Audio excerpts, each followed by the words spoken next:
This is Audible. The Spook Sacrifice by Joseph Delaney. Read by Thomas Judd. The highest point in the county is marked by mystery. It is said that a man died there in a great storm while binding an evil that threatened the whole world. Then the ice came again, and when it retreated, even the shapes of the hills and the names of the towns in the valleys changed. Now, at that highest point on the fells, no trace remains of what was done so long ago, but its name has endured. They call it the Wardstone. Chapter 1. The Maynard Assassin. I awoke suddenly with an urgent sense that something was wrong. Lightning flickered against the window, followed almost immediately by a tremendous crash of thunder. I'd slept through county storms before, so it wasn't that which had woken me. No, I had a feeling that some kind of danger threatened. I jumped out of bed, and suddenly the mirror on my nightstand grew brighter. I had a glimpse of someone reflected in it, and then it quickly vanished. But not before I'd recognized the face. It was Alice. Even though she'd trained for 2 years as a witch, Alice was my friend. She'd been banished by the spook and had returned to Pendle. I was missing her, but I'd kept my promise to my master and ignored all the attempts she'd been making to contact me. But I couldn't ignore her this time. She'd written a message for me in the mirror, and I couldn't help but read it before it faded away. Danger! Maynard assassin in garden! What was a Maynard assassin? I'd never heard of such a thing. And how could an assassin of any kind reach me when it had to cross the spook's garden? A garden guarded by his powerful boggart. If anyone breached the boundary, that boggart would let out a roar that could be heard for miles, and would then tear the intruder to pieces. And how could Alice know about the danger anyway? She was miles away in Pendle. Still, I wasn't about to ignore her warning. My master, John Gregory, had gone off to deal with a troublesome ghost, and I was alone in the house. I had nothing with me that I could use in self-defence. My staff and bag were down in the kitchen, so I had to get them. Don't panic, I told myself. Take your time and stay calm. I dressed quickly and pulled on my boots. As thunder boomed overhead once more, I eased open my bedroom door and stepped cautiously out onto the dark landing. There I paused and listened. All was silent. I felt sure that nobody had entered the house yet, so I began to tiptoe down the stairs as quietly as I could. I crept through the hallway and into the kitchen. I put my silver chain in my breeches pocket and, taking up my staff, opened the back door and stepped out. Where was the boggart? Why wasn't it defending the house and garden against the intruder? Rain was driving into my face as I waited, carefully searching the lawn and trees beyond for any sign of movement. I allowed my eyes to adjust to the dark, but I could see very little. Even so, I headed for the trees in the western garden. I'd taken no more than a dozen paces when there was a blood-curdling yell from my left, and I heard the pounding of feet. Someone was running across the lawn directly towards me. I readied my staff, pressing the recess so that, with a click, the retractable blade sprang from the end. Lightning flashed again, and I saw what threatened. It was a tall, thin woman brandishing a long, murderous blade in her left hand. Her hair was tied back, her gaunt face twisted in hatred and painted with some dark pigment. She wore a long dress, which was soaked with rain, and rather than shoes, her feet were bound with strips of leather. So this was a Maynard, I thought to myself. I took up a defensive position, holding my staff diagonally the way I'd been taught. My heart was beating fast, but I had to stay calm and take the first opportunity to strike. Her blade suddenly arced downwards, missing my right shoulder by inches, and I whirled away, trying to keep some distance between myself and my opponent. I needed room in order to swing my staff. The grass was saturated with rain, and as the Maynard came at me again, I slipped and lost my balance. I almost toppled over backwards, but managed to drop down onto one knee. Just in time, I brought my staff up to block a thrust that would have penetrated deep into my shoulder. I struck again, hitting the Maynard's wrist hard, and the knife went spinning to the ground. Lightning flashed overhead, and I saw the fury in her face as, weaponless, she attacked again. She was shouting at me now, mad with rage. The harsh, guttural sounds contained the odd word that I recognized as Greek. This time I stepped to one side, avoided her outstretched hands with their long, sharp nails, and gave her a tremendous thwack to the side of her head. She went down on her knees, and I could have easily driven the point of my blade through her chest. Instead, I transferred my staff to my right hand, reached into my pocket, and coiled the silver chain around my left wrist. A silver chain is useful against any servant of the dark. But would it bind a Maenad assassin? I asked myself. I concentrated hard, and the moment she came to her feet, she was illuminated by a particularly vivid flash of lightning. Couldn't have been better. I had a perfect view of my target and released the chain with a crack. It soared upwards to form a perfect spiral, then dropped around her body, bringing her down on the grass. I circled her warily. The chain bound her arms and legs and had tightened around her jaw, but she was still able to speak and hurled a torrent of words at me, not one of which I understood. Was it Greek?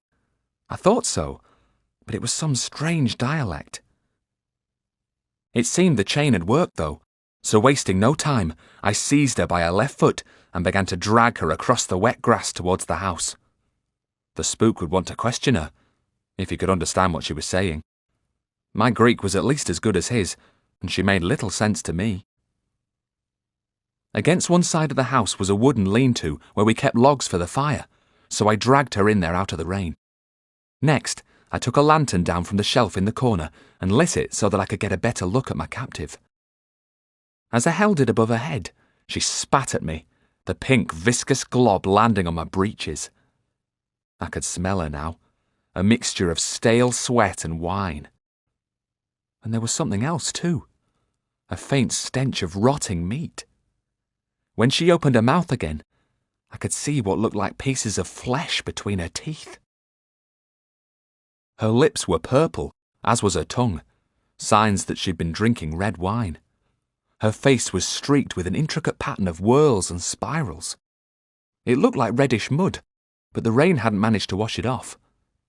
She spat at me again, so I stepped back and hung the lantern on one of the ceiling hooks. There was a stool in the corner, which I placed against the wall, sitting well out of spitting range. It was at least another hour until dawn, so I leaned back and closed my eyes, listening to the rain drumming on the roof of the lean-to. I was tired and could afford to doze. The silver chain had bound the Maenad tightly, and she'd no hope of setting herself free.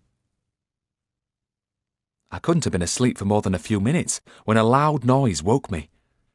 I sat up with a jerk. There was a roaring, rushing, whooshing sound which was getting nearer by the second. Something was coming towards the lean-to, and I suddenly realised what it was. The boggart! It was rushing to attack! I hardly had time to get to my feet before the lantern went out and I was blown onto my back, the impact driving the breath from my body. While I gasped for air, I could hear logs being hurled against the wall, but the loudest sound of all was that of the Maenad screaming. The noise went on in the darkness for a long time. Then, but for the pattering of heavy rain, there was silence. The boggart had done its work and gone. I was afraid to light the lantern again, afraid to look at the Maenad. But I did it anyway. She was quite dead and very pale, drained of blood by the boggart. There were lacerations to her throat and shoulders. Her dress was in tatters. On her face was a look of terror. There was nothing to be done. What had happened was unprecedented. Once she was my bound captive, the boggart shouldn't have so much as touched her. And where had it been when it should have been defending the garden? Shaken by the experience, I left the Maenad's body where it was and went back into the house. I thought about trying to contact Alice with the mirror. I owed her my life, and I wanted to thank her. I almost weakened, but I'd made a promise to the spook. So, after struggling with my conscience for a while, I simply had a wash, changed my clothes, and waited for the spook to return. He came back just before noon. I explained what had happened, and we went out to look at the dead assassin. Well, lad, this raises a fair few questions, doesn't it? my master said, scratching at his beard. He looked seriously worried, and I couldn't blame him. What had happened made me feel very uneasy too. I've always felt confident that my house here at Chippenden was safe and secure, he continued. But this makes you think. Puts doubts in your mind. I'll sleep less easily in my bed from now on. Just how did this Maynard manage to get across the garden undetected by the boggart? Nothing's ever got past it before. I nodded in agreement. And there's another worrying thing, lad. Why did it attack and kill her later, when you had her bound with your chain? It knows not to behave like that. Again I nodded. There's something else I need to know. How did you know she'd got into the garden? It was thundering and raining hard. You couldn't possibly have heard her. By rights, she should have entered the house and killed you in your bed. So, what gave you warning? Asked the spook, raising his eyebrows. I'd stopped nodding and was now gazing at my feet, feeling my master's glare burning into me. So I cleared my throat and explained exactly what had happened. I know I promised you I wouldn't use the mirror to talk to Alice, I finished, but it happened too quickly for me to do anything about it. She's tried to contact me before, but I've always obeyed you and looked away. Until now. It was a good job I did read her message this time, though, I said a little angrily. Otherwise I'd be dead. The spook stayed very calm. Well, her warning saved your life, yes, he admitted. But you know how I feel about you using a mirror and talking to that little witch. I bristled at his words. Perhaps he noticed because he let the matter drop. Do you know what a Maynard assassin is, lad? I shook my head. One thing I do know, when she attacked, she was almost insane with fury. The spook nodded. Maynards rarely venture from their homeland, Greece. They're a tribe of women who inhabit the wilderness there, living off the land, eating anything from wild berries to animals they find wandering across their path. They worship a bloodthirsty goddess called the Ordine, and draw their power from a mixture of wine and raw flesh, working themselves up into a killing frenzy until they are ready for fresh victims. Mostly they feed upon the dead, but they're not averse to devouring the living. This one had anointed her face to make her appear more ferocious, probably with a mixture of wine and human fat, and wax to hold the two together. No doubt she'd killed someone recently. It's a good job you managed to knock her down and bind her, lad. Maynards have exceptional strength. They've been known to tear their victims to pieces using just their bare hands. Generations of them have lived like that, and as a result, they've regressed, so now they're barely human. They are close to being savage animals, but they still have a low cunning. But why would she sail all the way here to the county? To kill you, lad, that's plain enough. But why you should pose a threat to them in Greece, I can't imagine. Your mam's there fighting the dark, though, so no doubt this attack has something to do with her. Afterwards, the spook helped me unwrap my silver chain from the body of the Maynard, and we dragged her into the eastern garden. We dug a narrow pit for her, deeper than its length and breadth, me doing most of the work as usual. Then we eased her into that dark shaft head first. She wasn't a witch, but the spook never took any chances with servants of the dark, especially those we didn't know too much about. One night when the moon was full, dead or not, she might try to scratch her way to the surface. She wouldn't realise that she was heading in the opposite direction. That done, the spook sent me down to the village to find the local stonemason and blacksmith.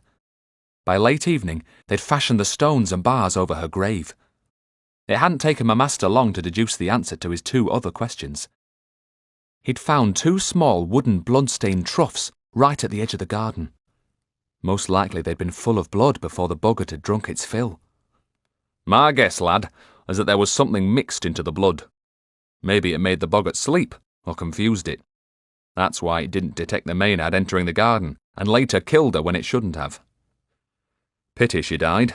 We could have questioned her and found out why she'd come, and who'd sent her. Could the fiend be behind it? I asked. Could he have sent her to kill me? The fiend, also known as the devil, had been loose in the world since the previous August. He'd been summoned by the 3 Pendle witch clans, the Malkins, Deans and Moldheels. Now the clans were at war with each other, some witches enthralled to the fiend, others his bitter enemies.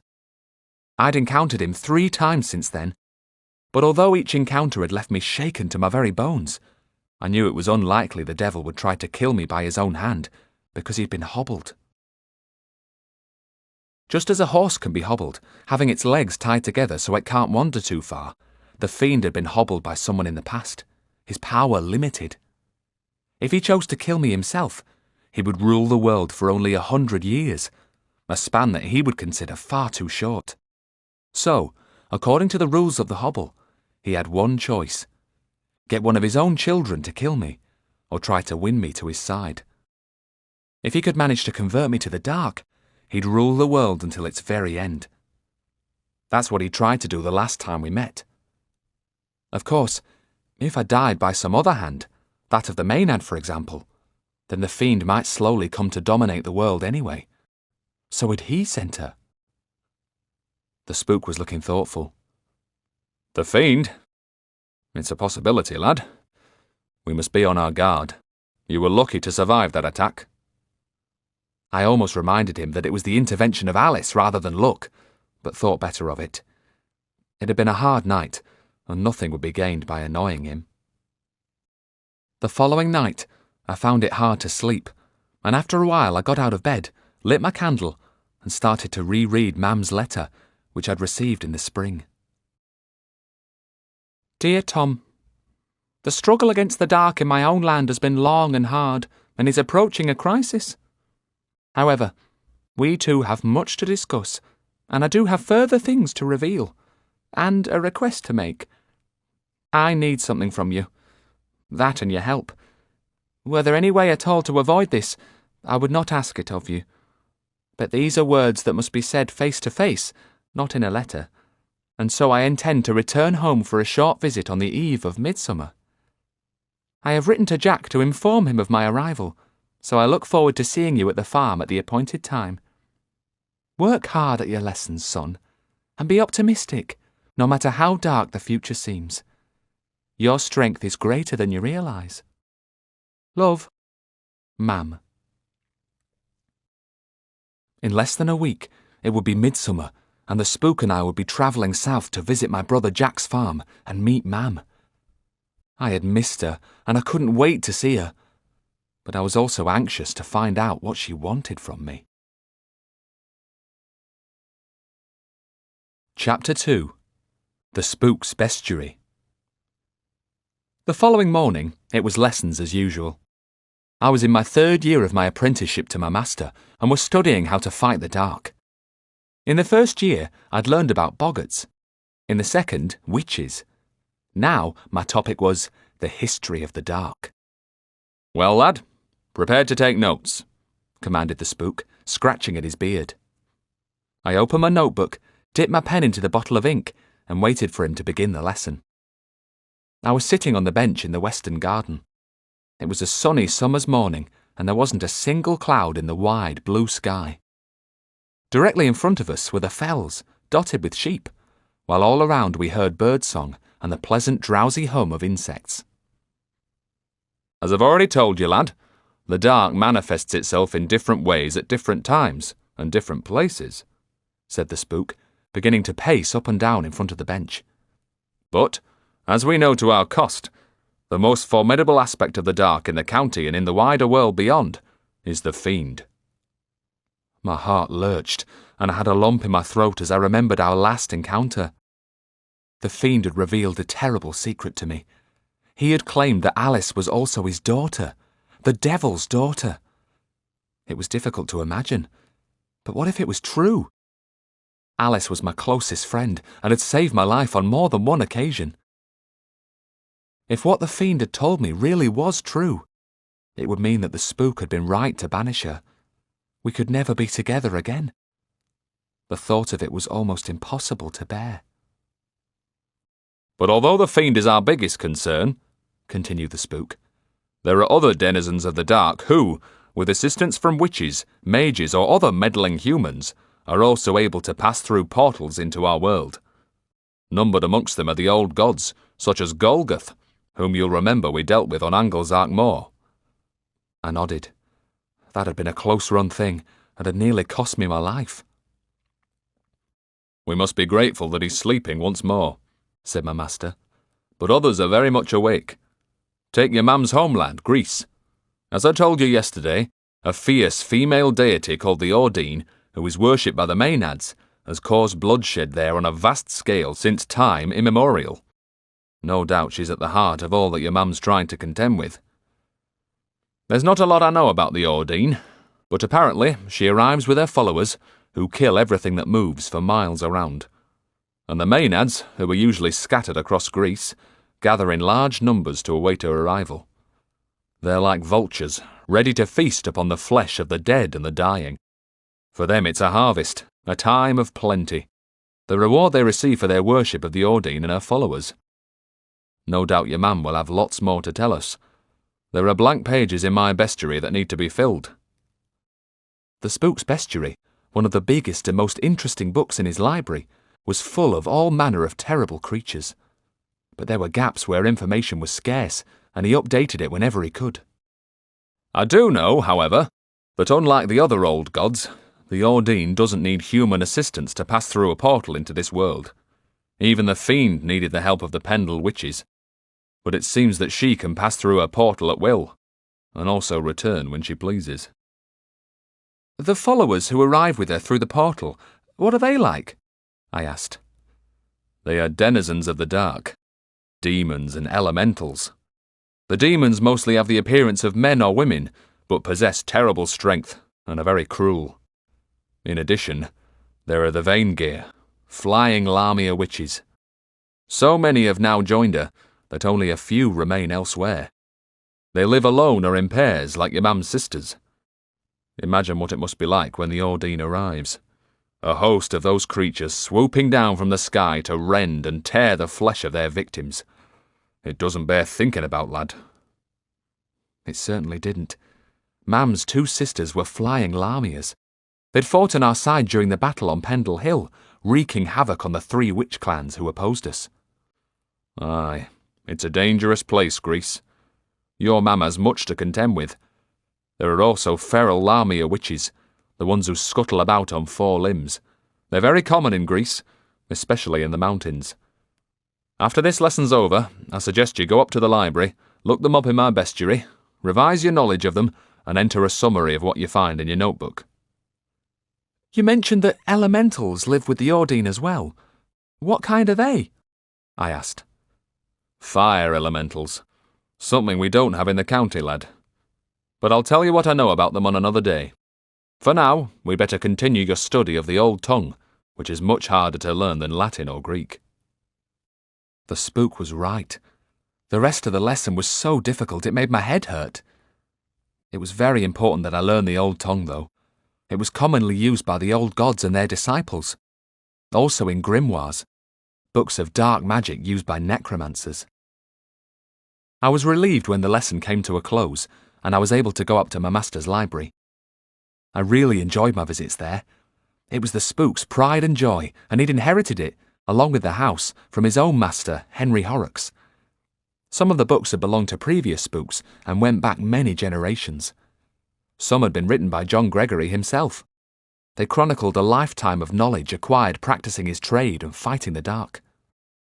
The Spook always worried that something might happen to his library. When Alice was staying with us, her job had been to make extra copies of the books, writing them out by hand.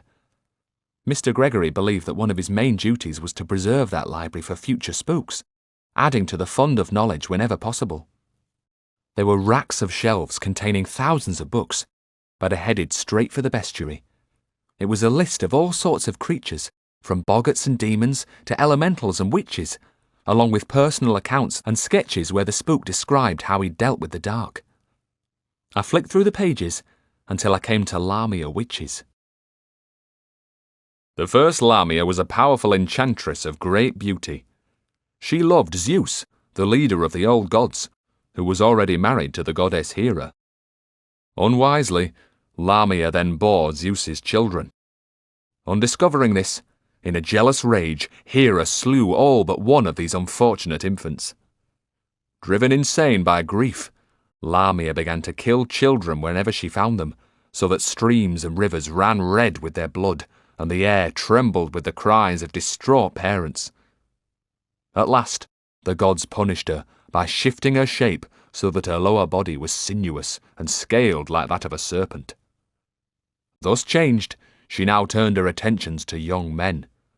She would call to them in a forest glade, only her beautiful head and shoulders visible above the lush green grass. Once she had lured them close, she wrapped her lower body around her victim tightly, squeezing the breath from his helpless body as her mouth fastened upon his neck until the very last drop of blood was drained. Lamia later had a lover called Kimah, a spider thing that dwelt in the deepest caverns of the earth. She bore him triplets, all female, and these were the first Lamia witches. On their 13th birthday, they quarrelled with their mother, and, after a terrible fight, tore off all her limbs and ripped her body into pieces. They fed every bit of her, including her heart, to a herd of wild boar. The book then went on to describe the different types of Lamia witch, what they looked like, how they behaved, and most importantly for a spook, how to deal with them. I knew quite a lot about Lamia witches already. The spook had lived for years with a domestic Lamia witch called Meg and had kept her feral sister, Marcia, locked in a pit in the cellar of his Anglezark house. They had both returned to Greece, but during my time at Anglezark, I'd learned a lot about them. I continued to read, making brief notes as I did so. It was very useful revision. There was a reference to the flying Lamias called Vaingear, which the spook had mentioned earlier. My thoughts turned to Mam. Even as a young child, I'd known that she was different. She had a slight accent, which marked her out as someone who'd not been born in the county. She shunned direct sunlight, and during the day often had the kitchen curtains closed. Over time, my knowledge of Mam had grown. I'd learned how Dad had come to her rescue in Greece, and then later she'd told me that I was special, a seventh son of a seventh son, and her gift to the county, a weapon to be used against the dark. But the final pieces of the puzzle were still missing. What exactly was Mam?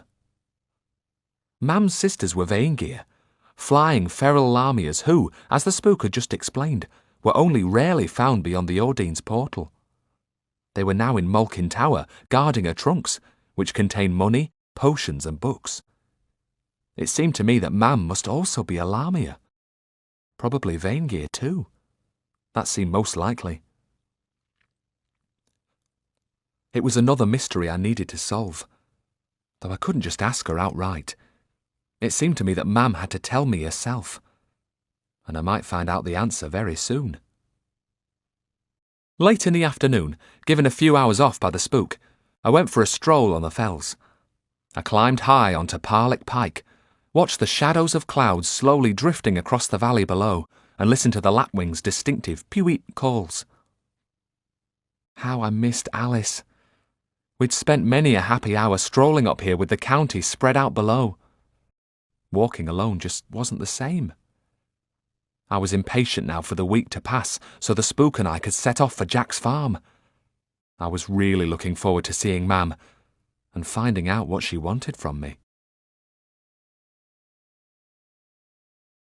Chapter 3. A Changeling. On the morning we were due to set off, I walked down into Chippenden village to pick up the spook's weekly provisions from the baker, the greengrocer and the butcher. After all, we would only be away a few days. At the last shop, I told the proprietor, a large red-bearded man, that if anyone came on Spook's business and rang the bell at the withy trees, it would have to wait. As I walked back through the village, my sack was lighter than usual because of the food shortages. To the south of the county, the war was still raging and the reports were bad. Our forces were retreating, and so much food was being taken to feed the army that the poorest people were close to starvation. I noted that in Chippenden, conditions had deteriorated further. There were more hungry faces, and some houses had been abandoned, the families travelling north in the hope of a better life. The spook and I set off at a good pace, but even though I was carrying my staff and both our bags as usual, I didn't mind at all. I just couldn't wait to see Mam. After a while, though, as the morning began to warm up, the spook slowed down. I kept getting ahead and having to wait for him to catch up. He began to get rather irritated with me. "Slow down, lad, slow down," he complained. "My old bones are struggling to keep up. We've set off a day early. Your man won't arrive until Midsummer's Eve anyway." Late in the evening of the second day, even before we reached the summit of Hangman's Hill, I saw smoke rising into the sky from the direction of the farm. For a moment, fear clutched at my heart. I remembered the raid carried out by the Pendle witches last year. They'd burned our barn to the ground before ransacking the house and abducting Ellie, Jack, and little Mary. But as we began our descent through the trees towards the north pasture, what I saw was more cause for wonder than fear. There were campfires to the south of the farm, a dozen or more, and smells of wood smoke and cooking were in the air. Who were all those people camping in Jack's fields? I knew he wouldn't welcome strangers on his farm, so I wondered if it had something to do with Mam. But I'd little time to think about that, because I sensed at once that she was home already.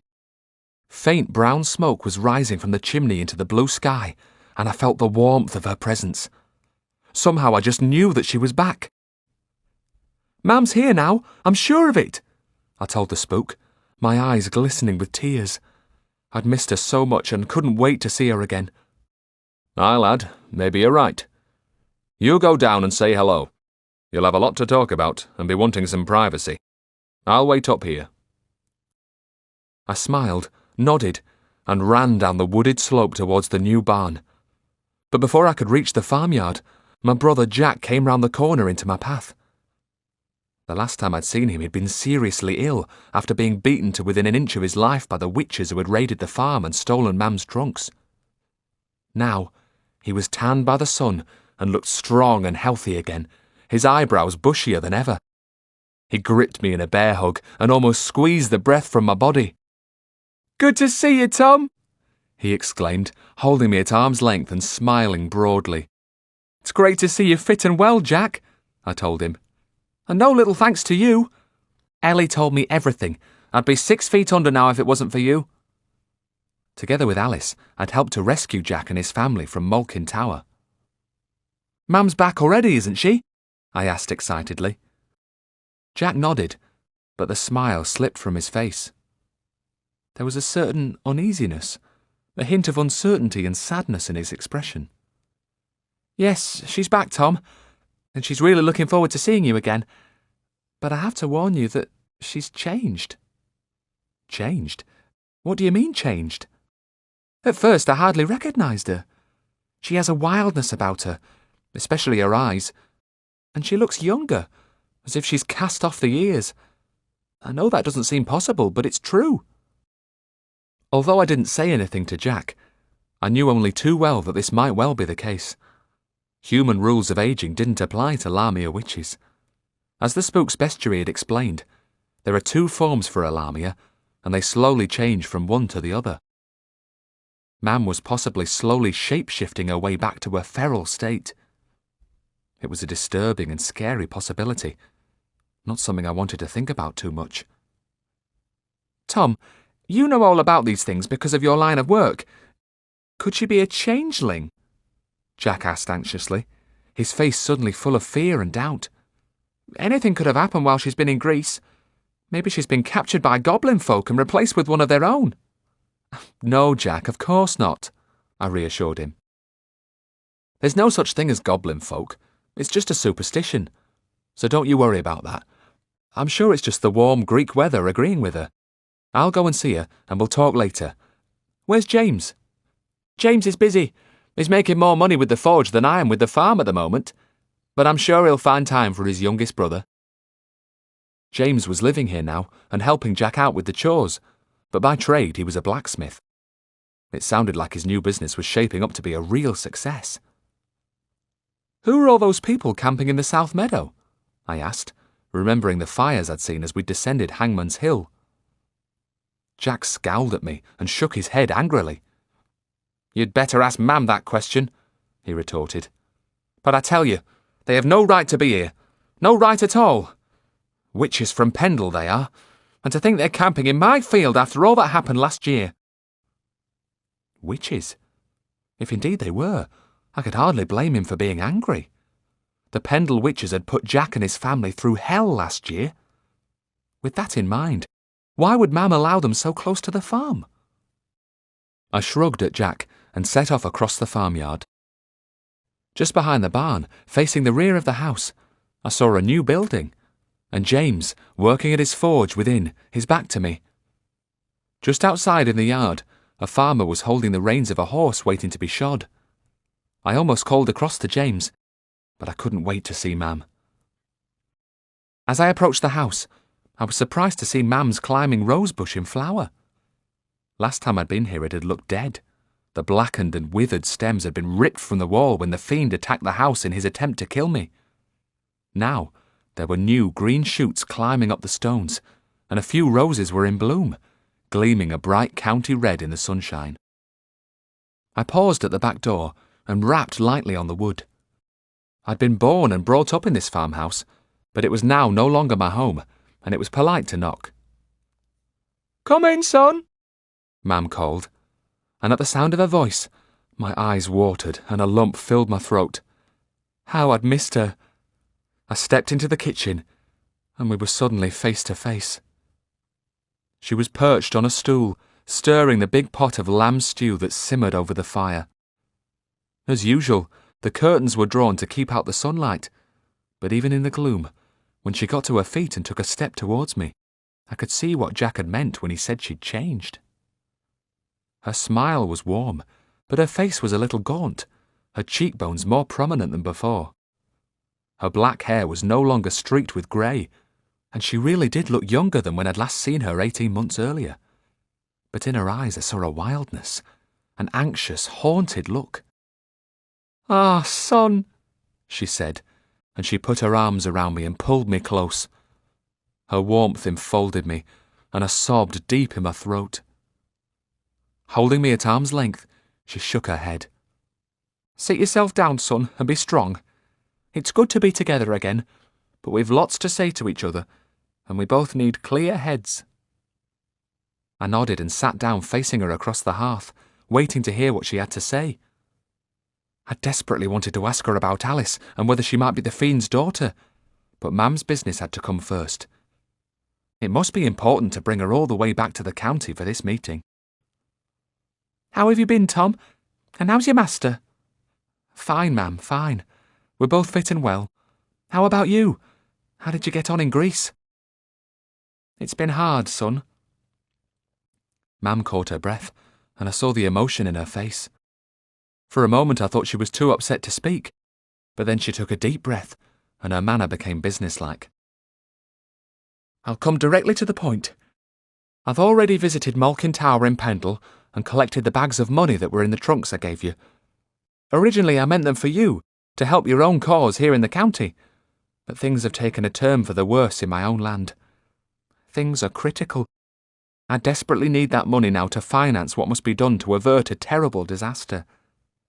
Are you happy to surrender it back into my keeping?" "Of course, Mam. It's yours anyway. Just do what you think best. Is it to help you struggle against the Ordain?" "It is, son, it is. Did your master tell you what we faced back in Greece?" "He doesn't know much about the Ordain. He was hoping that you'd fill in the gaps in our knowledge. He's waiting up on Hangman's Hill to allow us some private time together, but he wants to talk to you later." "Well, I can do that for him at least, though I fear that when we've talked, things may not be so easy between us. Your master is a good man with high principles. He won't be able to condone what I plan to do. But we'll have to see. Perhaps he'll realise that it really is for the best. Which brings me to the second thing I'd like to ask you. I need you, son. I need you to return to Greece with me and help me to fight the dark there. Others will help too, but you have a special strength that might really make a difference and turn things in our favour. If I could avoid this, I would, but I have to ask. Will you come back to my homeland with me?" I was astonished. My duty was to the county, and Mam's wish had always been for me to become a Spook's apprentice. But if she needed help elsewhere, how could I refuse? "Of course I'll go, Mam. But will Mr. Gregory be coming too? Or will I have to stop being his apprentice for a while?" "I sincerely hope he'll journey with us, son. But that must be for him to decide. I simply can't predict how he'll react. What are you planning? I asked. What do you need the money for? All will be revealed in good time, Mam told me, and I knew now was not the time to press her further. Mam, there's one other thing I have to ask you, I said. It's about Alice. I saw the expression on Mam's face change. One moment it had been stern and businesslike. Now it suddenly softened, and sadness filled her eyes. Even before I asked the question, I feared the worst. The fiend told me that Alice is his daughter. He's lying, isn't he, Mam? Surely it can't be true, can it? Mam looked at me, and I saw her eyes brim with tears. This time he isn't lying, son. It hurts me to say it, because I know how much you care about Alice. But it's true. She's one of the devil's daughters. My heart sank. That doesn't mean she's doomed to belong to the dark, son. There's a chance of redemption for us all. A chance to be saved. Alice has that opportunity too. How long have you known? I asked quietly. Her confirmation hadn't shocked me.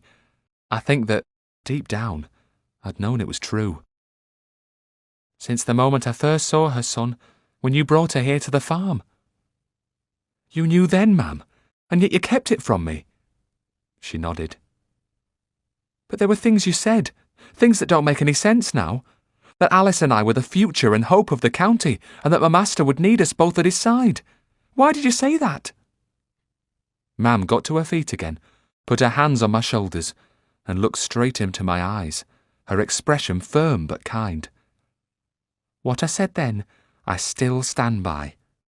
Alice cares a lot for you, and it's that affection that's kept her safe from the clutches of the dark this far. Alice contacted me just a few days ago, warned me that a Maynard assassin was in the Spook's garden. But for her, I'd be dead now. I saw the alarm in Mam's face, the fear in her eyes. A Maynard? I knew they were aware of the new threat I pose, she muttered, straightening. But I hadn't expected them to know about you and send one of their number across the sea to the county. Darkness clouds my foresight. Things I would once have known are obscured, and it's happening at the worst time possible. She looked really worried. Although the Maynard came from Greece, Mam, I could hardly understand a single word she said. There are many dialects in that land, but her killing frenzy wouldn't have helped. Talking to a Maynard is difficult because they're creatures of emotion rather than intellect. They listen only to their own inner voice. But never underestimate them. They're a powerful group because they exist in great numbers. Anyway, we must be grateful to Alice for saving your life. Once she accepts that her birth doesn't necessarily mean she is destined to become a malevolent witch, Alice may prove a formidable adversary for her own father. Together, the two of you might just manage to finally defeat him. Together? Mr. Gregory will never agree to that. I fear you may be right, son, and neither will he find it easy to accept what I plan to do. Once again she stopped short of telling me about her intentions. Why was she holding back? There are campfires in the southern meadow, I said, staring hard into Mam's face. Jack says they're witches from Pendle. That can't be true, can it, Mam? Aye, Tom, it's true. We need them, son. We need their help. Witches, Mam? We've made an alliance with witches? The enormity of what Mam had done began to sink in. I dreaded to think what the Spook's reaction would be. I know you'll find it hard because of what your master's taught you, Mam said, laying a hand on my shoulder. But we can't win without them. It's as simple as that. And we have to win, we really do. We have to defeat the Ordine. We cannot afford to lose. If we do, not only the county, but the whole world will be at risk. You go and bring your master down to see me. Then keep out of the way while I try to talk him round. I did as Mam asked, went up to Hangman's Hill and told the Spook that she wanted to speak to him. I revealed no more than that, but perhaps my master read something in my face, for, as he walked down towards the farm, he looked far from happy. Leaving him in the kitchen with Mam, I headed towards a small rise from where I could look down upon the campfires of the witches in the southern pasture. The smell of cooking wafted towards me on the breeze. Rabbit stew.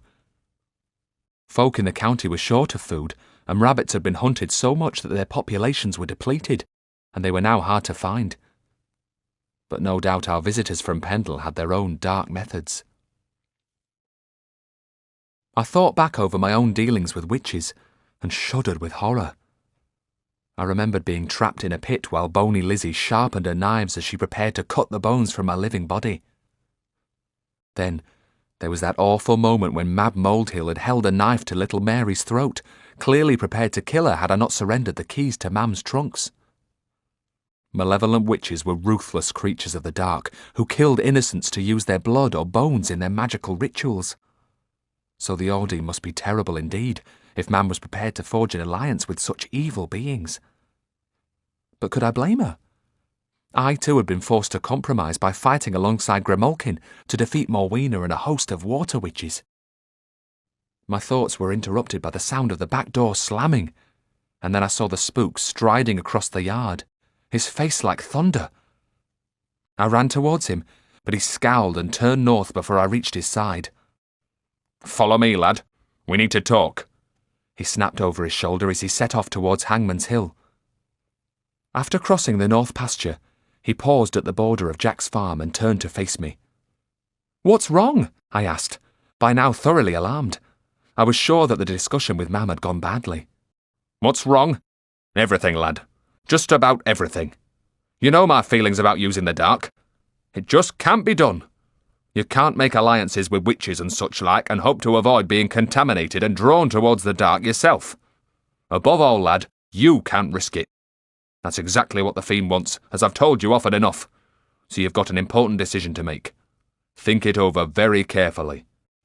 "Think what over?" "What your mam's proposing. Going to Greece, joining forces with witches and... Well, I'll let her tell you herself. I can't do it. The words would choke in my throat.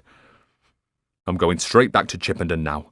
If you're not back within 3 days, I'll know that you're following your mam's wishes. In that case, your apprenticeship with me is over." "Please," I called, following him across the boundary. "Don't go. Can't we talk about it?" "Talk? What is there to talk about? Your mam's made an alliance with the Pendle witches. It's as plain as the nose on your face. So think on, lad, and make your choice. I've already made mine." So saying, he turned, climbed over the fence, and set off up the hill without a backward glance. I watched him disappear amongst the trees, hardly able to believe what he'd just said. He was ending my apprenticeship. How could he do that after all we'd been through together? I felt shocked, hurt and angry. I didn't deserve that. I went down the hill and crossed the yard, heading straight for the kitchen again. I needed to talk to Mam and try to sort things out. Chapter 4. Decisions. "Your master took it very badly," Mam said when I went in. "Even worse than I'd expected." "He's gone back to Chippenden, Mam. He said that if I wasn't back there in 3 days, then it would be the end of my apprenticeship." Mam sighed. "I was afraid of that. But you got on quite well with Bill Arkwright, I believe." "Who told you that, Mam?" "People tell me things all the time, son. Either that or I find them out for myself. Let's just say I know what happened. You got off to a bad start, but things sorted themselves out, and he trained you well. If John Gregory won't continue as your master," Mam went on, "then you'll have to make do with Bill Arkwright. I need him too. I've already sent for him. I hope he'll agree to join us and come to Greece. He should arrive sometime tomorrow to talk it through." "What do you want him to do in Greece, Mam?" "He's a good spook, but above all he used to be in the army. We're facing a tremendous battle, and I'll need Arkwright's strength, fearlessness, and military tactics. I've told him it's vital that he comes with us. He'll be able to strike a bigger blow against the dark there than he could in 60 years of service to the county." It would be good to work with Arkwright again, I thought. He'd toughened me up a lot during the months I'd spent with him north of Castor. maybe I could continue the physical side of my training. If it hadn't been for what he'd taught me, that Maynard assassin would probably have killed me. On the other hand, I was really going to miss working with John Gregory. He was my real master, and also my friend. It was sad to think that I'd never be his apprentice again. The house at Chippenden had become my home. Bill Arkwright, for all his qualities, couldn't replace that. Can you tell me more about your enemy, the Ordine, ma'am? What makes her so dangerous that you need to defeat her in battle? I asked. What's the threat we face that we need help from so many people? Ma'am bowed her head for a moment, as though reluctant to speak. But then she looked me in the eye and seemed to find her resolve. The Ordine has a terrible thirst for blood, son. And when she visits our world, those who accompany her through the portal in her great citadel, the Ord, demons, fire elementals and Vaingear, are similarly thirsty. Thousands of innocent people are slaughtered, men, women, and even children. She's growing in power, and each visit she makes to our world is more devastating. She sounds even worse than the Fiend. No, son. The Fiend is far more powerful, but he doesn't flaunt his strength. His aim is a slow accumulation of power, gradually increasing the evil that makes the world a darker and more dangerous place as he tightens his grip upon it. His plans are long-term, eventual total dominion. By contrast, the Ordine has no long-term plans other than to drink her fill of blood and instill terror into everyone she comes in contact with. Many victims simply die of fear and are easy pickings for the Maenads that swarm in her wake. She's a powerful servant of the dark, nothing compared to the Fiend, but we can't hope to confront him yet. For now, we must concentrate on the immediate threat before us and destroy the Ordine before she widens the range of her portal. What do you mean, ma'am? The Ordine has been visiting Greece for thousands of years. She materializes only on the plain before Meteora, where thousands of monks have their homes. Her visits take place every 7 years, and each of these is more devastating than the previous one. The monks use prayers to defend their monasteries and try to bind the Ordine within the confines of the plain. But gradually, she's grown in power, while their effectiveness has declined. And now that the Fiend is in the world, she can count him as her ally, and the dark is much more powerful. Under the direction of the Fiend, more and more flying Lamias have joined her. This time, it seems certain the Ordine will use them to slaughter the unprotected monks in their monasteries high in the rocks. That done, the prayers that have helped to keep her in check will be no more. She'll be able to go forth and devastate other lands. They've been able to contain her just with prayers. Prayers really do work then, ma'am. Aye, whoever offers them up, if they are uttered selflessly and with a pure heart, the light is strengthened. So, although in decline because of the dark's growing power, the monks at Meteora are a great force for good. That's why we must strike now before they're overwhelmed. Prayers alone are no longer any match for the Ordine and Fiend combined. So that's where we'll be travelling to, her citadel near Meteora? Yes. The Ord, her citadel, always materializes through a fiery portal south of Meteora, near a small walled town called Kalambaka. Every 7 years, give or take a week. We must stop her this time once and for all. If we fail, next time she'll be so powerful that nowhere will be safe. But it's the county that will be most at risk. I am the Ordine's old enemy. If I fail to destroy her, then she'll obliterate the county in revenge. The Fiend will tell her that my 7 sons, all that I hold dear, are in the county, and she will eradicate it. Her murderous followers will hunt down and kill every living person. That is why we must defeat her at all costs. At supper, Mam sat at the head of the table. We tucked into her delicious lamb stew, and she seemed happier, less troubled, despite all that we would soon face in Greece. I remember it well because it was the last time all of us, Mam, Jack, James, Ellie, little Mary and I, ever sat around the same table together. I'd spoken to Ellie and James earlier. My brother had seemed content enough, but Ellie was a little reserved, no doubt because of the witches camped out in the south meadow. Now, at supper, I could feel a tension in the air, much of it seeming to radiate from Jack. Jack said grace before the meal, and we all, except for Mam, answered Amen. She simply waited patiently, staring down at the tablecloth.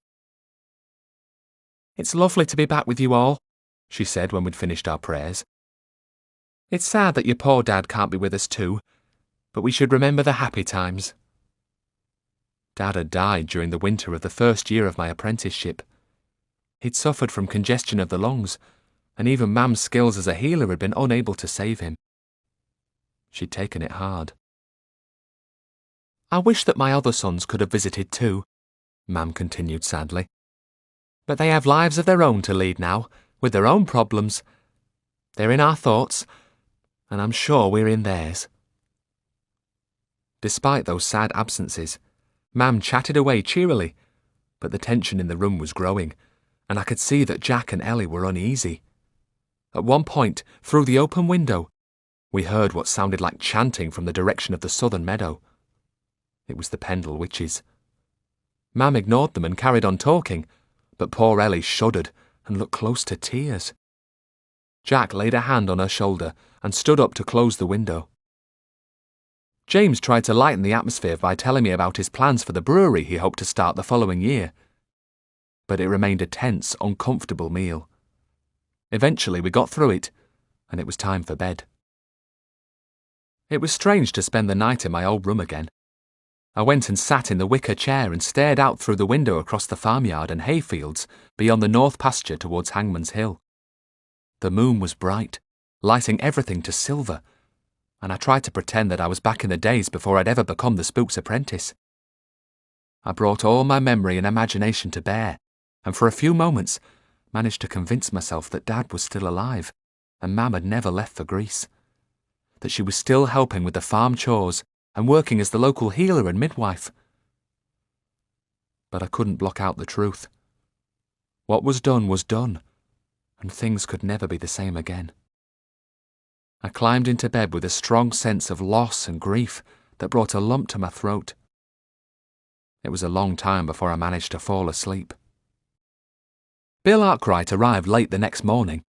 His huge black wolfhound Claw bounded across the yard towards me. Her half-grown puppies, Blood and Bone, scampered along at her heels. I patted her while the pups circled us excitedly. Arkwright was carrying his huge staff with its big, sharp blade.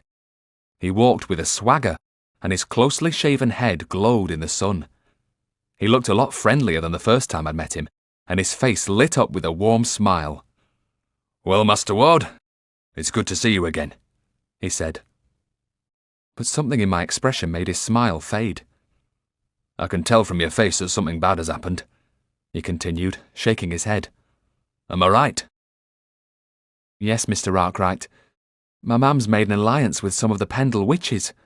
She's had to because she needs their help to fight the dark in her homeland. She wants me, you, and Mr. Gregory to go with her back to Greece to fight the Ordine. My master was furious when he found out about the alliance and stormed back to Chippenden. He said that if I didn't follow him, I could no longer be his apprentice. I feel torn between them, Mr. Arkwright." "I'm not surprised, Master Ward, but I can understand Mr. Gregory's reaction. What your mam's asking goes against everything he believes in." "Well, I've had to choose between what Mam wants and what Mr. Gregory wants," I told Arkwright. "It wasn't easy, but my loyalty must always be to her. She gave me life, and I was her 7th son. So she has to decide what's best for me." "You've had a very difficult choice to make, but I think you're right, Master Ward. As for myself, I've a decision to make too, it seems. I'm going to listen to what your mam says with an open mind. I must confess that it's a challenge. It would certainly be exciting to travel to such a faraway land. So, for now, I'll not say yes and I'll not say no. I'll wait to hear more from your mam's own lips. An alliance with servants of the dark, you say? Well, sometimes we have to compromise in order to survive. Neither of us would be here now if it wasn't for the witch assassin Grimalkin." That was true enough. She'd fought alongside me in the marsh, and together we'd defeated Morwena and a host of water witches. Without her, I'd have been killed. Servant of the dark or not, the alliance with Grimalkin had been worthwhile. It seemed clear that Bill Arkwright didn't have the same scruples as my master. We found Mam talking to James behind the barn. When she saw us, she took her leave of my brother and came to greet our visitor. "This is Bill Arkwright, Mam," I told her. "He's come to hear what you have to say." "Pleased to meet you, Mrs. Ward," Arkwright said, giving a little bow. "I'm intrigued by what your son has told me and would like to know more." Mam turned to face me and gave a warm smile. "I'd like to talk to Mr. Arkwright in private for a few moments, son. Why don't you take a walk to the south meadow where the campfires are? There's someone there who'd like a word with you." "What? One of the witches?" I asked, puzzled. "Why don't you go and find out?" I wondered why she couldn't just discuss things with Arkwright while I was there, but I nodded and left them to talk. The campfires were scattered across the big field next to land belonging to our neighbour, Mr. Wilkinson. 6 of them, with 2 or 3 witches around each fire. Who could want to talk to me? I wondered. As I walked across, I could see food cooking, and once again there was a tantalising aroma of stewed rabbit. It was then that I heard footsteps behind me and turned quickly, my mouth opening in surprise. Facing me was a girl of about my own height. She was wearing pointy shoes, and her black dress was tied at the waist with a piece of string. Alice. Chapter 5. Alice Dean. "Missed you, Tom Ward," Alice said, tears threatening to fall. "Ain't been the same without you." She came towards me and we hugged tightly. I heard her sob and felt her shoulders trembling. As we pulled apart, I was suddenly filled with guilt. Although I was now delighted to see her, I'd spent long weeks obeying the spook and turning away each time she tried to contact me. "Thanks for using the mirror to warn me about the Maynard, Alice. She would have killed me but for you." "I was scared you wouldn't listen, Tom. I've tried to contact you before, but you always turned away." "I was just doing what the spook told me." "But couldn't you have used it one more time after I warned you? Just to let me know you were all right. Worried sick I was. Your mum told me she was meeting you here when she contacted me with the mirror and asked me to join her, so I had to assume you were all right." I felt a little ashamed, but I tried to explain. "I can't use a mirror, Alice. I've promised the spook I won't." "But that's changed now, ain't it? You don't need to worry about old Gregory any longer, do you? Going to Greece I am, with you and your mam. We'll be together again at last. And I'm glad you decided not to come with us.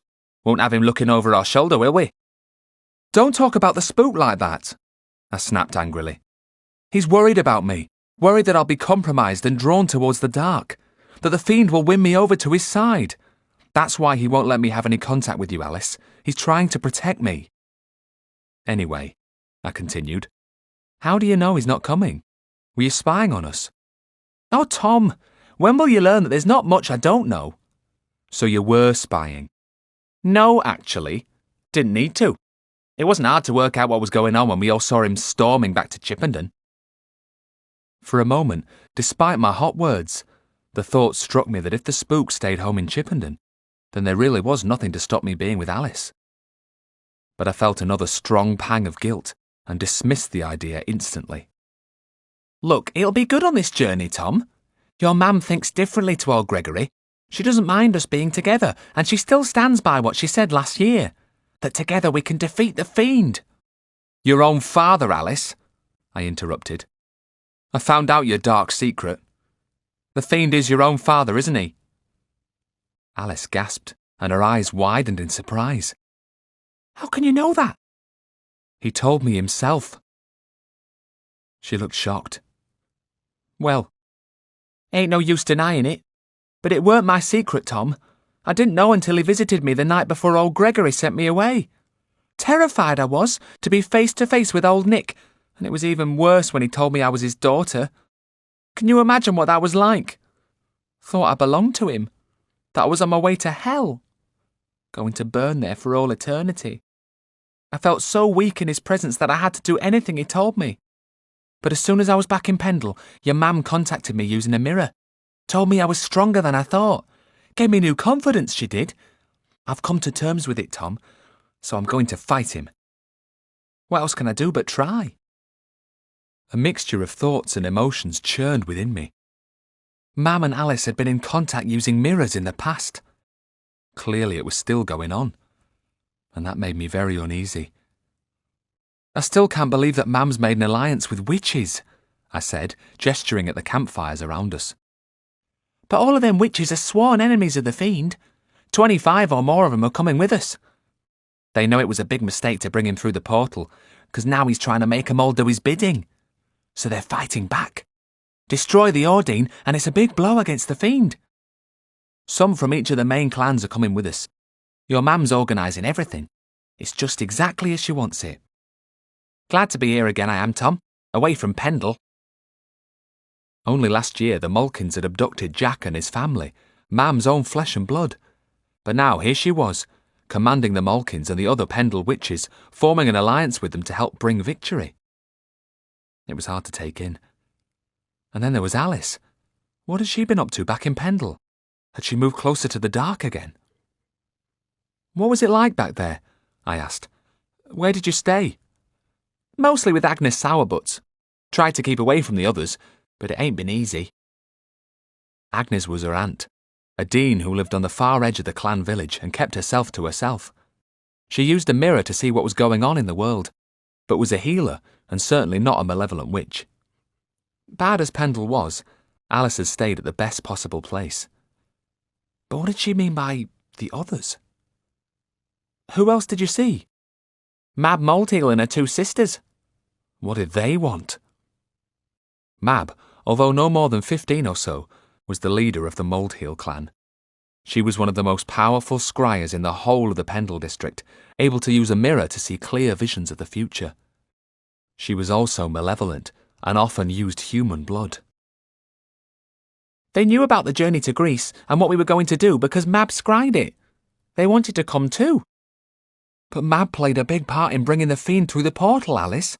Why would she want to destroy one of his servants? They realised they'd done wrong and want to put it right. Don't you remember how Mab was reluctant to join with the other two clans? Soft on you she was, and only did it because you betrayed her and drove her from Malkin Tower. That was true enough. I'd tricked her into releasing Mam's two sisters, feral Lamias, from the trunks.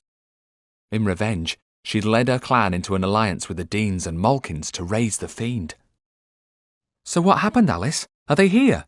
Are they going to travel with us? Your Mam told me to contact Mab again and ask her to come.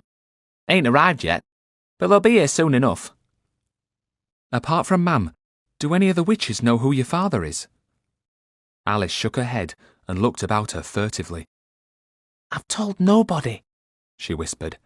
As far as they're concerned, my dad was Arthur Dean, and I want to keep it that way. If they really knew who I was, none of them would trust me. Anyway, you hungry, Tom? She went on, raising her voice again. Got some rabbits cooking, I have. Just how you like 'em. No thanks, Alice, I told her. As much as I wanted to be with her, I needed time to collect my thoughts. There was a lot to come to terms with. She looked disappointed and a little hurt. Your Mam's told us all to keep well away from the house in case we upset Jack and Ellie. Don't want witches too close, do they? Only way we'll see each other is if you come out here to me. Don't worry, Alice, I'll do that. I'll come out tomorrow evening. Do you promise? She asked doubtfully. Yes, I promise. Look forward to that then. Will you eat your supper with me tomorrow? Of course. See you then. Just one more thing before you go back to the farm, Tom. Grimalkin's here. She's coming to Greece with us too. She wants to talk to you. Over there she is, Alice said, pointing to the large oak tree just beyond the meadow. Best you go and see her now. We hugged as we parted. It was really good to hold her again. Then it was time to face Grimalkin. I looked towards the tree, and my heart began to beat more rapidly. Grimalkin was the witch assassin of the Malkins. At one time, she'd hunted me down, ready to kill me. But the last time I'd seen her, we'd fought side by side. Better get it over with, I thought, and with a smile and a nod to Alice, I set off towards the corner of the field. There was a gap in the hawthorn hedge, so I pushed my way through, to find the witch assassin waiting there with her back to the old oak. Her arms were at her sides, but as usual, her lithe body was crisscrossed with leather straps and sheaths holding deadly weapons, blades, hooks, and the scary scissors she used to snip the flesh and bone of her enemies. Her black-painted lips grinned to reveal the sharp teeth within. They had been filed to deadly points. But despite all that, she had a kind of wild beauty about her, the grace and aura of a natural predator. "Well, child, we meet again," she said. "When we last talked, I promised you a gift to mark your age." In Pendle, she told me, on the Valpurgis night Sabbath following his 14th birthday, the boy-child of a witch clan became a man. I'd turned 14 on August the 3rd last year, and Valpurgis night had already passed. She'd promised me something special to mark the occasion, and she'd asked me to go to Pendle to get it. There had been little chance of that. I hardly thought the spook would have approved of me accepting a gift from a witch. "Are you ready to receive it now, child?" Grimalkin asked me. "It depends what it is," I said, trying to keep my voice as friendly and polite as possible, despite what I felt inside. She nodded, leaned away from the tree, and took a step towards me.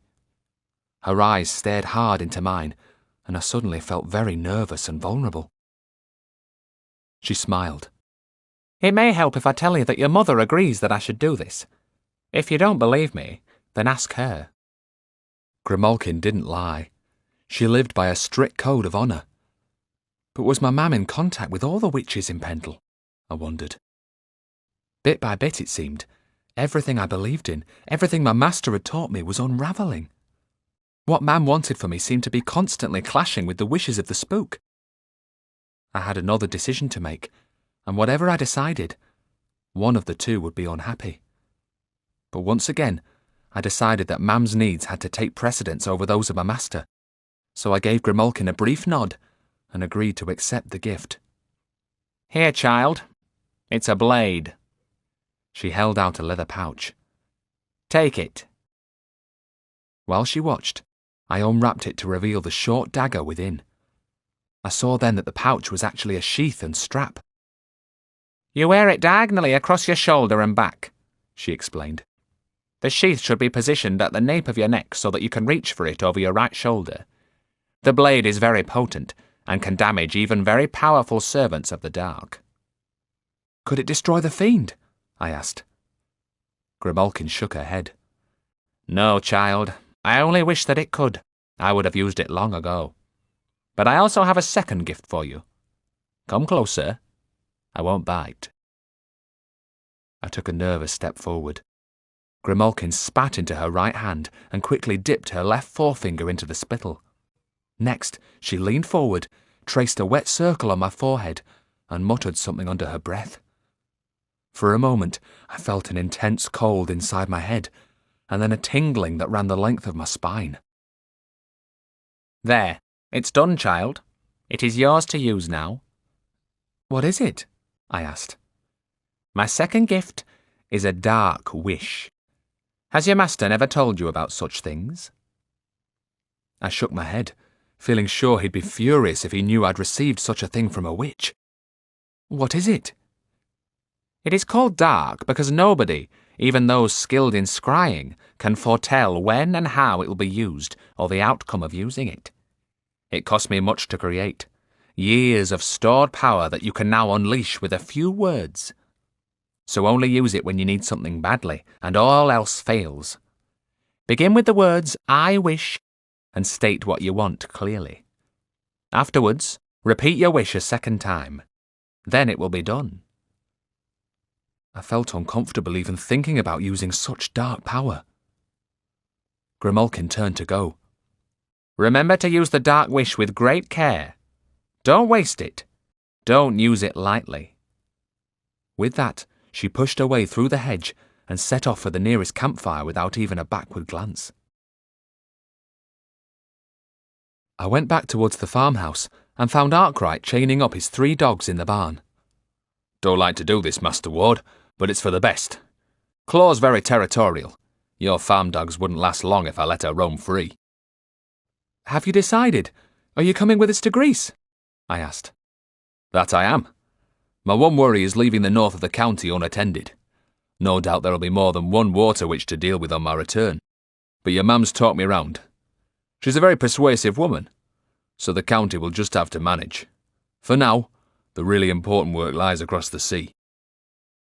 Has Mam said when we'll be leaving? I asked. It struck me that she wasn't telling me much at all. In 2 days at the most, Master Ward. We'll be travelling to Sunderland Point and sailing from there. And don't worry about your old master, Mr. Gregory. He's set in his ways, but sometimes there are other means to achieving the ends we seek. If he doesn't come round, then you can always finish your apprenticeship with me. I'd gladly take you on again. I thanked him for his kind offer, but deep down I was still disappointed. Much as I liked Arkwright, he wasn't John Gregory, and it hurt to think I wouldn't complete my apprenticeship with him as my master. I turned towards the farmhouse to see Jack bringing in the cows for milking. Who was that? He asked. Another spook by the looks of him. Yes, I said. It was Bill Arkwright from the north of the county. Mam sent for him. Oh, he said, far from happy. Seems I'm the last to know who's visiting my own farm these days. Just then, carried on the breeze from the south, I heard a strange keening noise, halfway between singing and chanting. It was the witches, probably carrying out some sort of ritual. Mam says those witches are on our side, Jack went on grimly, with a nod towards the south meadow. But what about the other lot from Pendle? The ones who aren't? Won't they visit the farm again when you've gone? When I'm alone here with just James and my family? That's what Ellie fears. She's been under such a lot of strain during the past 2 years. She's close to breaking point. I understood that. Ellie had always been afraid that my becoming a spook's apprentice would put them at risk from the dark. Her fears had proved well-founded, and last year she'd lost her unborn baby while a prisoner of the Malkins. There was nothing I could say to comfort Jack, so I kept my mouth shut. Chapter 6. A Dreadful Prophecy. That night at supper, it was just me, Mam, and James.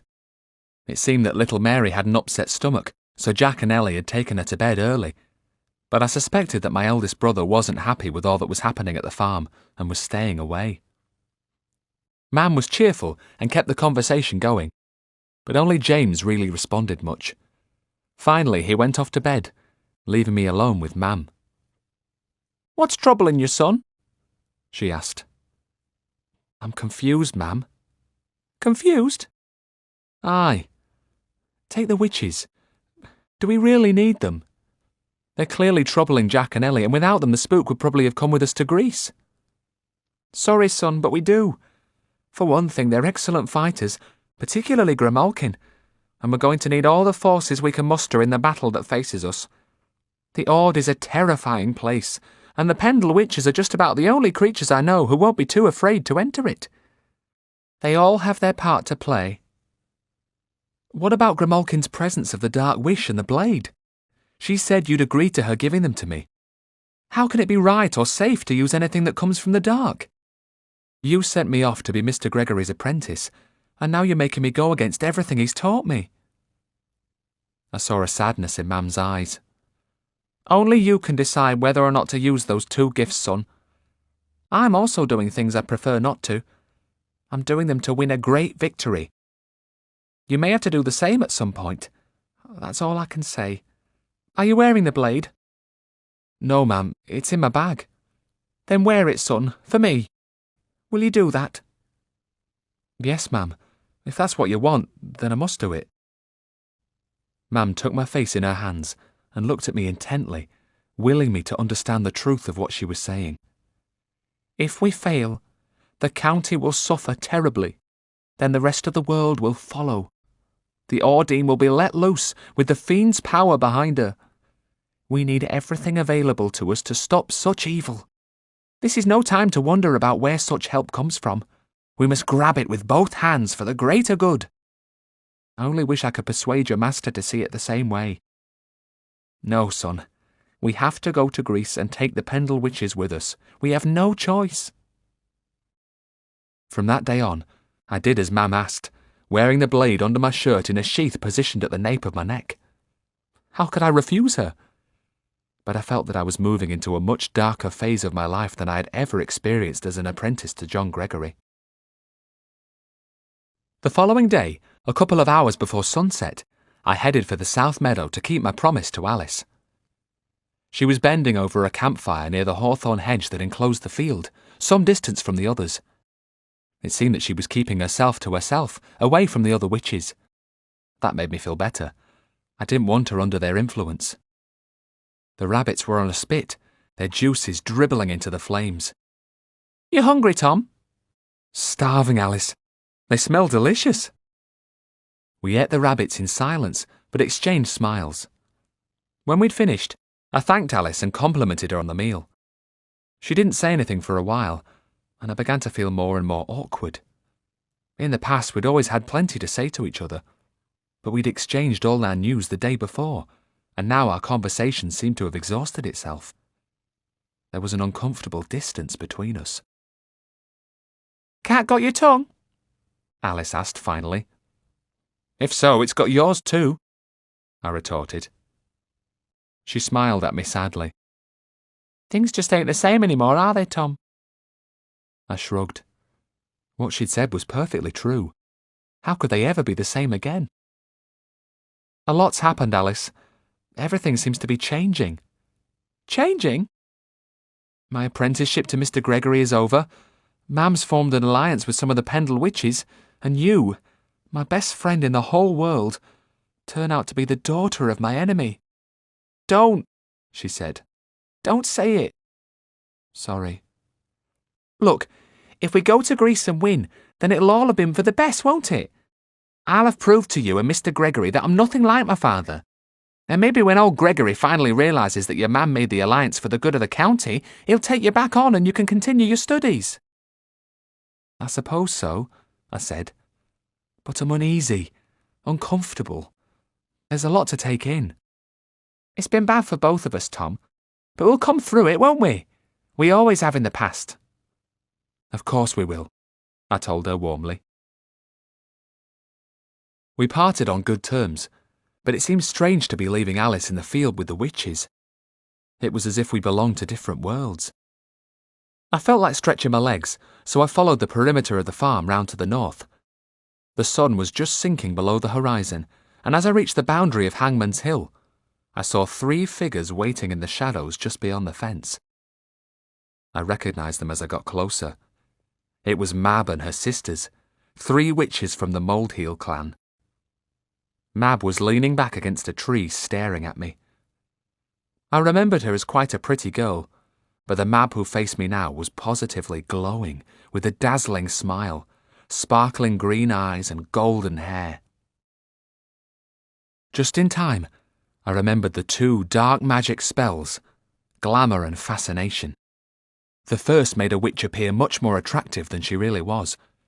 The second enthralled a man just as a stoat controls a rabbit, so that he is easily manipulated into believing anything the wily witch suggests. No doubt, Mab was using those 2 powers against me, so I resisted, taking a deep breath and concentrating on less favourable aspects of her appearance, her shabby brown dress and dirty bare feet. When I glanced up again, her hair already looked pale rather than golden, and her smile was fading. Her sisters, Beth and Janet, were sitting cross-legged at her feet. They were twins, and, with or without glamour and fascination, were nowhere near as attractive as their older sister.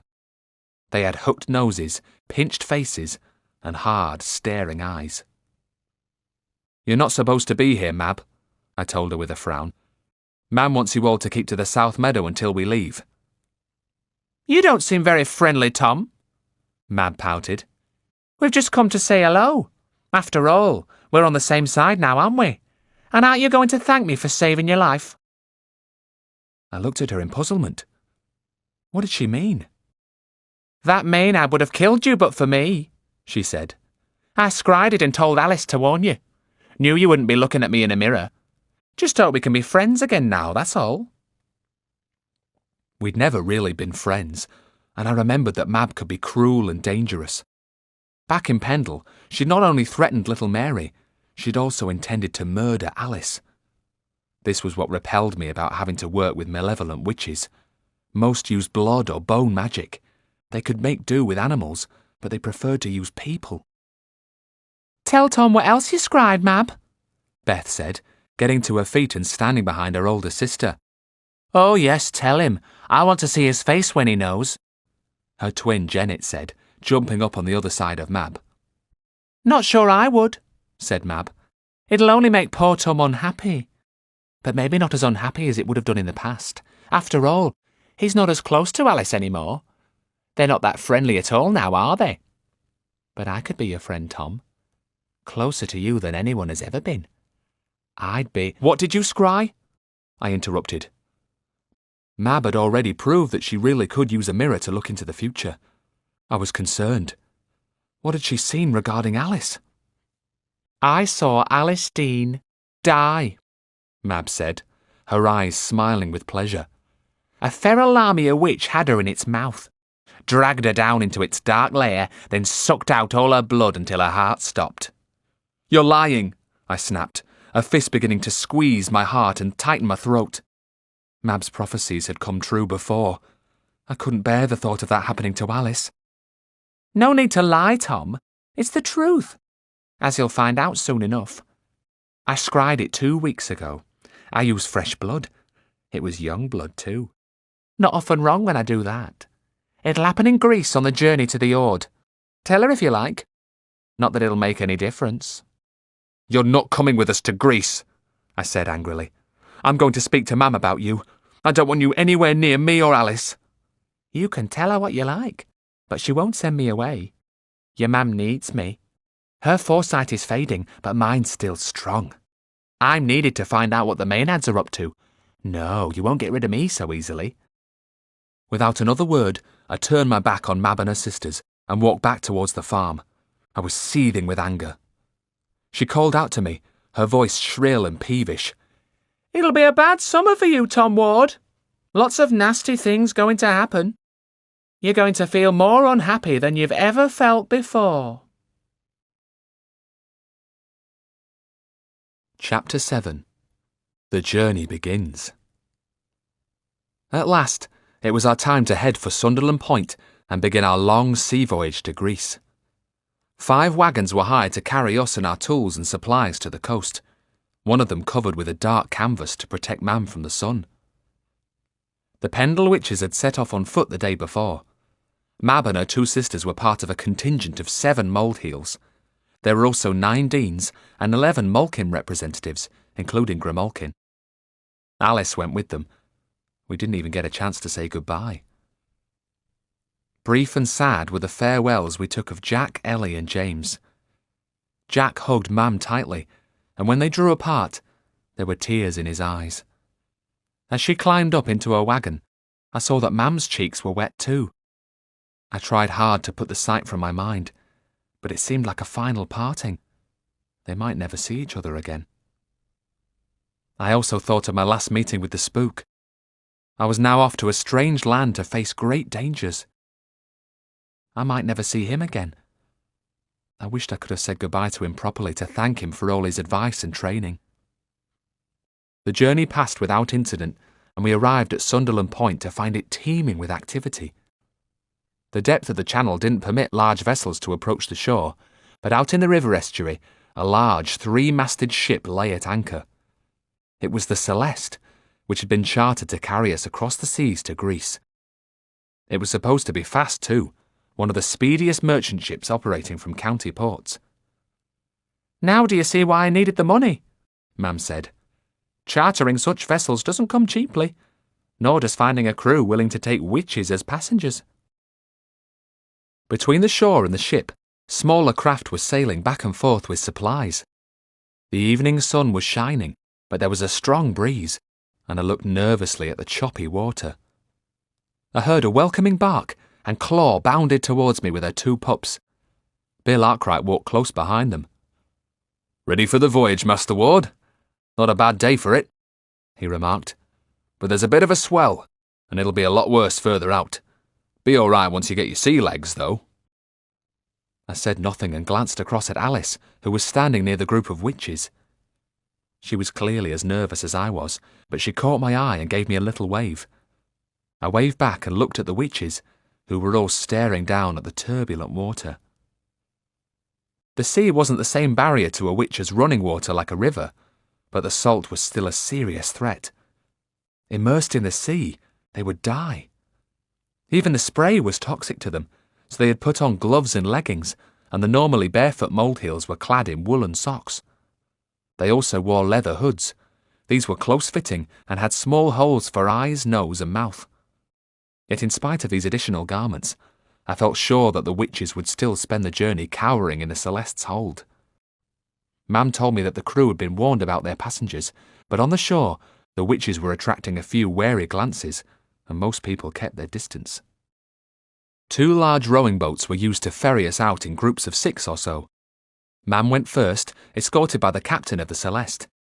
Next, the witches were rowed across, their shrieks and howls at the salt spray slowly fading into the distance. But Alice didn't go with them. She came to stand beside me. "Mind if I do the crossing with you, Tom?" she asked, almost shyly. "Of course not," I replied. So we shared the last boat with Arkwright and the 3 dogs. The animals were excited and difficult to calm, and it took a few stern words from her master to persuade Claw to lie still. The rowing boat pitched and rolled alarmingly, but luckily the crossing didn't take long. Climbing the rope ladder up to the deck proved easy enough, and a basket was lowered for the dogs. Mam and the captain, a big red-faced man with prominent side whiskers, were standing by the main mast. She beckoned me across. "This is Captain Baines," she said with a smile. "The best seafarer the county has." Well, I was certainly born and bred in the county, and I got my sea legs when I was younger than you, boy," he replied. "But as for being the best, no doubt some would dispute that. Our part of the world has more than its fair share of good sailors." "You're just being modest," Mam said. "And it's not polite to contradict a lady." "Then I owe you an apology," said the captain with a bow. "Indeed, I owe your mother a lot," he said, turning towards me. "I have twin boys, just turned 5 years of age last week. They'd be dead now but for your mother. Maybe my wife, too. She's the best midwife in the county." It was true. Before she'd returned to Greece, Mam had helped lots of county women with difficult births and saved many a life. "Well, I certainly would be lacking in courtesy if I didn't show you both around my ship," he went on. "It'll be your home for the next few weeks, so you might as well find out what you've let yourselves in for." He showed us the different sections of the hold, including the galley and the quartermaster's stores, and soon I knew exactly what the captain meant. Although the Celeste had looked big from the shore, it was actually very small for such a large number of passengers. The crew's quarters, towards the front of the ship, seemed tiny, but the captain pointed out that not all of them would be sleeping at the same time.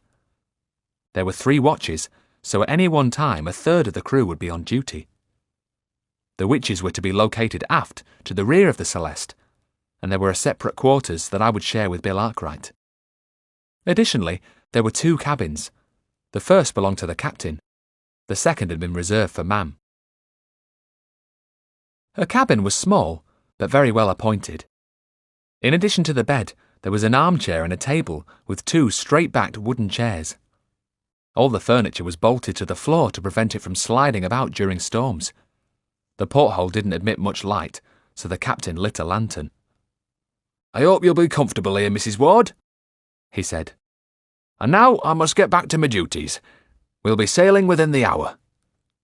"I'm sure I'll be more than comfortable, Captain," Mam said, thanking him with a smile. I followed Captain Baines back up onto the deck and saw that the tide was rising fast, the wind freshening, and the air redolent of salt and tar. Soon the large sails were unfurled, the anchor raised, and with a groan, a shudder, and a flap of canvas, the Celeste began to move away from Sunderland Point. At first, she didn't roll too much. It was a clear evening, and the sun was still just above the horizon, so there was lots to see. To the north, Arkwright pointed out Cartmel and the Old Man of Coniston, the mountain we'd visited the previous year. Had some scary times there, Alice exclaimed. We both nodded. Arkwright had almost lost his life, and Claw's mate, Tooth, had been slain by the water witch Morweena. Sailing wasn't as bad as I'd expected, but we were still only crossing Morecambe Bay, which was sheltered from the worst of the wind. The open sea lay ahead, and as we passed the estuary of the River Wyre, I could see a line of choppy white water ahead. The moment we reached it, the ship began to pitch and roll alarmingly. Soon, my stomach began to heave, and within 10 minutes, I'd emptied its contents over the side. "How long does it take you to get your sea legs?" I asked the grinning Arkwright. "Maybe hours, maybe days," he answered while I gasped for air. "Some poor folk never find them properly. Let's hope you're one of the lucky ones, Master Ward." "Going below deck now, Tom," Alice told me. "Sailors don't like women on board at the best of times. Think it's bad luck. I better get out of sight." "No, stay up here, Alice. Mam chartered this ship. They'll just have to put up with it." But Alice insisted. I tried going below with her, but the witches were not coping well with the rolling motion. Down in the gloom, the stench of vomit was so strong that I quickly fled back up to the fresh air. That night, taking Arkwright's advice, I slept in a hammock under the stars while we headed south down the coast. By dawn, I hadn't exactly got my sea legs, but I was feeling considerably better and was able to observe the crew as they fearlessly climbed the rigging and adjusted the sails. They had no time for us. It was as if we didn't exist. But I didn't mind. They were always busy, and when the ship was rolling or pitching badly, it was a dangerous job for those perched high on the masts. Arkwright knew a lot about seafaring, having made quite a few trips along the coast in his army days. He told me the names of the various parts of the ship, that the left side was called port, the right side starboard, and that fore was the front of the boat and aft the rear. My dad had been a sailor, so I knew most of what he was telling me already, but he'd also taught me manners, so I listened politely to everything he had to say. "County ships are always given the names of women," he explained. "Take Celeste, the name of this one. As your study of Latin should tell you, Master Ward, it means heavenly, and no doubt some women are. But in a big storm, a ship can be very unforgiving if she's not handled correctly and treated with respect. Some waves can be the size of a cathedral. They can roll a ship like this over and swallow her up. Ships go missing at sea, lost with all their crew. It happens all the time. It's a hard life being a sailor. In its own way, just as tough as being a spook." We had now sailed into the mouth of a big river called the Mersey, and there, at anchor, we waited for the tide. We hadn't left the county behind yet, it seemed. We were to put in briefly at Liverpool to take on additional supplies. Unlike Sunderland Point, Liverpool had a large wooden quay where the Celeste could berth. Most of us took the opportunity to stretch our legs, but the witches stayed down in the hold. When I set foot on the quayside, I experienced a strange sensation. Although I was standing on solid ground, it seemed to be moving under my feet. We waited about while the stevedores busied themselves loading up our provisions so that we could leave on the same tide. It was either that or be delayed until nearly nightfall. Back on board, I stood beside Mam as the crew untied the ship from her moorings. She had sought the shade of the mainmast and kept shielding her eyes against the sun and staring into the distance as if expecting to see something. I followed the direction of her gaze, and out of the corner of my eye, saw her face suddenly light up into a smile.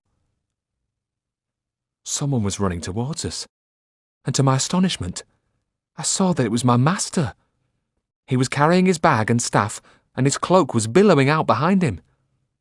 But the Celeste was already moving away from the quay, the gap widening with every second. The spook threw his bag and staff towards us. They landed on the deck, and I quickly retrieved them while he eyed the gap uncertainly. It was then that Mam stepped forward and beckoned him towards the ship. He turned instantly, ran back a little way, then sprinted straight for the edge of the quay. My heart was in my mouth. It seemed impossible that he could leap such a distance. But leap he did. His boots landed on the very edge of the deck, where he tottered and started to fall backwards. Mam stepped forward and grasped his wrist, then steadied him before pulling him forward to safety. He seemed to fall into her arms as if they'd embraced, but it was just the movement of the ship. He stepped back a little and gave her a little bow before coming towards me. I thought he had something to say to me, but he picked up his bag and staff and headed for the steps down to the hold, without even glancing at me. "I'm glad you're coming with us," I called after him. He didn't so much as turn round. "Is he angry with me, ma'am?" I asked. "More like angry with himself," she replied. "Give him time, but for now, I doubt he'll wish to be your master." "For now? Do you mean that I'll be his apprentice again one day?" "It could happen, but it's far from certain." A silence fell between us, and we could hear the shouts of the crew as they brought the Celeste through the mouth of the harbour and out into the estuary, heading for the open sea. She was beginning to roll again, and squawking seagulls followed in our wake. "Why do you think he changed his mind, ma'am?" "John Gregory is a brave man who always puts duty above personal needs and wishes, and that is exactly what he's done on this occasion. He's seen what his higher duty is and placed it above his own beliefs. But he's been forced to sacrifice some of his principles, and for a man like him, that's very hard." Despite what Mam said, I wasn't totally convinced that it was only that. The Spook had always maintained that you couldn't make alliances with servants of the dark. Something else must have changed his mind. I felt sure of it. Chapter 8. The Young Ladies. The days passed and we continued south, always keeping the coast in sight. Once a storm threatened and we put into port for shelter, but mainly the weather was sunny with a good following wind. Then, as we sailed away from the cliffs of our homeland, preparing to cross the channel, I could hear what sounded like thunder in the distance. "Another storm?" I asked. Bill Arkwright shook his head and frowned. "No, Master Ward. Those are big guns. 18-pounders if I'm not mistaken. There's a big battle taking place close to the sea. Let's hope it's going our way." The invader came from an alliance of countries to the east and southeast of our island. It was strange to be so close to the battlefront, yet be sailing beyond it into open sea. After completing our crossing of the channel, we sailed straight into a big storm in the Bay of Biscay. Thunder cracked and boomed overhead like the cannon shot we'd heard previously, and forked lightning rent the sky, the ship tossed hither and thither upon the furious foam-flecked sea.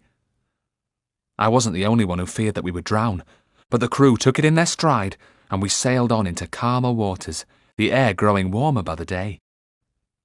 Eventually, moving through a strait that Mam called the Pillars of Heracles, we entered the Mediterranean, a vast inland sea. "Who was Heracles?" I asked Mam. "Was he a Greek?" "That he was, son. A hero and a man of great strength," she answered. "The strongest man in the whole world. See that huge rock to the north? It's called Gibraltar, and it's one of the 2 pillars. Heracles picked it up and threw it there." I laughed. It was preposterous. How big would he have to be to do that? "You can laugh, son," Mam chided, "but Greece is a land of many strange stories. More are true than you might believe. But not throwing the rock." Mam didn't reply.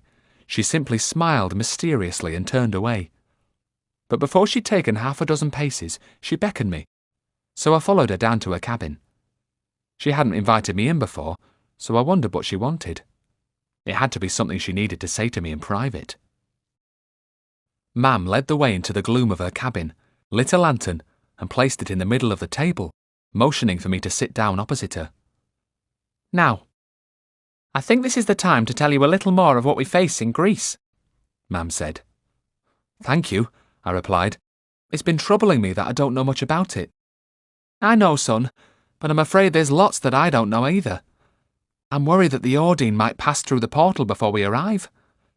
As I said, she visits every 7 years, but not on exactly the same day. So we have no way of knowing for certain when she'll come." "No, but close to the time there'll be unmistakable signs. First, birds and animals will flee the area. Then the sky will turn yellow and whirlwinds will sweep away from the point where the portal opens. It has always been so. 3 days and 3 hours later, we will all be dead, or the Ordine will have been destroyed. Do we really have a chance of success, ma'am? I demanded. It was terrifying. So much depended on what we were preparing to do. Yes, son, we do. But it'll be a close-run thing.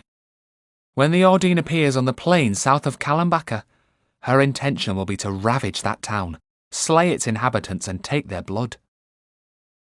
Those who escape her servants will be slain and devoured by the Maenads. None will escape. What about the folk from the town, ma'am? Why do they live there if this happens every 7 years? Their homes are there, son, and they're poor. All over the world there are people who live close to active volcanoes or in areas afflicted by earthquakes or floods. They have no choice. In Kalambaka, at least they know approximately when the danger will come so they can flee the area. The roads will be thronged with refugees. Of course, some leave it too late to escape. Others, the old and the sick, simply cannot travel. And this time, because the power of the Ordine has increased so much thanks to the Fiend, even the monasteries will not be safe. The attack comes from both land and air. Flying Lamia witches, the Vaingear, will find the heights of Meteora no obstacle at all. The Fiend has been sending increasing numbers of them to the Ordine side, but at least my sisters won't be amongst them. He is their enemy too. And what happens when the portal opens? I asked, filled with curiosity. Have you seen it happen? Once, son. Just once, many years ago, before I met your dad. But I'll never forget it. First, a pillar of fire will extend from the ground to the dark storm cloud above. This usually fades to reveal the Ord within. Then torrential rain will fall, cooling the stones of the citadel. It is then that we must go in. All entities passing through a portal from the dark need a little time to adjust and gather their strength, Mam explained. That was true of the Fiend last summer, remember? It gave you time to flee from Pendle to the protection of my special room in the farmhouse. So we must take advantage of the same time lag here. Before the Ordine and her followers have their full powers, we must break into the Ord and destroy both her and them. It's our only hope. As our journey progressed, the crew's indifference to their unusual passengers turned to open hostility. The captain explained that they had begun to fear and mistrust the Pendle witches. One of the sailors had gone missing on night watch. It had been in the midst of a storm, and he'd probably been swept overboard, but they suspected that the witches had taken the poor man's life to satisfy their need for blood. So the voyage grew increasingly uncomfortable, and we were all longing for it to be over. True to his word, the spook had discontinued my lessons and hardly spoke to me. Alice he could not bear to look at. Once, when we were talking on deck, he raised his eyes, tutted, and went back down to the hold. So Arkwright took it upon himself to continue my training, concentrating on physical skills as he had back at the mill. But it was a whole new experience to fight with staffs on a deck that pitched and rolled with the swell. As we got closer to Greece and the temperature increased, the spook began to sleep up on deck, away from the oppressive heat of the hold. And finally, he began to speak to me again. It started with a nod and a half smile, but before long he was giving me lessons once more, so I now had the benefit of 2 spooks training me. "Get out your notebook, lad," he said to me, as, under a cloudless evening sky and with a light following wind, we sailed across the Straits of Otranto, approaching the Greek mainland at last. "Well, I mentioned fire elementals to you back in the county, and said I'd tell you about them one day," he went on. "We don't have them back home, probably because the weather is so wet. Even in summer, we rarely go more than a week without a heavy downpour. But Greece is hot and dry then, and in those conditions, fire elementals can thrive. As I say, they are very dangerous, and sometimes take the form of glowing orbs, some translucent, others opaque. Take careful note of what I'm saying, because we're certain to meet them in Greece. They'll come through the portal with the Ordine." I dipped my nib into the pot of ink and began to write as fast as I could. This knowledge was soon going to be very important. "As a general rule, the opaque ones are hotter and more dangerous," continued the spook. "Indoors, they often float close to the ceiling, but they can also move very fast and are almost impossible to dodge. Contact with them can result in severe burns, and often in a painful death. In more extreme cases, such elementals can reduce their victims to ashes almost instantly. And that's not all, lad. Others, called asteri, are similar in shape to a starfish, with 5 fiery radiating arms. These elementals cling to walls or ceilings and drop onto the heads of unsuspecting victims. And once they make contact, you're as good as dead. But it's not all bad news. Fire elementals are notoriously difficult to defend against, but a metal alloy blade with the correct percentage of silver can cause them to implode. A spook staff is particularly useful. Failing that, water can seriously weaken a fire elemental and send it into hibernation until conditions are drier. Water is a very good refuge when under attack. The spook paused to give me time to write everything up in my notebook. When I'd finished, my curiosity finally got the better of me. Why had my master sacrificed his principles to join us on the journey to Greece? I knew he wouldn't want to talk about it, but I had to ask anyway. Mr. Gregory, why did you finally come with us? What made you change your mind? I asked. He looked at me, his face filled with anger. Then his expression became sad and resigned. Your mam wrote to me and told me things I'd rather not have heard. Things I didn't want to believe. After her letter arrived at Chippenden, I struggled with my conscience for a long time and almost left it too late. I wanted to know more, but before I could speak, there was a sudden shout from the lookout far above our heads. We stood up and gazed over the starboard bow. As we were very near the coast of Greece, I thought it meant that land had been sighted. But I was wrong.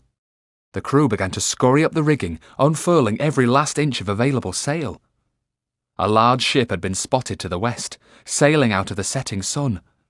It had black sails and was closing on us rapidly. Fast as the Celeste was, it seemed that this ship was even swifter. Our crew were agitated and worked feverishly, but still the vessel drew steadily nearer. The captain watched it for a while with his spyglass. "It's a pirate ship. We've no chance of outrunning it before dark," he said, scratching at his side whiskers. "And I don't fancy our chances if it comes to a fight. We're heavily outgunned." The pirate ship was bristling with cannon, whereas we only had 4 guns, 2 on each side. No sooner had he spoken than we heard a gun being fired. A cannonball hit the water close to our bows, sending up a big plume of spray. The pirates clearly had the armaments to sink our ship with ease. Bill Arkwright shook his head and smiled grimly. "It's not as bad as it seems, Captain. Just don't return fire. We certainly can't win any fight that involves an exchange of cannon fire, but it won't come to that. The last thing they want is to sink us. They'll want this ship as a prize. No doubt they intend to cut our throats and throw us to the fishes, but when they board us, they'll get a nasty surprise." He turned to me with a grim smile. "Go down into the hold, Master Ward, and let the young ladies down there know the situation." Wasting no time, I went down to tell the Pendle witches what was afoot. Grimalkin was sitting on the steps sharpening one of her throwing knives. "We're already preparing, child," she told me. "Mab scried the threat hours ago. To be honest, we're anticipating the fight with relish. We've spent too long cooped up down there, and my sisters thirst for blood." I saw some of the other witches below her, their eyes glinting cruelly as they licked their lips with relish at the thought of the fresh blood that was soon to be theirs. Their fingernails looked as sharp as the blades they were honing, all weapons ready to rend and pierce human flesh. Back on deck, the spook was standing beside Bill Arkwright, both of them readying themselves for the fight ahead. Arkwright always looked forward to cracking heads. He was actually smiling in anticipation of the impending action. I released the blade from my staff and moved forward to join them. The spook gave me a nod, and Arkwright gave me a pat on the back in encouragement. The captain and most of the crew were lined up between the masts, gripping cudgels, but they seemed to have little heart for a fight. We would certainly be glad of the Pendle Witch's help. My mouth was dry with fear and excitement, yet I was determined to do my best. But at that moment, I felt a firm hand on my shoulder. It was Mam. "No, son," she said, drawing me away from the others. "You keep well clear of this battle. We can't take the risk of you being hurt. You have more important things to do in Greece." I tried to argue, but Mam would not be persuaded.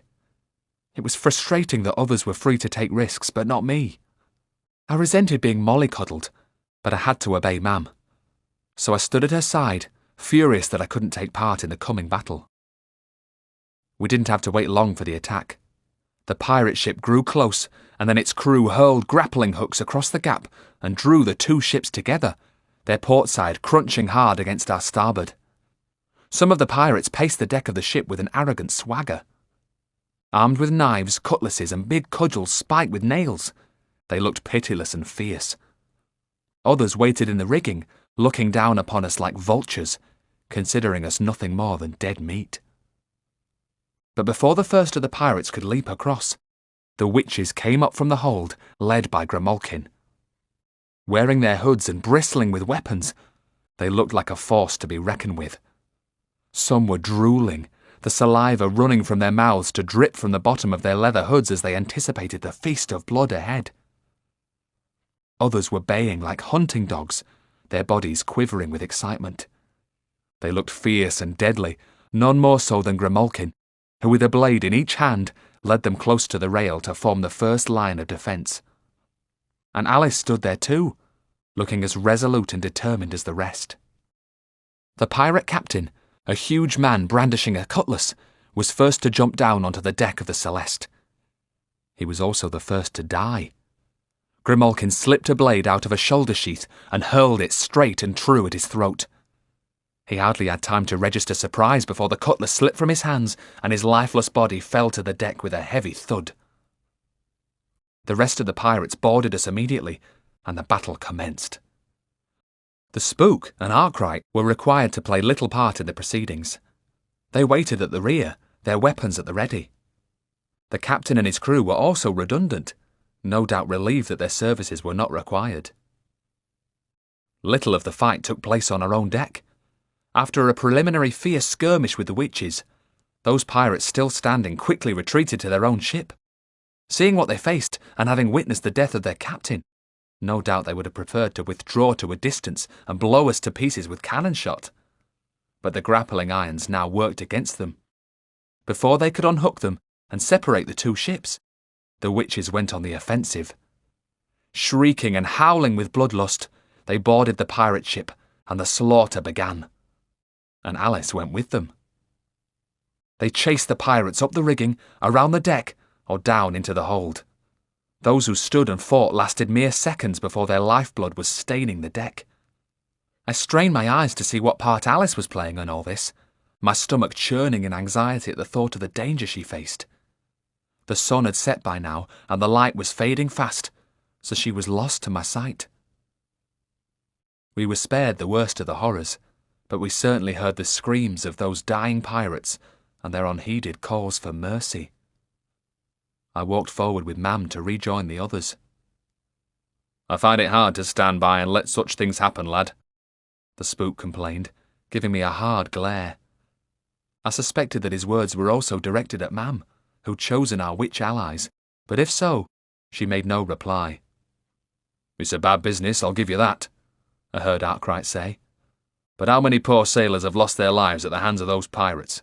How many ships have gone to the bottom?" That was certainly true, and the Spook didn't bother to comment further. At last, the cries faded, and finally ceased altogether. And I knew that, hidden by darkness, the witches would be taking the blood and bones they needed for their rituals.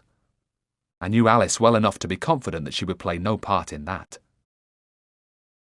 We lay at anchor until daylight, when the blood-spattered witches rejoined the Celeste and retreated to their refuge in the hold once more.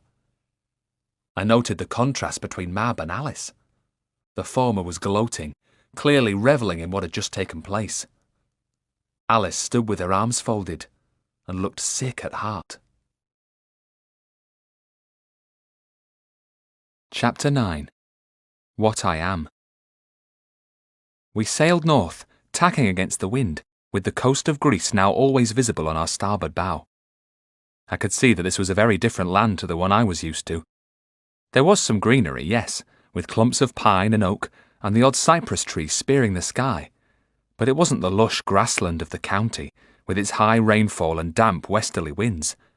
This was a hot, arid country, a desiccated wilderness, the sun burning our heads and necks, the hills parched brown. We were within less than an hour of the port of Igoumenitsa, but the sea and its denizens hadn't finished with us yet. The first I knew of the danger was a distant sound, high and shrill, audible even above the pounding of the waves against the rocky shore. The Spook and Arkwright stared at each other, eyes widening. At that moment, the Celeste lurched, hurling us to the deck as the prow began to veer to starboard. We scrambled to our feet as she came about, until, to my astonishment, we were pointing directly towards the coast and a wall of jagged rocks. "Sirens!" Arkwright cried. I'd read about sirens in the Spook's bestiary.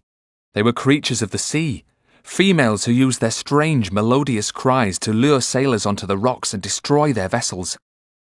They then dragged the drowning sailors into the depths and fed upon their flesh at leisure.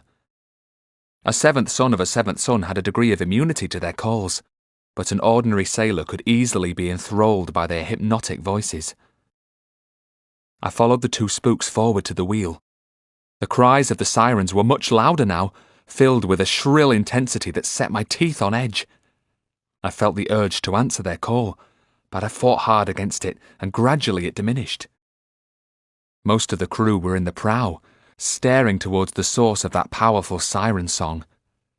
The captain was at the helm, his eyes bulging, the muscles of his bare arms knotted as he aimed the ship directly towards the black rocks that awaited us like the huge fangs of a ravenous beast.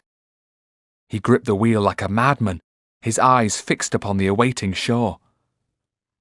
I could see the sirens now, sprawled there on the rocks. Beautiful women with bright eyes, golden hair and skin, their allure very powerful. But as I concentrated, trying to slow my breathing, their appearance began to change, and I saw them for what they really were. They still had the bodies of women, but their hair was long and green like tangled seaweed, and their faces were monstrous, with huge fangs sprouting from grotesquely swollen lips. But I realized that the captain and crew had been separated from their wives for long weeks, and without the immunity possessed by Spooks, they could only see the illusion. Arkwright seized the captain by the shoulders and tried to drag him away from the wheel. During my training, I'd wrestled with Arkwright and fought him staff against staff, so I knew to my cost that he was extremely strong. But even so, he couldn't manage to prise the man away. As the Spook went to his aid, some of the sailors left the prow and started to come towards us, brandishing cudgels, their intention clear. They were desperate to answer the siren's call and aware that we were trying to prevent them. "Stand back!" cried the Spook, stepping forward to swing his staff in an arc. But the crew kept coming, their eyes glittering insanely. They were enthralled to the siren's song and would do anything to obey their summons. The Spook struck the wrist of the nearest sailor, sending the cudgel flying from his hand. The man gave a howl of pain and stepped back a pace. I moved forward to stand at John Gregory's side, holding my staff diagonally across me in a defensive position. Neither the Spook nor I had released our retractable blades. We were facing the crew of the Celeste, after all, and didn't want to do anyone any permanent damage.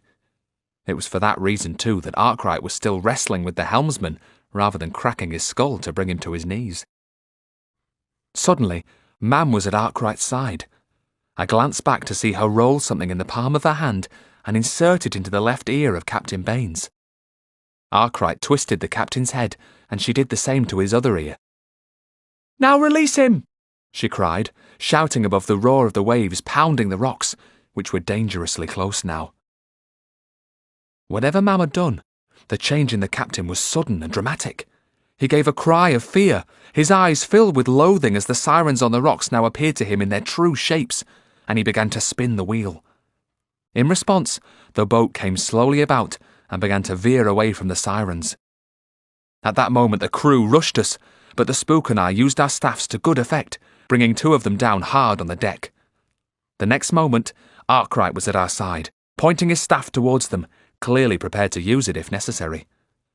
But by then the sirens' cries were already beginning to fade as we sailed down the coast in the opposite direction, the wind now to our rear, driving the Celeste fast across the water. I watched the crew's faces as the allure of the sirens began to weaken and they could be seen in their true shapes.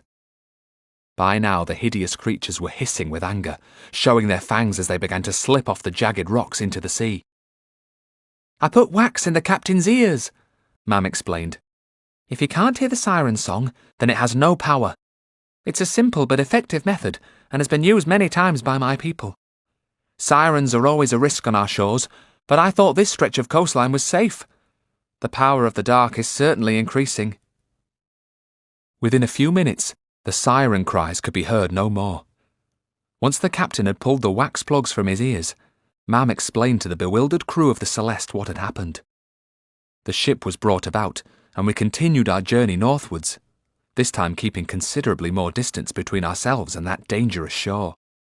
We'd not even landed in Greece yet, but already the pirates and sirens had threatened our survival. We landed at the port of Igoumenitsa late in the morning.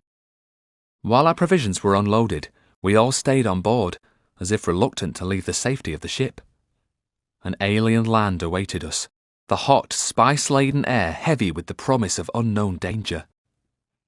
Then, late in the afternoon, I saw a cloud of dust on the road that led towards the port itself, soon followed by a dozen fierce-looking men on horseback who galloped towards the quay. All wore brown robes and had swords at their hips. They were bearded, their faces crisscrossed with scars. Behind them came a wagon covered with black canvas. The riders halted in a line facing the ship and waited silently. Mam came up from her cabin, hooded and veiled, and stood on the deck looking down at them. After a while she turned to me. "These are my friends, son. It's a dangerous land, this, and enemies may try to intercept us at any time. We'll need these people if the Maenads attack. Come and meet them." So saying, she led me down the gangplank towards the waiting horsemen. As we approached, they leaped from their horses and ran forward, eager smiles on their faces, to form a circle around her. Mam turned her back to the sun and lifted aside her veil, then spoke rapidly, her voice warm. I tried to work out what she was saying. It sounded similar to Greek, but I could only catch the odd word. Then she put her left hand on my right shoulder and said, "O Yos," which means son, and then a moment later, "Ehi," which she repeated. I think she just told them I was a seventh son of a seventh son and that I belonged to her. Whatever she'd said, all their eyes were now fixed on me, and once again their faces were lit with smiles. "This is Silenos," Mam said, pointing to a tall black-haired man in the centre of the group. "A good friend and a very brave man. His courage is matched only by his love of food and good wine. He's the nearest thing we have in my country to a county spook. He's an expert on Lamia witches and fire elementals, which should prove very useful if we manage to get into the Ord." She spoke to him rapidly. Again, I couldn't follow the words, and Silenos nodded at me. "I've told him that your life is just as important as my own, and asked him to do all he can to ensure your safety at all times," Mam explained. "What language is it, Mam?" I asked. "It's like Greek, but I can hardly understand any of it. They talk so quickly." "You'll understand most people we encounter without too much trouble, but these people are from the border. It's a dialect from what Southerners refer to as the barbarous North." "It is all right," said Silenos, stepping forward and beaming widely. "I speak some of your words, yes? Your good mother tell me you are an apprentice enemy of dark. I teach you as well. I know this land and its dangers." "Thanks," I told him with a smile. "I'd be grateful for anything that may help." "Anyway, son," Mam said, "we won't begin our journey east until tomorrow now. We'll spend one more night on the Celeste. It'll be safer that way. Best not to set off until we're good and ready. But in the meantime, I want to show you something, and I've things to explain. We're going on a little journey, but we should be back here well before nightfall. We'll ride in this." She led the way over to the wagon with the black canvas top. The grinning driver climbed down and opened the door for her. I was surprised how cool it was inside. I'd have liked to look out of the window, but it was a small sacrifice to have Mam safe from that burning sun. Accompanied by Mam's warrior friends, We headed south for about an hour. After a while, our pace slowed and we seemed to be climbing. We travelled in silence, not saying a word to one another for the whole journey. I wanted to ask questions, but there was something in Mam's manner that made me hold back. I sensed that she wanted me to wait until we had arrived at our destination. When we stopped, I followed Mam out, blinking in the bright sunshine. We were on a rocky hillside. The sparkling blue sea was now far away in the distance. Before us stood a large, white-painted house with a walled garden. The paint was flaking from the walls, and the shuttered windows also needed a lick of paint. The horseman didn't dismount, but waited patiently as Mam led me towards the front door. She inserted a key into the lock, turned it, and opened the door. It yielded with a groan and a creak. It was as if nobody had entered this place for years. I followed Mam into the gloom. Once inside, she lifted her veil and led me through the house. As I followed, I caught a movement to my left. At first I thought it was a rat, but it was a small green lizard which ran up the wall and onto the ceiling. Mam used a key to open the back door, and after she'd lowered her veil again, we walked out into the walled garden. It was an astonishing oasis of greenery. Although overgrown and neglected, it was a delight to the eye. A spring bubbled from an ornate stone fountain at its centre, and that water gave sustenance to a mass of grasses, shrubs, and small trees. See that, Tom? Mam said, pointing at a small gnarled tree close to the fountain. That's an olive. Such trees live to a great age, and the olives they bear provide a nutritious oil. That one is well over 200 years old. I smiled and nodded, but a wave of homesickness washed over me. The tree Mam had indicated was small, nothing compared to the great oaks, ashes, and sycamores of the county. Let's sit in the shade, she suggested, and I followed her to a bench set against the wall out of the sun. Once seated, she raised her veil again. Your dad told you about this house and garden, didn't he? She asked. For a moment I was puzzled. Then I remembered and smiled. Is this your house, Mam? The one where you stayed with Dad after he'd rescued you from the rock? Not long before he died, Dad had told me the story of how he met Mam. He was originally a sailor, and while ashore in Greece, he'd found her bound naked to a rock with a silver chain. He'd protected her from the sun, otherwise she'd have died. Then he'd released her from the rock, and they'd stayed together in this house before returning to the county to be married. The silver chain that had constrained her was the one I now used to bind malevolent witches. She nodded. Yes, it's my house. I wanted you to see it, but I really brought you here so that we could be alone together without any chance of being disturbed. You see, there's something else you need to know, son, she continued. We might not get a chance to talk alone again. This is very hard for me, but I need to tell you what I am. What are you, Mam? I said, my heart hammering in my chest. I'd waited a long time to find this out, but now, with the truth finally about to be revealed, I was scared. Mam took a deep breath, and it was a long time before she spoke. I'm not human, Tom. I never was. It doesn't matter, Mam.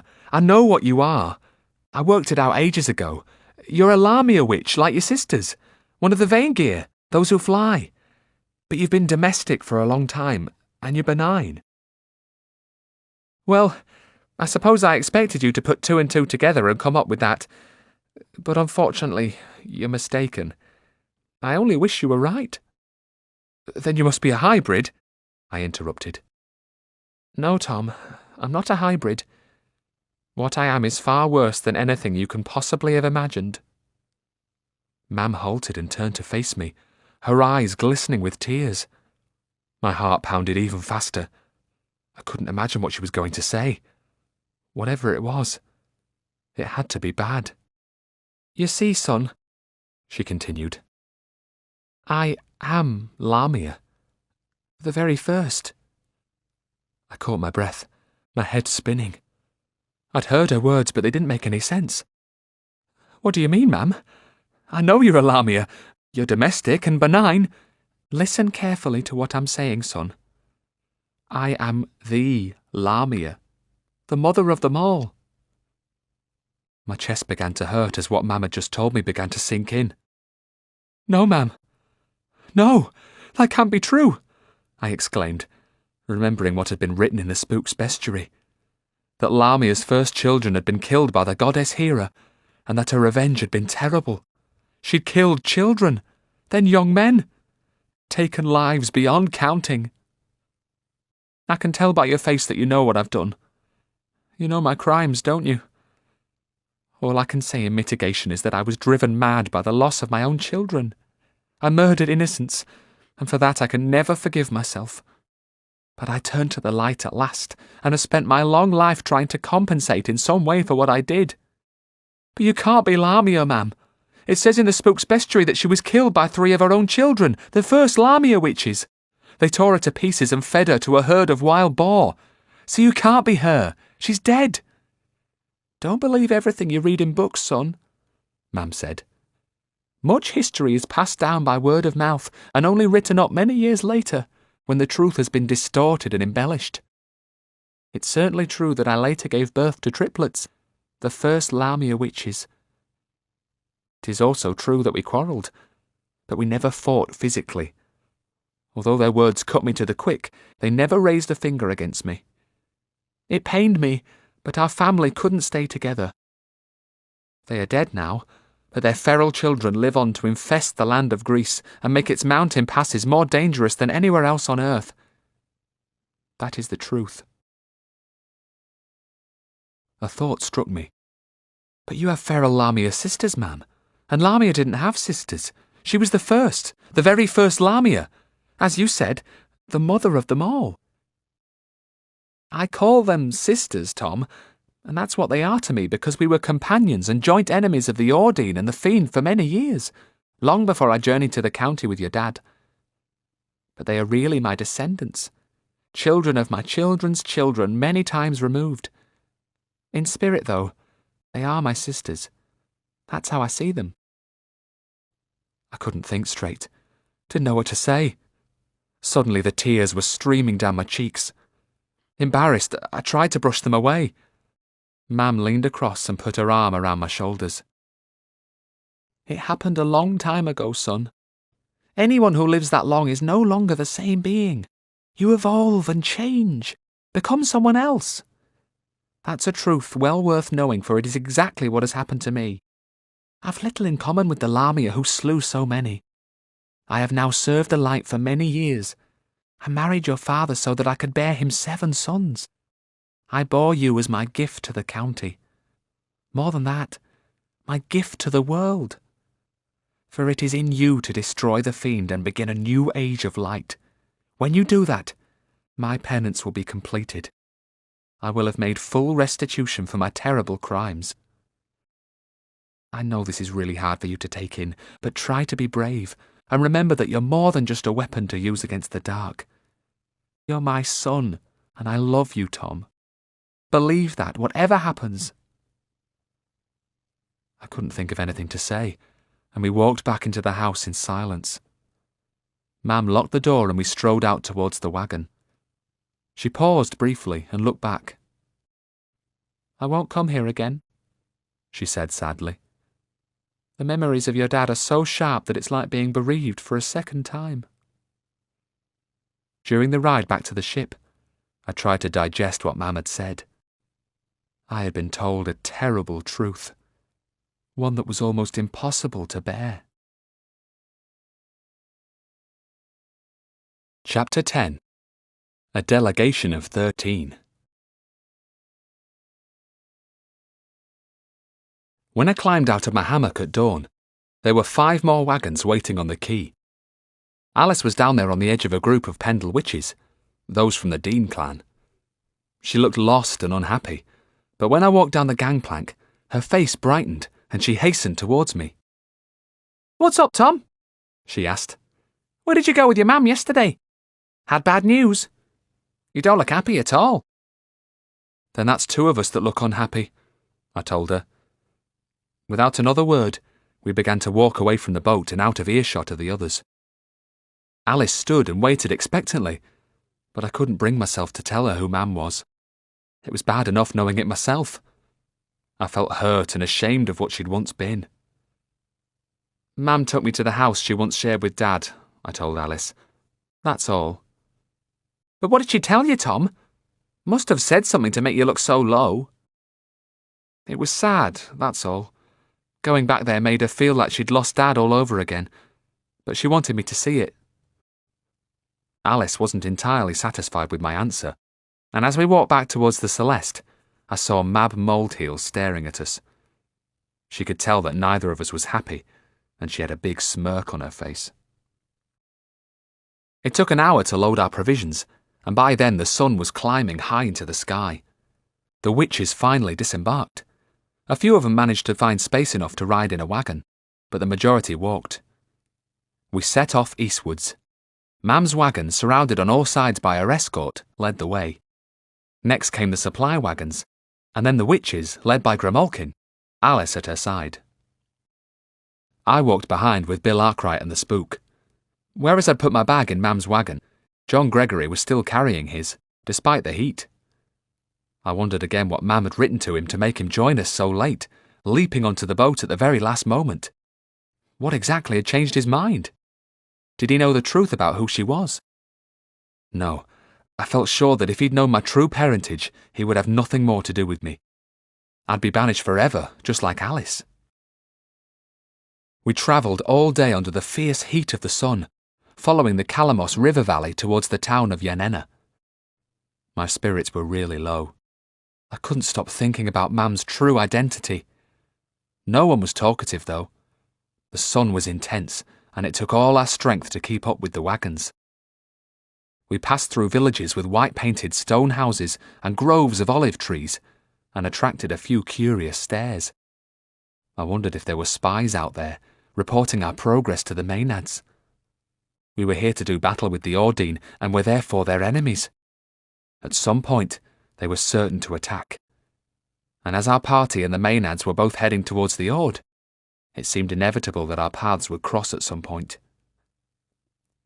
I was used to the lazy summer drone of insects back home, but here they were everywhere. There were swarms of flying things that got inside my hood and bit me. "Does it ever rain here?" I asked, looking up at the blue sky and scorching sun. "It rains a lot in winter, I believe," Arkwright replied. "And it can get cold too. Your mum says it's a totally different place in spring, with carpets of wild flowers." "I'd like to see it then," I remarked. "Who knows? Once we've sorted things out, we may be able to come again one day. I'd love to see more of Mam's country. But what's that whirring noise?" It was in the background all the time and was starting to annoy me. "Cicadas, a sort of grasshopper," Arkwright explained. "Noisy blighters, aren't they? It's the bigger creatures we need to watch out for, though, Master Ward. Like wild boar.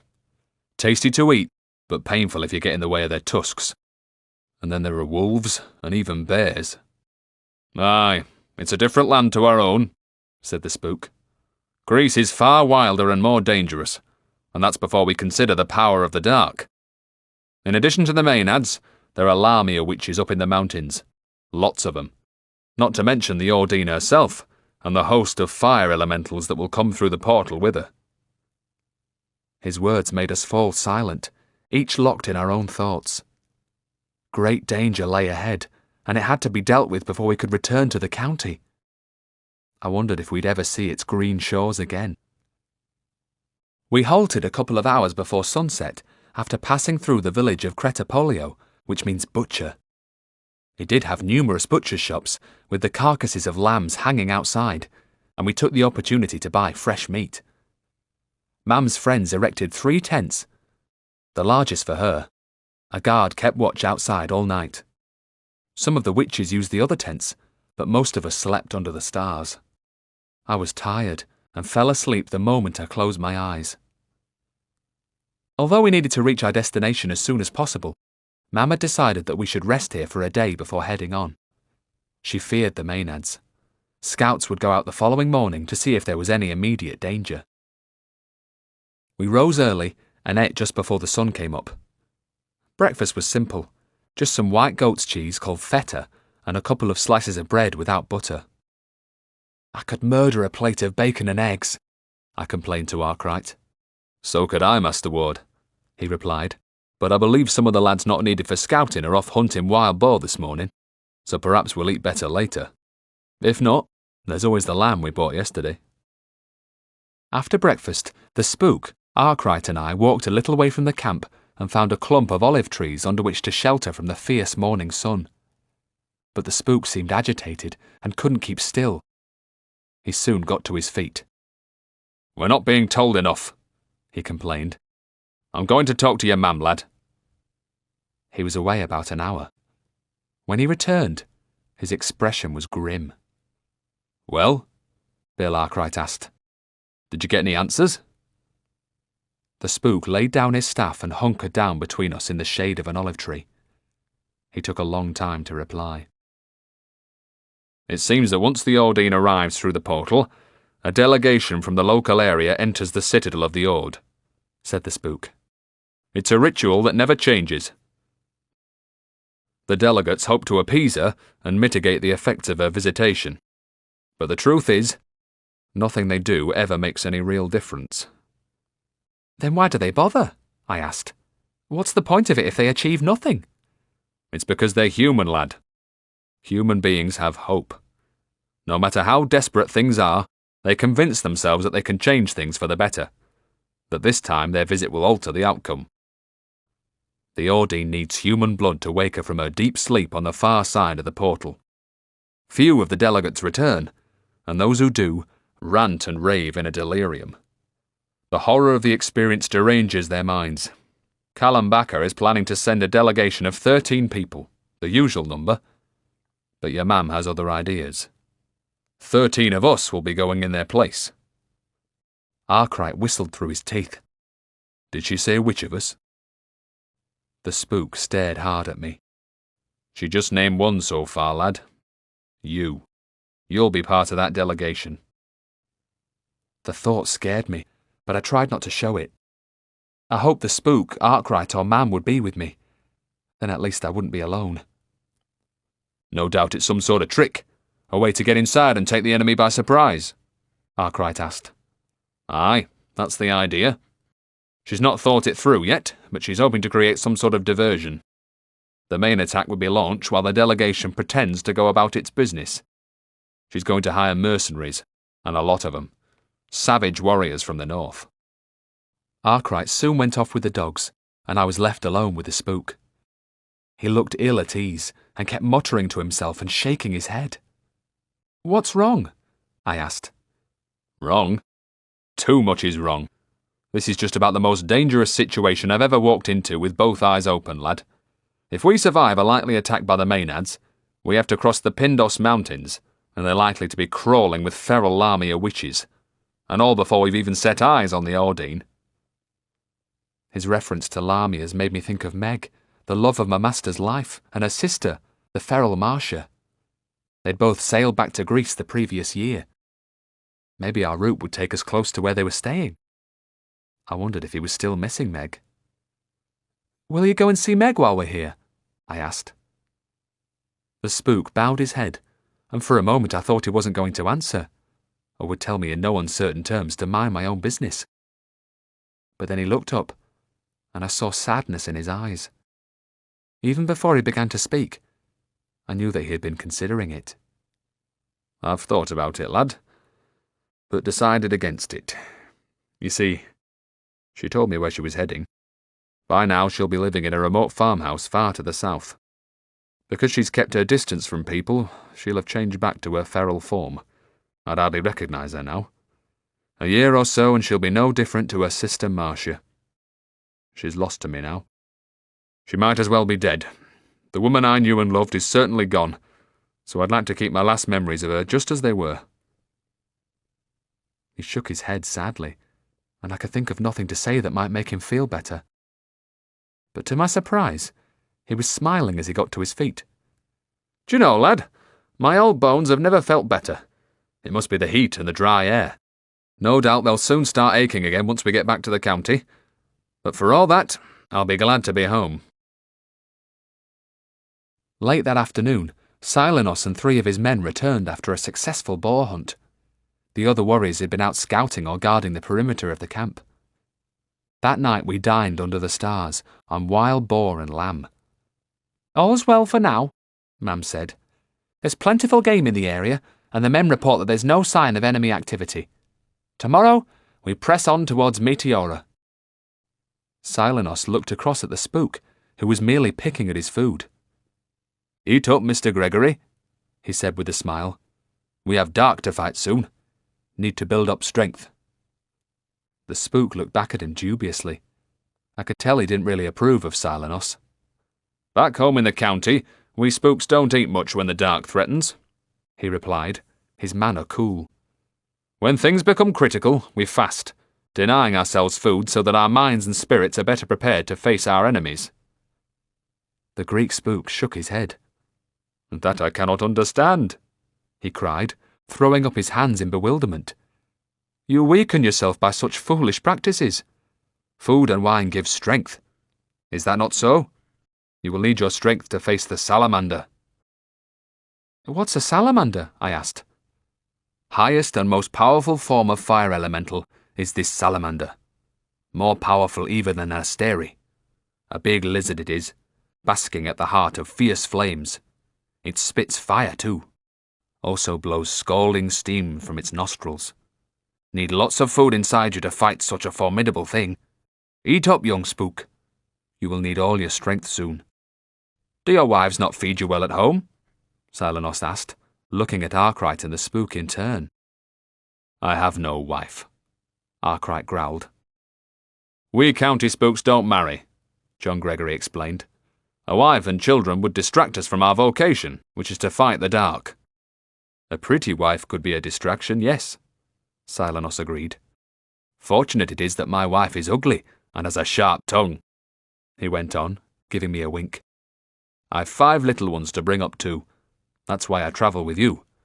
To escape, wife, and earn money from your good mother." I was hungry, and ate till I was full. Even so, compared with Silenos, I picked at my food. He ate until his belly seemed sure to burst, applauded by his men, who seemed to delight in his insatiable appetite. When I settled down to sleep, he was still eating, and drinking a good deal of wine. I thought over what the spook had reported earlier. Mam hadn't mentioned her plan at supper, so she must still be thinking it through. Why'd she pick me to be part of the delegation? The thought was frightening, but I had to trust Mam's judgment. Soon after dawn, we continued our journey eastwards. We travelled for 3 days, each stage of our journey more wearisome than the previous. It was hot and dusty, the sun beating down mercilessly. After the 3rd day, we skirted the town of Yanena. At last, we saw a ridge of mountains on the horizon, the ones we needed to cross in order to reach Meteora. 2 nights later, as we made camp on their lower slopes, those high Pindos mountains loomed very close. Tomorrow, well before noon, we would start to climb. Beyond the mountains awaited the plain of Kalambaka, where the Ordine would emerge from her fiery portal. Every mile brought us closer to that ultimate danger. Chapter 11. Night Attack. I lay wrapped in my cloak some distance from the cooking fire. It had been a hot day, but the stars were bright, and the air was starting to cool a little. Just as I started to sink into sleep, I was awoken very suddenly by a loud noise. It sounded like wild laughter, but ended in a frenzied scream. I looked out into the darkness beyond the fire. Immediately the sound was repeated from a different direction, and I lurched to my feet, snatching up my staff. It was Maenads. I felt sure of it. They were preparing to attack. Other people were stirring about me. In the light of the embers, I saw Bill Arkwright's shaven head as he kicked dirt across to extinguish the orange glow of the fire, plunging us into relative darkness. In the distance, the other fires were also being doused, so that the enemy had only starlight to see us by. I saw Arkwright crouch down to make himself less of a target, and I did the same. There were more shrieks and yells, this time from behind us, and much closer. We were surrounded. The Maenads were moving in, about to attack. A shadowy figure ran straight at Arkwright, and he struck out at her with his staff. The Maenad fell at his feet with a grunt, but others were sprinting towards us from all directions. I could hear their feet thumping on the dry earth. I whirled to meet an attacker at my left shoulder, swinging my staff in an arc. I caught her on the head, and she overbalanced and fell away. I pressed the catch in my staff, and the blade emerged with a click. It was a fight to the death now. Maenads were all around, some stabbing at me with long, cruel blades, others charging with bare hands. Some had killed already. The mouth of one was dripping with blood, and she had pieces of skin and flesh trapped between her teeth. I whirled round, trying to keep them at bay. There were too many to fight off, and I'd no hope of help. Everyone else was in the same predicament. We were heavily outnumbered. My only hope was to break out of the circle, so I attacked, lunging forward, spearing my staff towards the figure directly before me. She fell back, and I leaped over her body into an open space.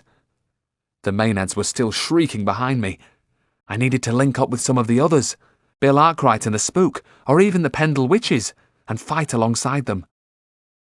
A shadow loomed up from my right, and before I could spin to defend myself, a hand gripped my wrist fiercely and tugged me away into the darkness. "Just follow me, Tom!" cried a voice I knew so well. It was Alice. "Where are we going?" I demanded. "Ain't got time to talk now. Got to get away first." I followed at her heels. We ran away from the camp, heading roughly east. The sounds of pursuit faded, but when Alice showed no signs of slowing down, I caught her up and grabbed her arm from behind. "I'm not going any further, Alice." She turned to face me, her features in shadow, but her eyes glittering in the starlight.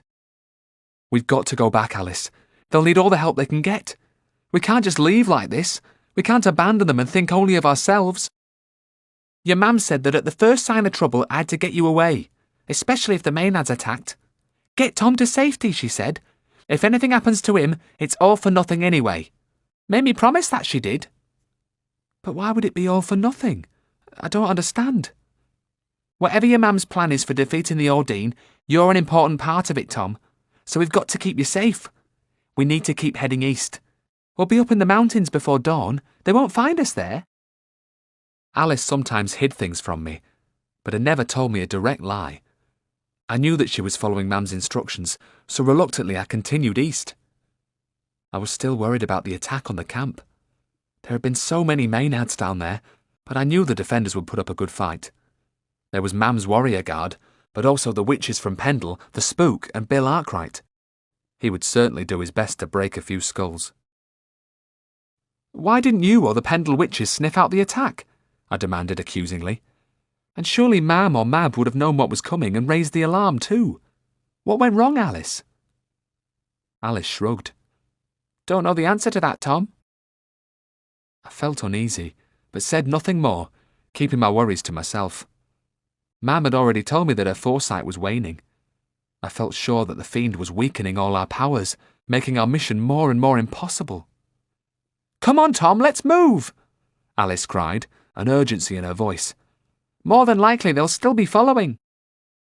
So we ran on a little further before slowing to a steady jog. As we reached the foothills, the moon came up above the solid bulk of the dark Pindos Mountains rising before us. No doubt somewhere ahead there was a route through them, but we weren't back in the county, and didn't have either a knowledge of the terrain or a map to refer to. All I knew was that Meteora was somewhere to the east beyond this range. So we climbed as best we could, hoping to find our own way through. We'd been climbing through a pinewood for about 10 minutes. My body was starting to sweat with the exertion, when Alice suddenly came to a halt, her eyes wide. She sniffed the air 3 times. "There are Maenads following us. Ain't no doubt about it. They must have a tracker." "How many, Alice?" 3 or 4. Aren't too far behind either." I looked back, but even with the moonlight bathing the slope, I could see nothing of our pursuers through the trees. However, Alice was rarely wrong when it came to sniffing out danger. "The higher we get, the more chance we've got to hide and throw them off our trail," she said. So we turned and hurried on. Soon the trees were left behind us, and the ground became steeper and more rocky. The next time I looked back, I could see 4 shadowy figures moving swiftly up the trail. They were closing on us fast. We were following a narrow track between 2 huge crags rising up on either side when, suddenly, we saw a cave ahead, its dark maw leading downwards. The path led straight into it. There was nowhere else to go. We could lose them down there in the dark. Hard to track us too, Alice suggested. Swiftly, she sniffed the entrance to the cave. Seems safe enough, this one. No danger at all. But what if it's a dead end, Alice? If there's no way through, we'll be trapped down there in the darkness. Ain't got much choice, Tom. We either go in, or turn back and face 'em on the path. She was right. We had no alternative. I nodded at her, and after using my tinderbox to light the candle I always carried with me, we entered the cave. The descent was gradual at first, and the air was much cooler than outside. Every so often, we paused for a second, but could hear no sounds of pursuit. It wouldn't be long before the Maenads came after us, though. And what if we reached a dead end? That didn't bear thinking about. But the path up to the cave entrance was well worn, suggesting there was a way through. The tunnel sloped downwards more steeply now, each step taking us deeper underground. Suddenly, we heard a faint rhythmical tapping within the wall somewhere to our right. Almost immediately, there was a reply from the left wall. "What's that, Alice?" Don't know, she said, her eyes wide. Ain't the Maenads. They're back there. Unless there are more of them already in this tunnel. The tapping became more frantic, building into an insistent beat made by some insane, many-armed drummer. The sounds were sometimes above, but mostly to the side, as if somebody or something was keeping pace with us, moving along the tunnel. But we could see nothing. Either the things making the sounds were invisible, or they were somehow inside the rock. Could they be some sort of elemental, I wondered? Eventually, the tapping noise faded, which made me feel a lot better. Now the tunnel had narrowed and was really steep, the floor uneven and strewn with loose rocks. After a few minutes, we emerged into a wider passageway that sloped from left to right. Until now, the cave had been dry, but here, water cascaded down the far wall and dripped from the roof above, and there were puddles on the ground. We followed the downward slope. Soon, the water underfoot became a shallow, fast-flowing stream, and we followed its course. We pressed on, our mood darkening as our confidence began to ebb away. The depth of the water steadily increased. Eventually it came above our knees, the current so strong that I found it difficult to stay upright. But now, we could hear the Maenads calling to each other behind us, the sounds getting nearer and nearer. Stumbling along, thigh-deep in water, we reached what at first glance appeared to be a dead end. But the water level didn't seem to be rising any further. If there was no escape route, it would surely have already reached the roof of the cave. Only as we got closer did I notice the extreme turbulence of the water. It crashed against the wall of solid rock before swirling back on itself. It was a large whirlpool. Somewhere below, we could hear a great echoing roar of falling water. It must be dropping through a hole into a cavern somewhere further underground. Then we heard shouts and shrieks of anger from behind us. The Maenads were closing on us, and we were trapped against the rock face. Desperately, I held the candle aloft and searched the walls that hemmed us in. There was a steep upward slope of scree to our right, a dry area above the water. To my relief, I saw that it led up to a small tunnel. I pointed towards it, and Alice immediately started to scramble up the loose rocks. I followed at her heels, but our pursuers were very close now.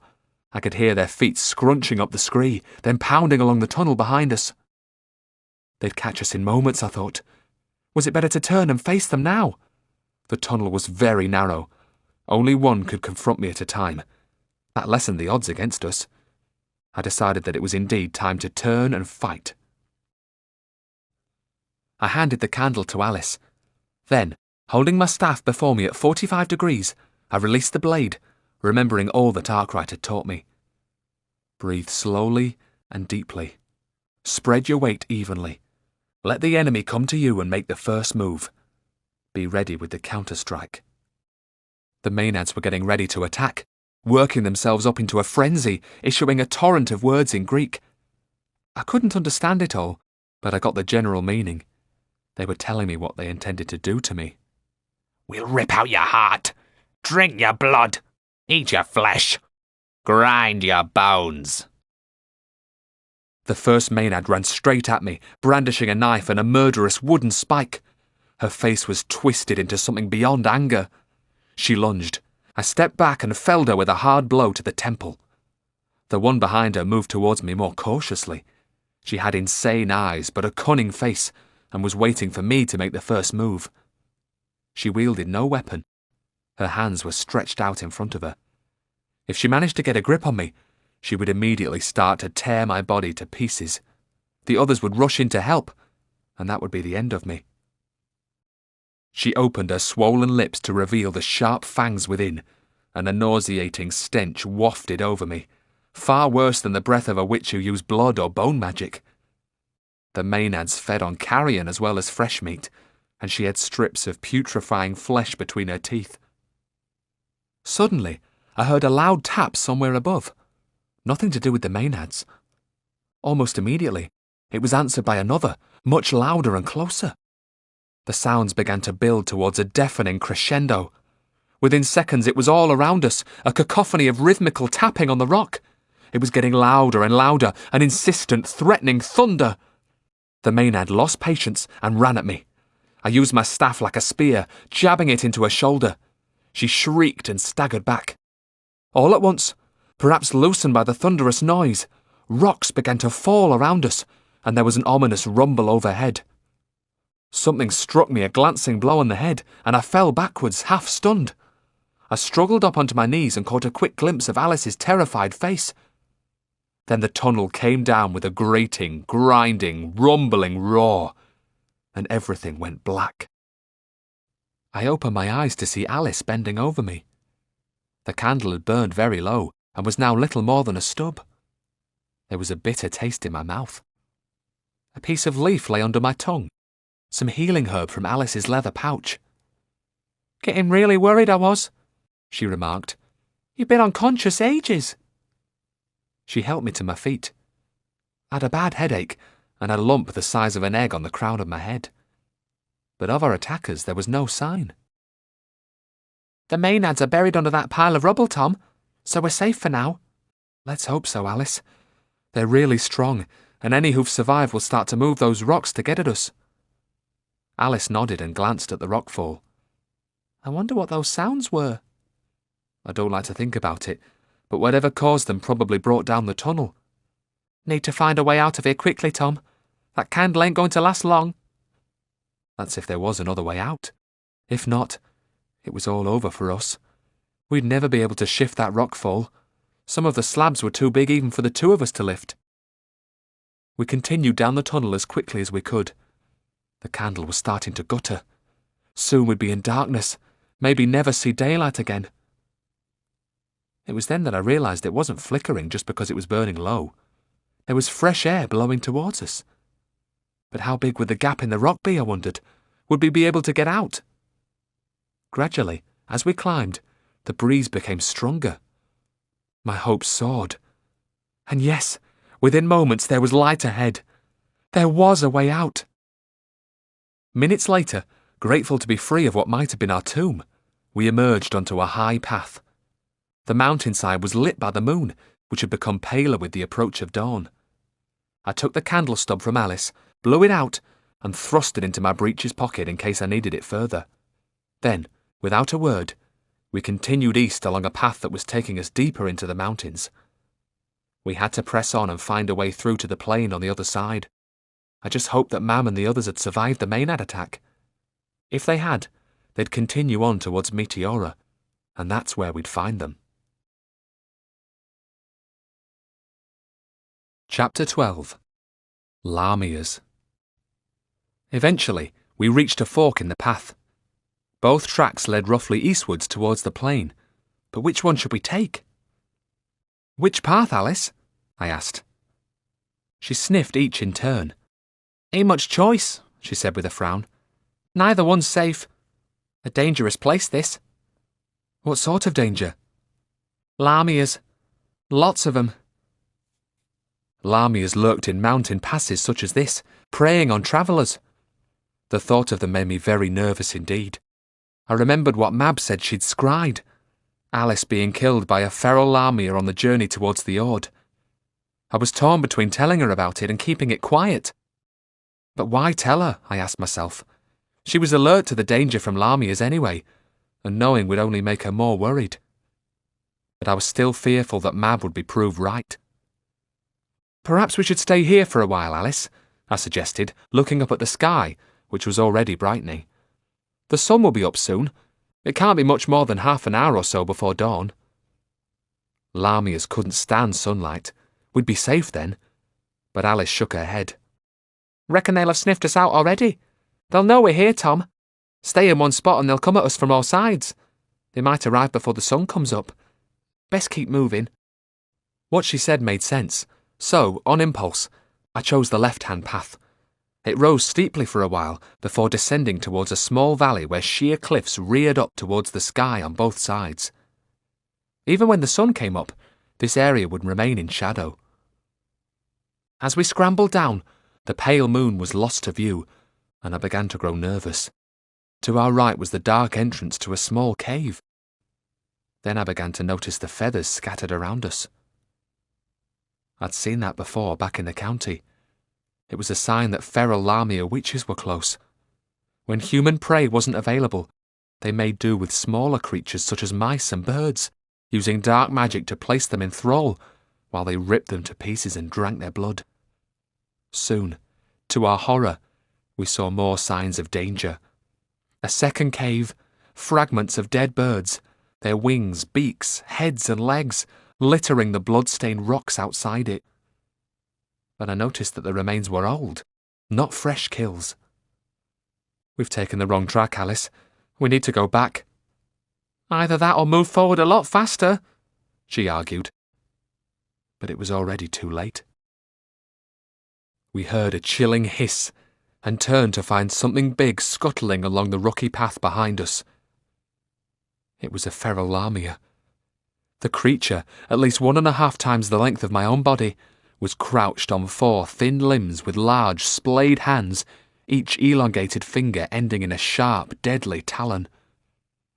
Long, greasy hair hung down onto the scale back and across the face too. What I could see of its features told me that the situation couldn't be worse. This was not the bloated face of a lamia witch that had recently fed, making it sluggish and less aggressive. No, it was gaunt, cadaverous, its heavily lidded eyes wide open and showing a ravenous hunger. I turned, stepped in front of Alice, and raised my staff. Lamias didn't like rowanwood. I drove it hard and fast towards its head. There was a dull thud as the end made contact, and the creature backed away, hissing angrily. I followed, jabbing at it again and again. It was then that I heard another angry hiss from behind. I turned to see a second lamia advancing towards Alice. Almost immediately, a third scuttled up onto a large boulder to our right. Rowanwood wouldn't be sufficient now, so I pressed the recess near the top of my staff, and with a sharp click, the retractable blade emerged from the end. "Keep very close behind me, Alice," I cried. If I could force the lamia back to where the path widened, we could race past it and make our escape. Wasting no time, I drove my staff hard at the lamia ahead of me.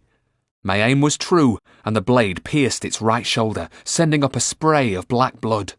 It screamed and retreated, so I advanced again, stabbing quickly, keeping it at bay, trying to maintain my concentration.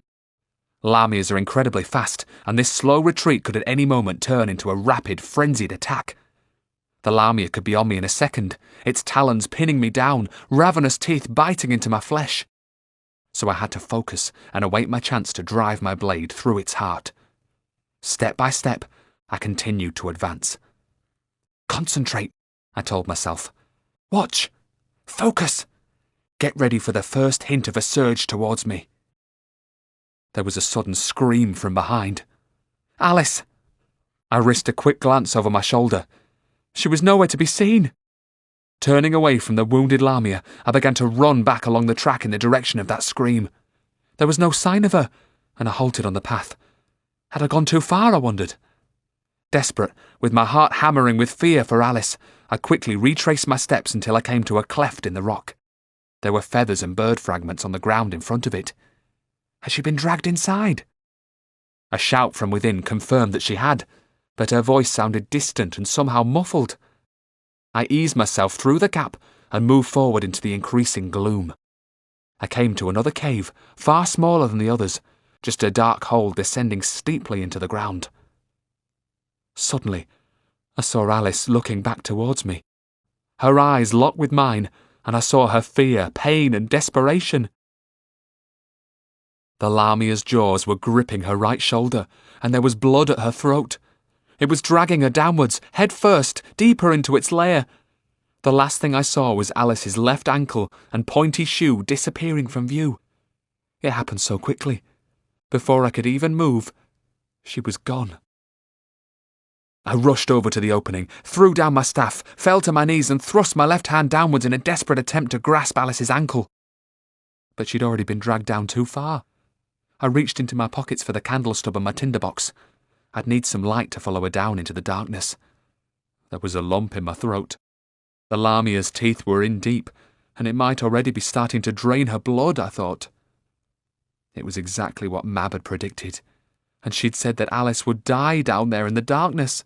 The witch would suck her blood until her heart stopped. I heard a scrabbling noise from below. I was probably already too late. Frantic with fear for Alice, I suddenly remembered the dark wish that Grimalkin had given me. It was wrong to use it. It meant invoking the dark. But what choice did I have? How could I stand back and let Alice die when I had the power to save her? Tears welled in my eyes, and my throat began to constrict with emotion. I couldn't imagine life without Alice. I had to do it. But would using it save Alice? Would it really be strong enough? I wish Alice to be unhurt, safe and well, I cried, and then repeated the wish quickly as Grimalkin had instructed. I wish Alice to be unhurt, safe and well. I don't know what I expected to happen. Certainly not for Alice to simply appear safe and well at my side. I was hoping to see her crawl to safety from the Lamia's lair. But all I could hear was the distant whine of the wind. Grimalkin had said that the wish contained years of stored power. Surely something should be happening by now. But there was nothing. Nothing at all.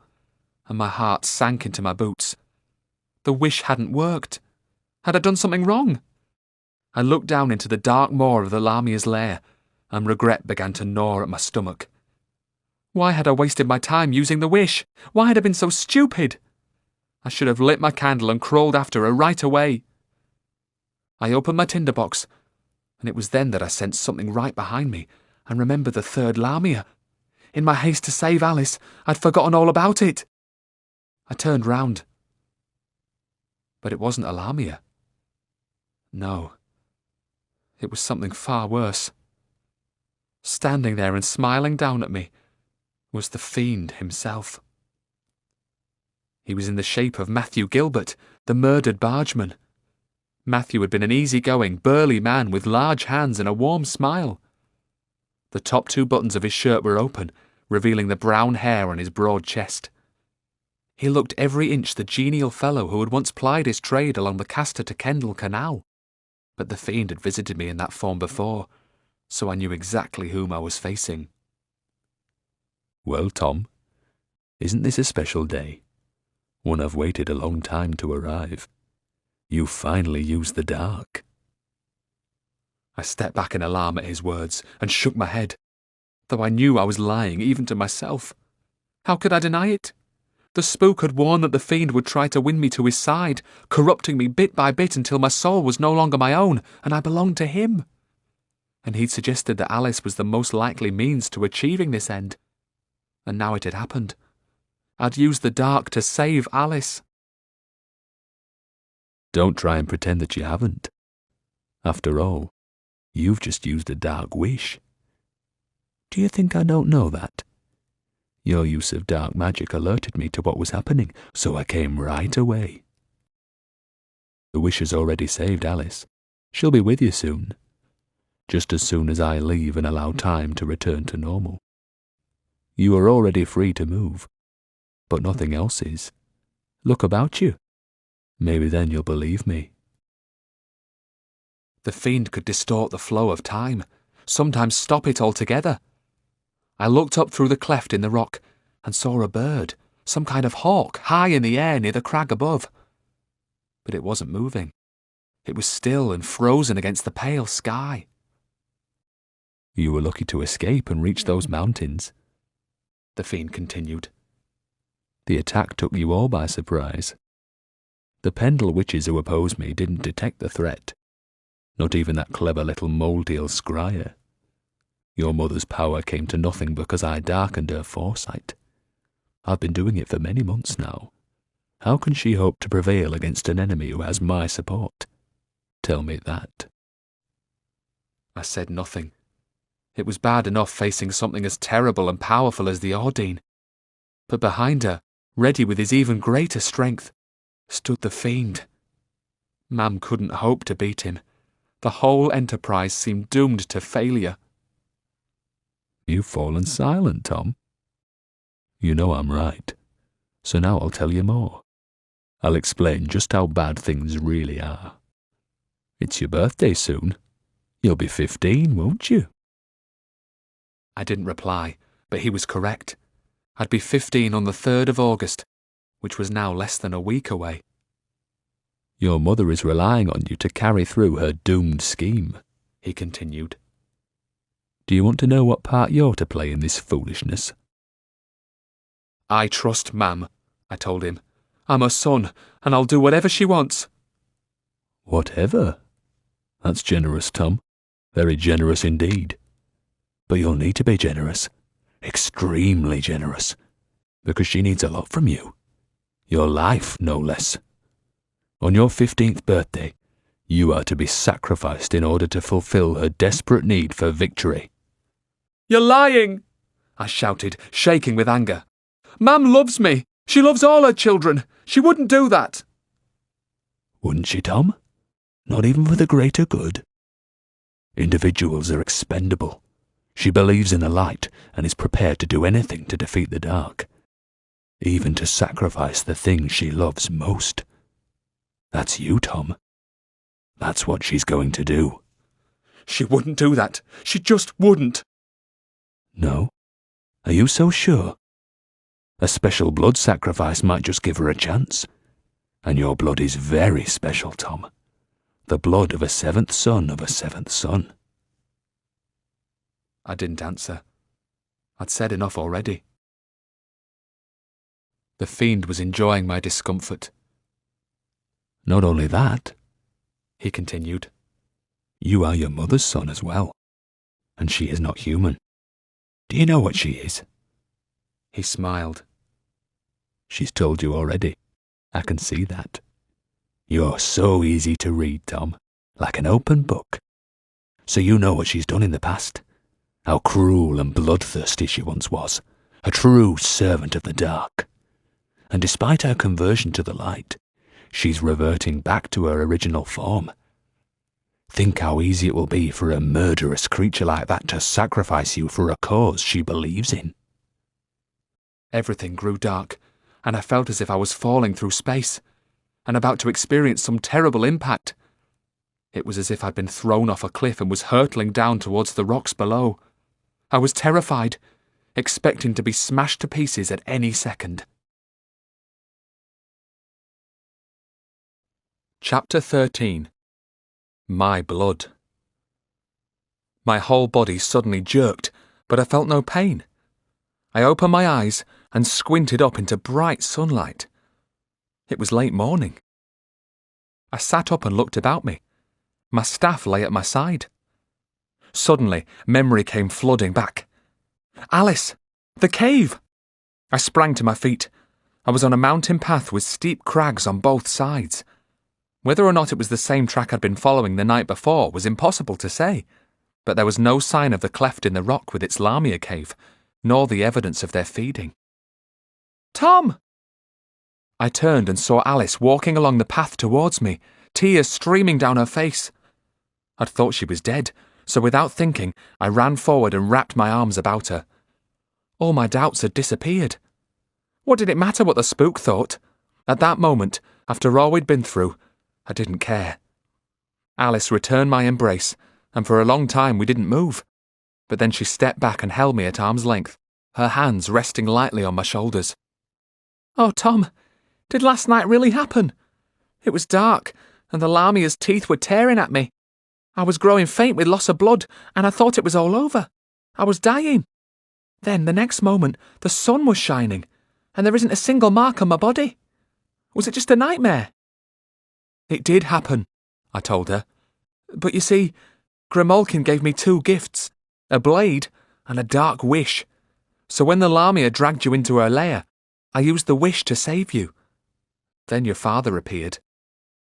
So I told her what the fiend had said, as much as I could remember, how he told me I was to be sacrificed. But I still didn't tell Alice that Mam was the original Lamia. I couldn't say it out loud. It hurt too much. "He's just playing games with us," Alice said bitterly, "using everything to his advantage as usual. As for you being a sacrifice, don't even give it a moment's thought. Your Mam has risked everything to protect you. Even last night she sent you away from danger. Lying he is, Tom. Lying as always." "Maybe. But he wasn't lying last spring when he told me you were his daughter, was he? And what he said last night is possible. Even though Mam loves me, she might well sacrifice me and accept the pain, if it brought victory. Maybe she's been protecting me so that she can sacrifice me when she needs to. Your Mam wouldn't do that, Tom. Not even if it was the only way to defeat the dark. Remember, she had me for that reason. She once told the Spook that I was her gift to the county. I was born for a purpose. But she'd ask you first, just like she asked you to give her the money from the trunks and come to Greece with her." I paused, remembering Mam's love for her family. "I think you're right, Alice. If it's meant to happen, then she will ask me." "And what would your answer be, Tom?" I didn't reply. I didn't even like to think about it. "We both know you'd say yes." "But it would all be for nothing anyway," I said bitterly. "The fiend will support the old Dean with his own power while he lessens Mam's. He's already damaged her. Now she can't see into the future any longer. That's why she needs Mab. Even if the Ordine was to be defeated, there's still the fiend to reckon with. It all seems so hopeless." Without another word, we set off eastwards once more, following the meandering path through the mountains. It was a long time before we spoke again. We finally descended through a pine forest, then crossed the arid plain towards Meteora. I knew that the monasteries were built on high rocks, so even if we'd wandered too far south, we should still be able to see them from a good distance. On the second day of our journey, we thought we saw dust rising into the sky on the horizon. It could have been Mam's party, or maybe it was the Maenads who'd attacked them. So to avoid the risk of capture, we kept our distance. Then, at last, to the northeast, we saw the rocks of Meteora. The closer we got, the more spectacular they appeared. Rising from green thickets of trees and scrub, huge pillars of rock, sculpted by the elements, towered above us, and perched on their summits were the famed monasteries. It seemed impossible that such buildings could have been constructed on those perilous heights, let alone made secure enough to withstand the ravages of weather and time. The small walled town of Kalambaka lay at the foot of the rocks, bordered to the south by groves of olive trees. Shielding my eyes against the sun, I searched the horizon. Mam had feared that we might be too late, but there was as yet no sign of the Ordine citadel. We skirted the town and made our camp deep within the thickets below the rocks, hiding away from any watchers. Only the monks could look down on us from their strongholds. The town was lit by lanterns strung on ropes between the houses. They moved to and fro when the wind was up. That first night, we spent hours watching them, the stars above slowly wheeling about the sky from east to west while the lanterns danced below. We ate well too. Alice caught some rabbits, and they proved to be as succulent as any we'd tasted in the county. On the second night, while we were eating, Alice sniffed danger and stood up quickly, her finger to her lips. But her warning came too late. A massive shape came out of the trees into the clearing where we were eating. I heard a snort and a metallic sound, and at that moment, the crescent moon appeared from behind a cloud, conjuring up a gleaming silver apparition before our startled gaze. It was a horseman dressed in chainmail, 2 great swords attached to his saddle. And what a horse he rode. This was no heavy lumbering beast such as those used to draw barges or pull wagons back in the county. It was a thoroughbred, fine and high-stepping, with an arched neck and a form built for speed. Its rider was a warrior from head to toe. He had an aquiline nose and high cheekbones, long hair, and a full moustache that obscured his mouth. The rider drew his sword, and for a moment I thought he intended to attack, but he simply indicated that we should leave the clearing. We didn't argue. We simply turned and headed into the trees. At dawn, we realized that this warrior was a scout, clearing the way for his followers. A large group of them, 1,000 strong at least, was soon approaching across the plain. Their armour gleamed in the sunlight like burnished silver, and the dust erupted behind them like a storm cloud. They looked formidable. They set up camp at the edge of the trees just north of the town. Who were they, I wondered? Do you think there's something to do with the Ordine, Alice? Maybe more of her supporters? Not sure, Tom, but your mam never mentioned anything about enemy warriors such as these, did she? Only that she was going to hire mercenaries to keep us safe from the Maenads.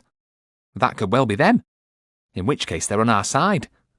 Didn't expect so many, though. It would be nice to think it's them, but we can't risk approaching them. So we kept our distance, retreating further into the trees, wondering who they were, friends or foes.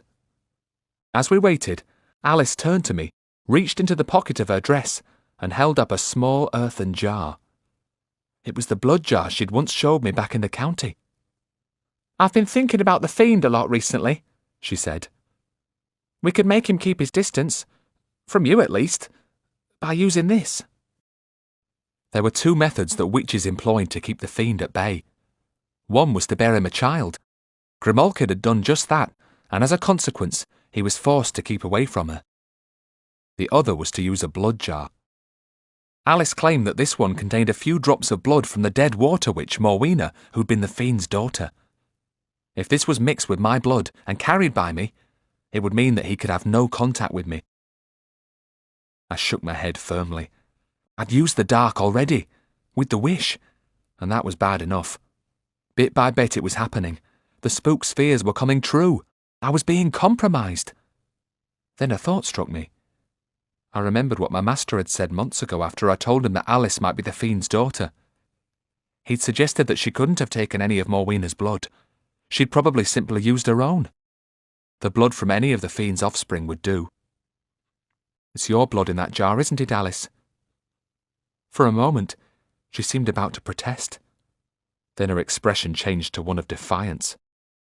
Yes, Tom, it is my blood. You feel better now you know the truth. Feel good to show me up for a liar? Well, Morwena's blood or mine, it makes not the slightest difference. Mix a few drops of your blood with this, and once the jar's in your possession, you won't have to face anything like that night in the mountains again, will you? I lowered my gaze. There's something else too, she continued. We'd have to stay together forever then. The blood jar would protect you, and me too if I stayed close to you. But if I wandered too far away from it, the fiend would be there in a moment to take his revenge because he'd know what I'd done. It wouldn't bother me much, Tom, being close to you. In fact, I quite like it. And we need to take advantage of anything we can. Anything just to give us a chance. You mean well, Alice, so I'm not going to quarrel with you. But nothing's changed. I still feel the same way. I can't risk using the dark again. And do you think it would be good to be bound together like that? I'd always be afraid that something might separate us. I wouldn't dare let you out of my sight. How could we live like that? I didn't bother to add that we'd probably be separated as soon as we got back to the county anyway, if indeed we managed to survive this battle. If I continued as the Spook's apprentice, there was no way my master would ever allow Alice to live with us at Chippenden again. Alice nodded sadly and pushed the jar back into her pocket again. About an hour after dawn, Alice suddenly sat up and pointed at something in the distance. Look over there, she said, turning to me. I think I can see your mum's wagon. Straining my eyes, I searched the far boundary of the warriors' camp. At last, I saw what could have been a dark wagon. "Are you sure, Alice?" I asked. "Difficult to see from here, but I think so," she replied. I had been tormenting myself, wondering how I could possibly rescue Mam from such a host of captors. But now my fears were suddenly dispelled. Alice had been right after all. I continued watching, and after a while, a small party left the camp on foot and went towards the rocks. There was someone walking at their head. A woman, heavily veiled and hooded against the sunlight. "It's your Mam, Tom, I'm sure of it!" Alice cried. Just behind the hooded figure walked a man with a staff. I could tell by his gait that it was the Spook. There were others following at a distance. I recognised Silenos and 2 more of the escort that had met us at Igumenitsa. If it was indeed Mam, she didn't seem to be a prisoner at all. We made our way down through the trees and out into the open. The veiled figure saw us immediately, waved, then beckoned us forward. When we got closer, she pushed her veil aside, turning her back to the sun. Alice was right. It was Mam. She smiled, though she seemed a little withdrawn and formal. There was a wildness about her eyes, and in the bright sunlight, her face seemed even more youthful than before. The faint laughter lines around her mouth had disappeared altogether. "Well done, Alice," she said. "You did well to get yourselves to safety. For a while it went hard with us, but we fought off the Maenads until these warriors came to our aid. They're mercenaries, bought with more of the money you returned to me, son. They were riding west to meet us and arrived just in time to drive away our enemies. As I said, Tom, the Maenads are numerous, and we'll need these men if we are to keep them at bay and complete our journey." "Is everyone all right?" I asked. "Where's Bill Arkwright?" "Aye, lad," answered the Spook. "Apart from a few cuts and minor wounds, everyone's fine. Bill's discussing tactics with the leader of those mercenaries. They're working out how best to deploy our forces as we approach the Ord." "Now come with us," Mam commanded. "There's no time to waste. We're going to visit one of the monasteries. There are things we need to know." "Is it that one, Mam?" I said, pointing up at the nearest one, perched on a high pinnacle to our right. "No," she said, shaking her head and pulling the protective veil across her face again. "That one's called Ayu Stefanu. Although it's spectacular and the closest to the town, it's not the highest or most important. No, we have a long journey ahead of us." We walked for hours, the impressive rounded cliffs and pinnacles of Meteora always in our sight. At last, we approached an imposing monastery built on high, broad rock. "That's Megaloo Meteoru, directly ahead," Mam said. "The grandest of them all. It's about 615 feet high, almost twice the height of Priesttown Cathedral's steeple." "How was it possible to build on a rock that high?" I asked, gazing up at it in amazement. "There are lots of stories, son," Mam told me. "But that monastery was founded by a man called Athanasios hundreds of years ago. Monks had lived in caves hereabouts for a long time, but this was the very first of the monasteries to be built. One story is that Athanasios flew on the back of an eagle to reach the top." She pointed up to where 2 eagles rode the thermals high above. "It sounds a bit like the story about Heracles throwing that big rock," I said with a smile. "No doubt it does, Tom. It's much more likely that he was helped by the locals, who were skilled rock climbers." "So how are we going to get up there?" "There are steps, Tom. Lots of them. It'll be a hard climb, but imagine how difficult they must have been to cut into the rock. Just Mr. Gregory, you and I will make the climb. Alice must wait behind. The monks know me well. I've talked to them many times, but women aren't generally welcome up there." The escort waited below with the disappointed Alice, while I followed Mam and the Spook up the stone steps. There was no rail, and a sheer drop threatened to the side. At last, we came to an iron door set in the rock. A monk opened it wide and admitted us to further flights of steep steps. Finally, we reached the summit and saw a large dome ahead of us. "That's the Catholicon," Mam said with a smile. I knew the word, which meant a church or main chapel. "Is that where we're going?" "No, we're going to visit the Father Superior in his private quarters." We were led towards a small building and then into a Spartan cell, where a monk with a gaunt grey face and a head shaven even closer than Bill Arkwright's squatted on the stone floor. His eyes were closed, and he hardly seemed to be breathing. I looked at the bare stone walls and the straw in the corner that served as a bed. Not the accommodation I'd expected for the important priest who ruled the monastery. The door closed behind us, but the Father Superior made no attempt to acknowledge us or move. Mam put a finger to her lips to indicate that we should be silent. Then I noticed the monk's lips moving slightly and realized that he was saying his prayers. When he finally opened his eyes and regarded us each in turn, I saw that they were the colour of the bluebells that brighten the county woodlands in spring. He gestured that we should join him on the floor, so we sat down facing him. "This is my friend, Mr. Gregory, an enemy of the dark," Mam said, nodding towards the spook. The monk gave him a faint smile. Then his eyes locked upon mine.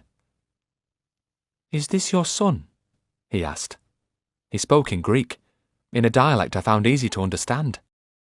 "Yes, father," Mam replied in the same language. "This is my youngest and 7th son, Thomas." "Have you a plan to enter the Ord?" asked the monk, turning to Mam again. "If you could use your influence to persuade them to stand aside, some of my party could take the place of Kalambaka's delegation." The monk frowned. "To what purpose?" he demanded. "What would you hope to achieve by taking such a risk?" "A few of the Ordine's servants are already awake when the Ord first appears, just the ones who receive the delegation.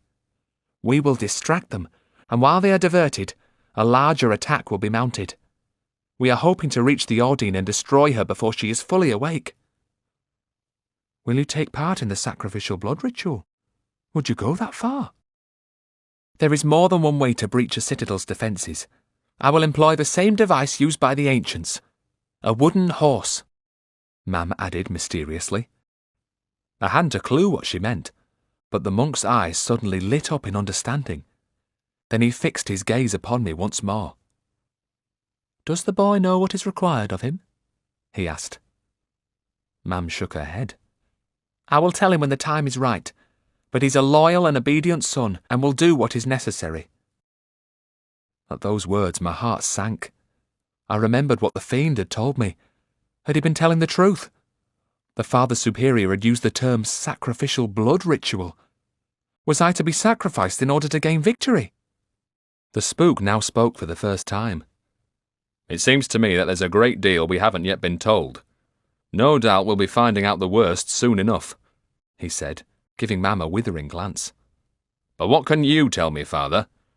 Have there been signs yet to indicate precisely when the Ord will pass through the portal?" The Father Superior shook his head. "No, but it will be soon. Days rather than weeks, we believe." "We've little time to prepare," Mam said, rising to her feet. "We must take our leave of you, so I must ask you once again, Father. Will you ask the delegation to stand aside so that we may replace them?" The Father Superior nodded. "I will do as you ask. No doubt they'll be happy to be relieved of a duty that for most is a death sentence. But before you go, I would like you to hear us pray," he said. "The boy particularly. I sense that he has little idea of our power." So we followed the Father Superior from his bare cell towards the magnificent dome of the Catholicon. I was a little irritated by his comment. How did he know what I thought? I'd never really believed that prayers could achieve anything, but I'd always added my amen when Dad had said grace before our family supper. I respected those who had faith and prayed, just as my dad had taught me. There were many ways to reach the light. The church was splendid, with its ornate marble and beautiful mosaics. About 100 monks were standing facing the altar, with steepled hands as if already at prayer, though they hadn't yet begun. Suddenly they began to sing. Their prayer was a hymn. And what a hymn! I'd heard the choir boys sing in Priesttown Cathedral, but in comparison to this, it had been little more than a tavern sing-song. The voices of the monks rose up into the dome in perfect accord, to swoop and soar there like angels. You could sense the incredible strength of all those voices singing in harmony, a powerful sound with a single purpose. Had those prayers really had the power to keep the Ordine at bay? Apparently so. But the power of the dark had grown, and this time the bloodthirsty goddess would not be confined to the plain. Unless we could destroy her first, she would attack the county. But the odds against our success were very high. We took our leave of the Father Superior and left the Catholicon, the hymns of the monks receding behind us. It was then that I caught a glimpse of the spook's face. It was twisted with anger as it had been when he'd left me at the farmhouse and rushed back to Chippenden. I sensed that he was getting ready to speak his mind, and that man would receive the full force of its withering blast. Chapter 14. Portents. The blood ritual. What does it involve? Demanded the spook, staring hard at Mam. We were in her tent, seated on the ground in a circle. Alice was on my left, the spook to my right. Also present were Bill Arkwright and Grimalkin. The spook had given Mam a piece of his mind as soon as we returned to camp. Politely but firmly, he demanded to know exactly what we were all facing, especially the delegation. He'd even accused Mam of holding back important information that we badly needed. This meeting was the result of those hot words. Mam was grim and unsmiling. I sensed there were things she didn't want to say, certainly not to this gathering. I think she would have preferred to speak to me alone. I don't know everything. Far from it, she admitted. What I know I've learnt from talking to the survivors of previous delegations. Some of the accounts were contradictory, probably because their minds had been damaged by the experience. It seems that the servants of the Ordine demand blood. And they'll want your blood, Tom. My blood? Why would they want my blood? Because you'll be the youngest son. You see, each time a delegation visits, they take the blood of its youngest member. And we really do want to give them your blood. That's important. You expect your son to give his life? The spook demanded angrily. Mam shook her head and smiled. This time they won't be killing the donor, although that's what has happened in the past. This time, they'll just get a cup full of blood. Her gaze moved from the spook to me. Do you know the story of the fall of Troy? She asked. I shook my head. Although she'd taught me Greek, Mam had spoken little of her homeland. My life back at the farm had been filled with tales of the county, its boggarts, witches and wars. In ancient times, we Greeks fought a long and terrible war against Troy, she continued. We besieged the city for many years, our forces camped outside its impregnable walls. At last, our people crafted a great wooden horse and left it on the plain before Troy and sailed away, pretending to have given up the fight. That huge wooden horse was assumed to be an offering for the gods, and the Trojans dragged it into their city and began to celebrate their victory. It was a trick. The horse was hollow, and that night, when the Trojans had retired to their beds, exhausted and drunk with wine, the Greeks who'd hidden inside it crept out and threw open the gates of the city, allowing their returning army to enter. Then the slaughter began. Troy burned, and the war was finally won. Son, you will be my Trojan horse. We will trick the Ordine servants and breach the defences of the Ord. How? I asked. The Ordine needs a sacrifice of human blood to awaken her from her sleep in the dark beyond the portal. Your blood will animate her, give her life. But your blood is mine also. The blood of her sworn enemy will be flowing through her veins. It will weaken her, limit her terrible power. Not only that, sharing the same blood will make you like kin. You will have access to places that would not normally be open to you.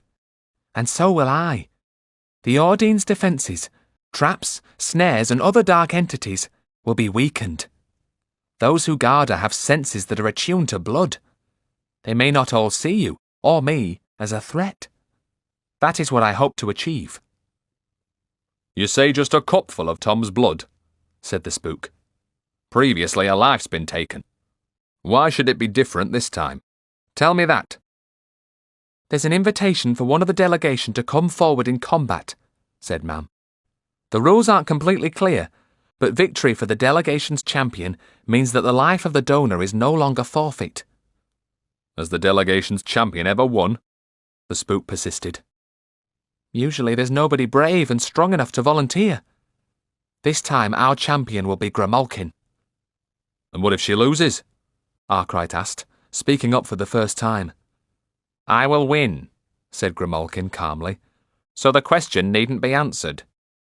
That's not good enough, he persisted. You don't know what you might face inside that citadel. Maybe some demon, some dark entity that can't be defeated by a mortal. Grimalkin smiled grimly, parting her lips to show her sharp, pointed teeth. "If flesh clothes its bones, I will cut it. If it breathes, I will stop its breath. Otherwise," she shrugged, "we will all die." Mam sighed, and then finally answered Arkwright's question. "If Grimalkin loses, the lives of all the delegation are immediately forfeit, and our main attack will fail. Every one of our party will be slain, along with the inhabitants of Kalambaka and the monks. Then, 7 years from now, the Ordine will be free to use her portal to materialize anywhere she pleases." For a while after that, nobody spoke. The enormity of what we faced and the disaster that would follow our defeat were awful to contemplate. It was the ex-soldier, Bill Arkwright, who shook us from our stupor. "Let's assume that Grimalkin succeeds," he began. "As far as the approach itself is concerned, I've discussed the deployment of the mercenaries with their leaders. There should be no problem in keeping the Maenads at a distance. But what about the actual attack? How are the rest of us to get into the Ord?" "There's only one entry point that would give our attack any real chance of success," Mam explained. 50 paces to the left of the main gate, high on the wall, is a huge gargoyle. It's a skull, with horns like a stag's antlers branching from its forehead. Beneath it is a tunnel leading to the inner courtyard of the Ord. That tunnel is the route into the Ord taken by the delegation. It's the easiest way into the citadel. The Pendle Witches will attack first. Soon afterwards, our mercenaries should be able to ride through and lay siege to the inner defences. "But what if it's too heavily defended?" Arkwright asked. "That's a chance we'll have to take. If we attack soon enough, all should be well. As we know, servants of the Ordine who receive the delegation awake as soon as the Ord has cooled. But they will be distracted by the delegation and hopefully slain by the Pendle Witches soon after Tom's blood has been drunk. That's what I hope for, anyway. As for the rest of her servants, it is hours before they are fully alert. We must reach the Ordine and slay her before she regains her strength." "How will those on the outside know that the delegation has completed its work?" Arkwright asked. "Grimalkin will use a mirror," Mam told him. I saw the spook's face tighten, but he said nothing. "Once we're inside the Ord, do we know where to find the Ordine?" I asked. Even before she shook her head, I could tell by Mam's face that she didn't know. "We assume she will be somewhere away from the main entrances that is easy to defend. It seems likely she will be sleeping at the top of one of the 3 towers, but there is also a domed structure beyond them. Once inside the inner citadel, we should be able to search out the Ordine, though we will still have to contend with denizens of the dark." For a long time after hearing those grim words, nobody spoke. It seemed to me that we had very little hope of success, and I'm sure we all shared that view, perhaps even Mam. Then I started to think about the delegation. Would Mam be part of it? "The delegation? Who's going with me, Mam?" "Grimalkin, Silenos, and 10 more of my escort. There will be great danger, and not all of you will come back. I only wish that I could go with you and share those perils. But the Ordine and her servants know me as their enemy. I fear I'd be recognised immediately, and our plan would fail. However, I've told Grimalkin all I know about the likely dangers. For example, you'll come upon a table heaped with food and wine, but you should neither eat nor drink. That's important." "Is the food poisoned?" I asked. "Not poisoned. Enchanted. It's charged with dark magic. So beware," Mam warned, her voice hardly more than a whisper. "Touch neither food nor drink. Those who eat the food of the Ordine can never go home." "If Tom's going out into danger, then I want to go too," Alice cried out, speaking for the first time. Mam shook her head. "Your place will be by my side, Alice. No, that ain't good enough, she said, springing to her feet. I have to be with Tom. You stay away from him, girl, said the spook. Stay away! He'd be dead if it weren't for me, and you all know it. Mam shook her head. Sit down, she commanded. Ain't going to sit down until you give me what I want, Alice retorted, almost spitting out the words. You owe me this, and there are things even you don't know yet. Mam came to her feet to face Alice, anger in her face. At that moment, the tent canvas began to flap. It had been a calm evening, but now a wind was getting up. Moments later, it was gusting furiously, threatening to tear the fabric from its supporting poles. Mam led the way outside and looked up at the sky. It begins, she said, pointing towards the horizon. That's the first of the portents. The Ordine is preparing to move through the portal. A gale was blowing strongly from the south, and on that horizon there was an unmistakable yellow tint to the sky. It looked like a big storm was brewing. This was the first of the signs. Mam was sure of it. So we made our preparations. We would start our journey at dawn. It was a restless night, disturbed by animals fleeing from the south. At one point, our camp was invaded by a pack of scampering, squealing rats. Birds shrieked with panic as they flapped their way north into the darkness. About an hour before dawn, unable to sleep, I stepped outside to stretch my legs. Silenos stood there looking up at the sky. He saw me and came across, shaking his head. Well, young spook, we win or die this day. A dangerous land this, land of many mysteries too. Much danger ahead. You stay close to me and be all right. Silenos, he know what to do. Ask me anything, I explain. Lamias and elementals, I know all about. I will teach you. I remembered the mysterious sounds in the tunnel before the roof came down.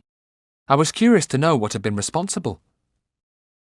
After the attack on the camp, Alice and I hid in a cave and had to fight off some maenads. But there was something else. Strange tapping noises all around us. Then there was a rockfall that nearly killed us. Tapping? What kind this tapping? Fast or slow? It started slow, but then got much faster. It had a sort of rhythm to it and built to a crescendo so that the rocks fell, nearly killing us. Lucky to escape with your lives, young spook. Dangerous elementals, those. Live in caves and called tappers. Try to drive humans away. First use fear, frightful tapping sounds. Next bring down big rocks and try to crush you. When hear tappers, run fast. That was probably good advice, but we'd been faced with dangerous maenads and were forced to stand and fight. Silenos patted me on the shoulder and headed for one of the fires where breakfast was being prepared. I stayed where I was, waiting for the sun to rise. Not that I saw it, for at dawn the sky was filled with a yellow haze. The spook told me we needed to fast in order to prepare to face the dark, so we didn't eat breakfast. Even Bill Arkwright, never one to go for long without food, confined himself to one thin slice of bread. But Silenos ate his fill, grinning and shaking his head when he saw that we'd left our plates of lamb and boar untouched. Eat up! You need strength. Who knows when we eat again? As I told you, we do things differently in the county, and for good reason, growled the spook. I'm about to face what might well be the greatest danger from the dark that I've ever encountered in all the years I've been practicing my trade. I want to be fully prepared, not so full of food that I can hardly think. Silenos just laughed again and continued to stuff large slices of meat into his mouth, washed down with red wine. As we prepared to head south, Alice joined me, a little smile lighting her face. Your mum's changed her mind, Tom, she said. I'm to be part of the delegation after all. You're sure you want to do this, Alice? Wouldn't you be safer with Mum? I don't want anything to happen to you. And I don't want anything to happen to you. That's why I'll be by your side. You're safer where I am, Tom. Trust me. And we do want to be together on your birthday, don't we? I smiled and nodded. I'd forgotten all about my birthday. Today was the 3rd of August. I'd just turned 15. But Alice hadn't finished yet. I could sense that she was about to say something else. Something I wouldn't like. She kept glancing at me sideways and biting her bottom lip. You're going into the Ord with Grimalkin, who's a witch assassin, a servant of the dark. And you used the dark wish she gave you to save me. So what's the difference between doing that and using the blood jar to keep the fiend at bay? Alice demanded. Take the jar. A birthday present from me to you. Leave it, Alice, I shouted in annoyance. It's hard enough without you saying things like that. Don't make things worse, please. Alice fell silent. I felt as if I was sinking ever downwards. Even Mam was forcing me to compromise with the dark. I knew she had little choice, and I had to be part of it. Nonetheless, all the spook's fears seemed to be well founded. Chapter 15. The Approach to the Ord. We made our way south, fighting against the human tide of those fleeing the Ord. Refugees were everywhere. Some were on foot, clutching possessions or carrying children. Others had loaded what they could onto small carts, which they pulled or pushed by hand. Many kept glancing back and called out warnings, telling us to flee with them. They were desperate and fearful for themselves and their families. We walked all morning across that arid landscape under the sickly yellow sky. Dark whirlwinds had been visible on the horizon, moving north and destroying everything in their path. But luckily they hadn't passed close to us. And now the wind had dropped, the air growing warmer and more oppressive by the minute. I was carrying my staff as well as my bag, which I had retrieved from Mam's wagon. Mam's escort rode just behind her, and behind them were the Pendle witches, led by Grimalkin. Bill Arkwright and the Spook walked to the right of Alice and me, the 3 dogs following in their wake. And far to our rear, at least a couple of 100 yards distant, were the mounted mercenaries. Alice and I were both weary and afraid of what was to come, so we hardly exchanged a word. At one point, Bill Arkwright came up alongside me. Well, Master Ward, how does this compare to the county? Have you changed your mind yet? Would you like to live here? He asked. I wish I was back home, I told him. I miss the green hills and woods, even the rain. Aye, I know what you mean. This is a parched land, all right, but from what your mam said, I think we'll be getting some rain soon enough. He was referring to the deluge that would come soon after the appearance of the Ord. There's something I'd like to ask you, Master Ward. If anything happens to me, would you take care of the dogs?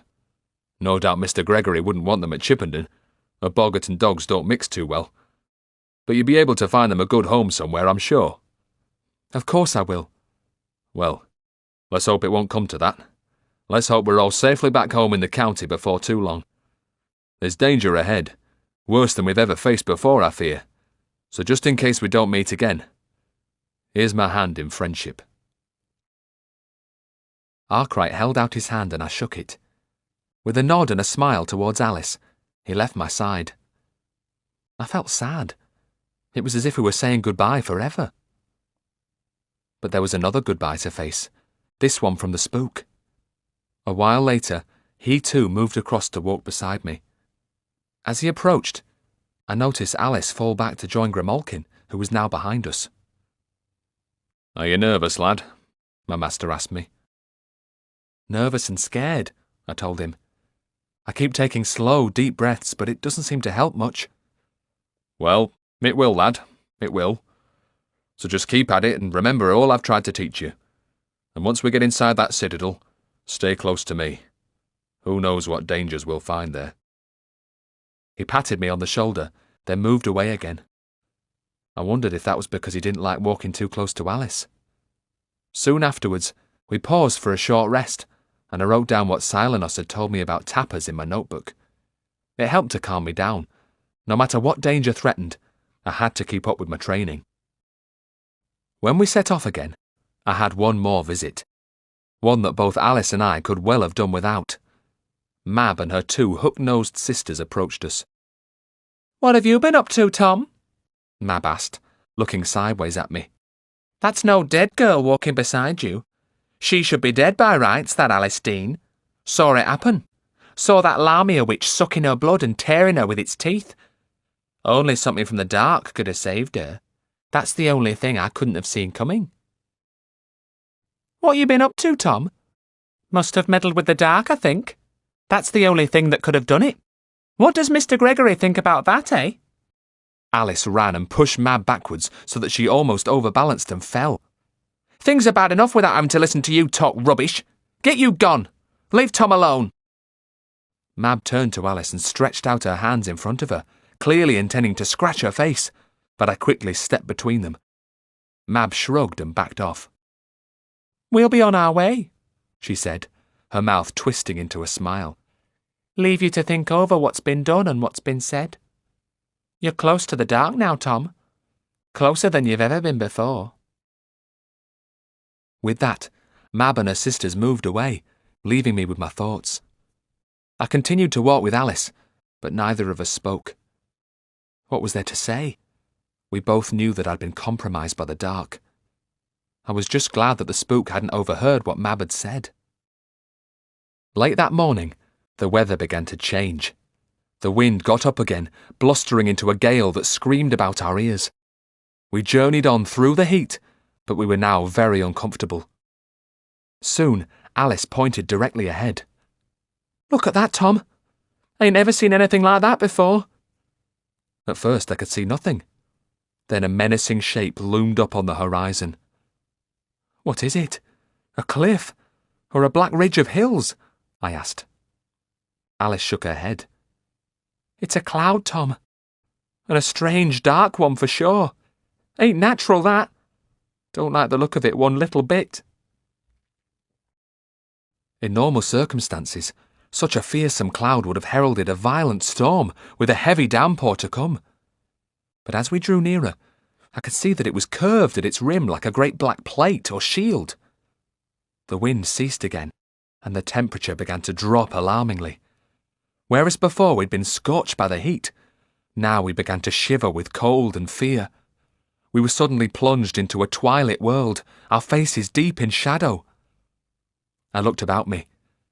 Alice, Arkwright, and the rest of our company, including the Pendle witches, were walking very slowly, with bowed heads, as if oppressed by the weight of the darkness above us. Only the spook held his head high. Although there was now not a breath of wind, I could see that the ominous and unusual cloud was in turmoil, churning and swirling far above, as if some giant was stirring it with a massive stick. Soon, I could hear a high, shrill shriek. Suddenly, on the distant horizon, I saw a column of orange light. "That's what Mam told us about, Alice," I exclaimed, pointing ahead. "It's the pillar of fire. The Ord must be somewhere within it." We were at least 3 miles away from the fiery column, but I could soon feel its warmth on my forehead despite the drop in temperature around us. We were heading for an immense crimson vortex, a gigantic throbbing artery connecting sky to earth. It looked dramatic and disturbing, and seemed to be thickening and flexing rhythmically.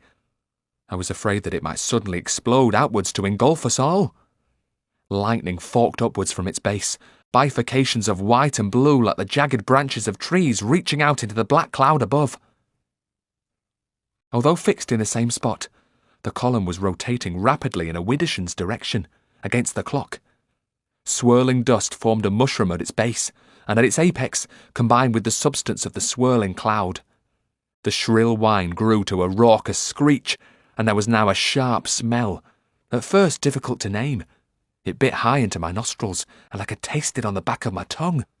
"It smells like burning flesh," cried Alice, sniffing the air. "And sounds like souls screaming in hell. They're burning, all burning." Yet if so, it was the reverse of what my senses told me. This was creation rather than cremation. Flesh reborn of fire. If what Mam had told me was correct, the Ordine and her servants were entering our world in the midst of those flames. It was a fiery portal. The heat upon my face abated somewhat. The fury lessened as the colours shifted across the spectrum, crimson slowly transmuting into bronze.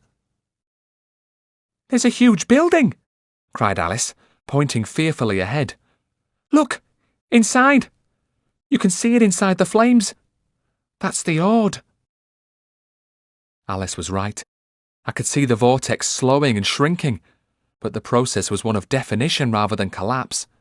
Now, almost transparent, It allowed us to make out the shape of the Ord that lay within, that dark dwelling place of the Ordine. It had 3 twisted spires of equal height, so tall that they almost reached up into the cloud. Behind them, as though protected, was the dome Mam had talked about, and both towers and dome rose from a massive edifice that resembled a great cathedral, though far larger and more magnificent than Priesttown's, the biggest church in the county. And whereas a cathedral sometimes took decades to build, this seemed to have been formed in a matter of moments. The pillar of fire had now disappeared altogether. We moved on, getting closer and closer to the dark mass of the Ord, which rose up before us like some gigantic, terrifying beast. Although the outer darkness increased again, there was a strange new light radiating from inside the Ord. It was now lit from within by a bronze glow that was increasing in power even as I watched. Now, for the first time, I was able to appreciate the detail of the structure. Each twisted spire had long, narrow windows, arched at the top like those of a church. They were open to the air, and through them the inner fires shone more brilliantly. "There are horrible things moving inside the windows," Alice whispered, her face filled with awe and terror. "Things from hell." "It's just your imagination, Alice," I told her. "It's too far away to see anything properly." But notwithstanding my rebuke, I could see movement at some of those windows, indeterminate shapes that flickered like wraiths against the light. I didn't like to think what they might be. Then, my eyes were drawn to the main entrance, the largest of the cavernous doorways that gave access to the structure. It was high and arched, and although it glowed brightly, deep within it was a darkness so complete that I was suddenly seized by dread of what it concealed. The Ord had come through a portal from the dark, and anything might lurk within it. We were nearing it now. The citadel was immense, rearing up before us to block out the darkness of the sky. A shouted order rang out from behind us, and we turned to see the warriors come to a halt before changing their formation into 2 crescents, horns facing the Ord. They looked formidable, with their glittering mail and weapons. They had performed the first of their 2 tasks well. The Maenads had been kept at bay. Occasionally small patrols had peeled off from the main force to drive them away and hunt them down. Now these mercenaries faced an even more dangerous assignment. They were soon to ride straight into the heart of the citadel and fight the dark beings within. We walked on. It had been agreed that the mercenaries wouldn't approach until it was time to attack. I gazed at the citadel, searching along its outer wall, and finally my eyes found the secondary entrance that Mam had described. Above it was a gargoyle skull with huge antler horns. This was where the delegation would enter. If we failed, the Ordine's servants would surge out through the main entrance to ravage the area. Suddenly, I felt the first few drops of moisture on my face. Drops that quickly became a torrent of warm rain falling through the utterly still air. As it descended, drumming furiously on the hard, dry ground, steam began to rise from the Ord, and the fanciful idea came to me that some invisible blacksmith, having completed his work, was now quenching the heat to temper it for his intended purpose. Within moments, a dense white mist was rolling towards us, and the visibility was reduced to a few feet. Everything became eerily silent. It wasn't long before Grimalkin loomed out of the mist, along with Silenos and the other members of Mam's escort who would make up the 13 of the delegation. Mam turned to me, patting me on the shoulder in reassurance. "It's time. You'll need to be brave, son. It won't be easy, but you have the strength to come through it." "Won't the Maenads have warned the Ordine that we're approaching? Won't they tell her that we have an army of mercenaries with us?" Mam shook her head. "No, they can't contact the Ordine directly. They simply wait for her arrival, and then take advantage of the horror that she brings, feasting on the dead and dying." "But won't we have been seen anyway? Won't those already awake within the Ord guess what we intend to do?" "Although ours is larger than normal, an armed escort always accompanies the delegation to the Ord, so it's nothing new. To the watchers inside, these assembled warriors are just flesh and blood waiting to be devoured. They won't expect the attack we've planned." Mam suddenly hugged me tightly. When she let me go, there were tears in her eyes, She tried to speak. Her mouth opened, but no words came out. Someone moved out of the shadows behind her. My master. He laid a hand on my shoulder and drew me to one side. Well, lad, this is it. I don't like your mother's methods, and I don't like the company she keeps, but I do know that she belongs to the light, and she's doing what she's doing for the good of us all. Whatever you're facing there, remember all I've taught you. Be true to yourself, and don't forget that you're the best apprentice I've ever had. I thanked him for his kind words, and he shook my hand. Just one other thing, he said as I turned to go. I don't know why your mother is sending that little witch in with you. He gestured towards Alice. She seems to think the girl will protect you. I truly hope so. But don't for one moment forget who her parents are. She's the daughter of a witch and the devil. She's not one of us, and never can be, no matter how hard she tries. You'll do well to remember that, lad. His words struck at my heart. But there was nothing I could say in reply, so I merely nodded, picked up my bag and staff, and went over to where Grimalkin was waiting with Alice and the others. She led us into the mist, heading towards the Ord. Chapter 16. Fill the cup. As we walked forward, Grimalkin was on my right, Alice on my left. When I glanced back, the 10 selected warriors of Mam's escort, including Silenos, were following, dark silhouettes against the dense fog. Soon, everything became silent but for the squelching of our boots and shoes across the ground. It was still raining, not as heavily now, but the ground was rapidly turning to mud. And then, too soon, the walls were suddenly right in front of us, huge wet stones glistening in the rain. It was solid, all right. It was incredible to think that it had passed through that portal of fire into our world. We turned left, following the wall for a little way until we reached the smaller entrance. Grimalkin did not falter as she led us forward under the gargoyle and into the Ord. A tunnel stretched away ahead of us, but she turned into a doorway on the left, and we followed her into a hall of such vastness that the centre of the high vault above was lost in darkness. The light here was dim. I could see no torches, but there was an even diffusion of low light. Directly before us was a long table covered with a cloth of red silk. Upon it lay dishes made of silver and bronze, heaped with fruits and meats.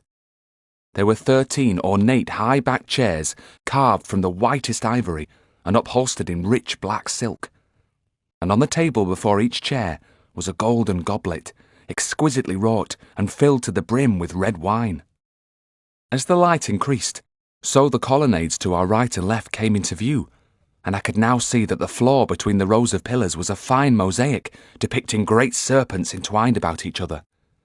I was following those meandering forms across the floor when I stopped in shock. In the middle of the floor was a dark pit. For some reason, that opening filled me with dread. I began to shake with fear. What did it contain, I wondered? We all sat down, but remembering Mam's instructions, ignored the food and drink on the table. The chairs had been positioned on one side of the table so that we all faced the pit. We heard echoing footsteps, distant at first, then getting nearer and nearer. A head slowly rose into view out of the pit as if lifted by a giant hand. Someone was climbing up the steps within it. A dark figure stepped out onto the mosaic floor. A warrior, encased from head to foot in black armour. In his left hand he carried a long blade, in his right a large crystal chalice. He walked towards us with measured steps, and I had a few seconds to study him. There was no vent in that black helmet for either mouth or nose, but 2 thin horizontal slits were positioned where his eyes should have been. But I could see no eyes. Nothing but darkness. His armour was black chainmail, and his boots were both unusual and deadly. Their toes ended in sharp, barbed spikes. He halted by our table, and when he spoke, fear gripped my heart. The voice that boomed out was cold and arrogant, with a harsh metallic quality. Why do you not eat the food provided to sustain you? Why do you not drink from the wine so freely given? He demanded reproachfully, his words echoing from ceiling to floor and wall to wall. His questions brought us all to our feet, but it was Grimalkin who spoke for the rest of us. For your hospitality, we thank you, she replied, her voice calm and dignified. But, as yet, we neither hunger nor thirst. That is your decision to make, but despite that, an exchange is required for what we have freely provided. Fill the chalice so that my mistress may live. So saying, the dark warrior held the vessel out towards the witch assassin. With what shall we fill it? Grimalkin asked. At first, the warrior did not reply. His head turned, and he seemed to look along the row, checking each of us in turn. Then my heart filled with dismay. I was still unable to see his eyes, but I knew beyond all doubt that his gaze had settled upon me. My mistress needs sustenance. She must drink warm blood from the body of the youngest here, he declared, pointing his blade directly towards me. Surrender his life.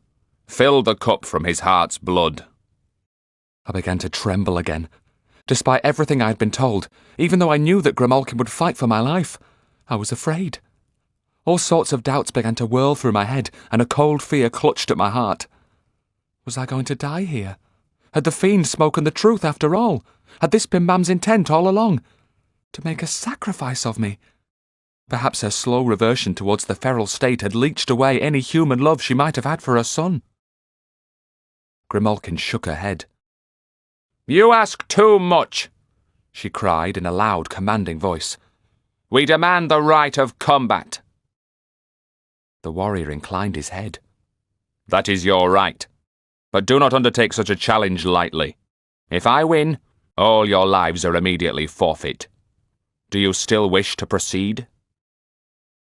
Grimalkin bowed her acceptance of the terms, and suddenly everything grew dark. I heard sighs and whispers all around, and then, as light filled the hall once more, I saw that the warrior now stood armed and ready in the middle of the mosaic floor. He no longer carried the chalice. In his right hand, he hefted a long blade. In his left, a spiked metal orb on a long chain. Grimalkin drew 2 long blades and, with consummate grace, leaped across the table, landing like a cat. She began to pad towards the armoured figure, a slow, deadly stalking of her opponent. And it seemed to me that a smile played about the lips of the witch assassin. This was what she lived for. She would enjoy combat with this knight. She liked to test her skill against a worthy opponent, and knew that she had found one who would push her to the limit. Grimalkin was not afraid to die. But if she failed and was killed, then we would also forfeit our lives. Her adversary stepped forward and began to whirl the spiked orb around his head. The chain spiraled higher and higher, the heavy metal sphere at its end scything through the air with enough force and velocity to remove Grimalkin's head from her body. But not for nothing was Grimalkin the assassin of the Malkin witches. Timing her attack to perfection, she stepped inside the orbit of the whirling orb and struck straight at the left eye slit of the helmet, her blade rasping against metal to miss by less than the width of a finger. The warrior's sword was as swift as Grimalkin's blades, and they exchanged savage blows, but she was in too close for him to wield the orb. It hung uselessly on its chain, while she used 2 blades against his one. For a while she seemed to have the upper hand and pressed him hard. Then it was the warrior's turn to gain the ascendancy. The witch assassin had no armour, and now, in retreat, that drawback became apparent. Twice he directed kicks at her body, the spike threatening to disembowel her, but she spun like a wheel, with great economy of movement, staying too close for him to use the chain and orb. Again and again, her blades struck her opponent's body with metallic clangs, but were deflected by the armour that encased it. It seemed impossible that she could survive, let alone win. What chance had she against such a heavily protected foe? Her legs and arms were naked, her flesh vulnerable. It suddenly struck me that she had given up something that would have been greatly to her advantage. Had she retained the blade and dark wish, she could have employed them now. She had made a great sacrifice indeed. Now, Grimalkin whirled away from her enemy, moving widdershins in a circling retreat towards our table. I became concerned. The tactic seemed ill-advised. At this distance, the warrior could once more wield his deadly orb effectively against her. He began to whirl it above his head, faster and faster, readying himself for the killer blow. Grimalkin stepped towards him as if placing herself in the perfect position and waiting for the spiked orb to crush her. My heart was in my mouth. I thought it was all over. But when the weapon descended, the witch assassin was no longer there. The orb struck the table a terrible blow, sending dishes and goblets crashing to the floor. And then Grimalkin committed herself, aiming directly for the slit in the helmet that marked the position of her enemy's unseen left eye. Her blade struck home, and a great scream of pain filled the hall. In an instant, all became dark, the air freezing cold. Powerful dark magic was being used. I felt dizzy and reached out towards the table to steady myself. The great hall was silent as the echo of that shriek faded. But then, in the darkness, I saw two glittering eyes moving towards us from the direction of the pit.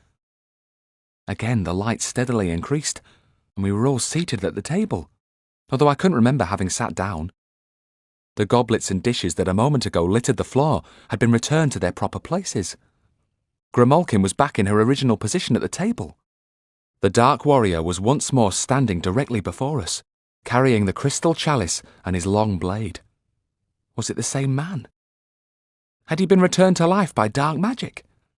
It was as if the fight with Grimalkin had never happened. My mistress needs sustenance. She must drink warm blood from the body of the boy, he declared, pointing his blade directly towards me again. Fill the cup. As the fearsome warrior held out the crystal chalice, my heart fluttered in my chest with fear. We've won, child, Grimalkin whispered into my ear, her voice filled with triumph. He no longer demands your life, just that we fill the cup. It's exactly what we want. Silently, the warrior placed the crystal goblet on the red silk of the tablecloth. Grimalkin picked it up and withdrew a short knife from its leather scabbard. She turned towards me. Roll up your sleeve, child. The right arm. With shaking fingers, I did as she asked. Now take the chalice and hold it under your arm to catch the blood. I lifted my bare arm and positioned the exquisitely wrought vessel beneath it. Grimalkin made a small cut into my flesh. I hardly felt it, but blood began to drip downwards. However, it stopped flowing before the chalice was half full. Just one more cut and it's done, she said. I felt the blade again and sucked in my breath as the sharp pain bit. This time my blood cascaded freely, and to my surprise, the vessel suddenly became much heavier. It filled rapidly, but no sooner had the blood reached the rim than the flow suddenly ceased. I saw that it had already congealed into a thin red line against the pale flesh of my arm. The witch assassin placed the cup on the table. The warrior picked it up and carried it towards the pit. We watched him descending the steps until he was lost to view, then waited in silence until he was some distance from the hall. We couldn't risk him hearing a disturbance and turning back. It was vital that my blood was given to the ordain. The minutes passed slowly, but at last Grimalkin smiled and pulled a small mirror from her sleeve, preparing to signal our success. However, before she could do so, everything went dark, and I felt a sudden chill again. Once more, bright, glittering eyes moved towards us from the direction of the pit. Had the servants of the ordain guessed our intent? Suddenly, I was aware that, notwithstanding the intense silence, the hall was now full of people. And what strange and terrifying people they were. The men were very tall, with long, pointy noses and chins and elongated faces. They must be demons, I thought, with their cavernous eyes and their dark, loose clothes that hung from their bodies like gossamer sails stretched over willowy trees. At their belts were long, curved swords. The demons brought to my mind an old county proverb. Pointy nose and pointy chin, darkness surely dwells within. By contrast, the women were sleek, with voluptuous curves, revealing skin that glistened as if freshly anointed. And they were dancing, whirling rhythmically to the beat of a distant, unseen drum. These women danced alone, while the men brooded on the edge of the dancing space or lurked in the gloom of the pillars, watching with hungry eyes. I looked back along the table and saw that everyone in our party seemed transfixed by the dancers. Their strange movements held some sort of enchantment. Grimalkin still had the mirror in her hand, but seemed powerless to use it. We were helpless. Had we got so close to success, only to be thwarted at the last moment? And then I realised that some of Mam's escort, Silenos among them, were eating greedily from their plates and gulping wine from the golden goblets, despite the warning they'd been given. I knew then that the Greek spook lacked the willpower and determination of John Gregory. It would now surely be his undoing. I turned back to the women dancing before the pit and saw that whereas each had previously danced alone, now they spun in twos, woman with woman, following the mosaic patterns of the long serpents. The drumbeat was getting louder, faster and more frantic, and now there was more than one drum. It made me want to tap my feet, and I felt a strong urge to rise from my seat. I looked across to Alice and saw that she too was gripping her seat, stopping herself from joining the dancers. I slowed my breathing and fought the impulse to move until it began to subside. Then I saw that one of the dancers was actually a man. One I recognised. It was Silenos. Just moments earlier, I'd seen him eating the forbidden food. Now he was suddenly part of that wild dance. I lost sight of him for a moment, but then he whirled back into view, this time much closer to our table. And I could see that a woman had her mouth against his neck, her teeth biting deep into his flesh. Blood was dribbling onto his chest. Terror showed in his bulging eyes. They rolled wildly in their sockets. His belly seemed to be convulsing, and his clothes were torn, revealing deep wounds across his back. The woman was draining Silenos of blood. He was spun back into the press of bodies closer to the pit, and I didn't see him again. I was grateful that I had been well taught by the spook and had fasted before entering the citadel. Silenos's love of food and wine had cost him his life, maybe even his soul. Then, to my right, I saw Grimalkin again, her face straining with the immense effort of fighting the powerful dark magic that bound us all. She slowly brought the mirror to her mouth. She breathed on it and, rapt with concentration, began to write with her forefinger. It was the signal to begin the attack. Chapter 17. Fire Elementals. For some time, the dancing figures continued to whirl frantically to the wild rhythm, but finally they began to slow. The drums faltered, then ceased altogether. The demons stood immobile, frozen in time, just as we had minutes earlier. Some inclined their heads, and I sensed that they were listening. I heard a distant pounding of feet. Closer and closer it came.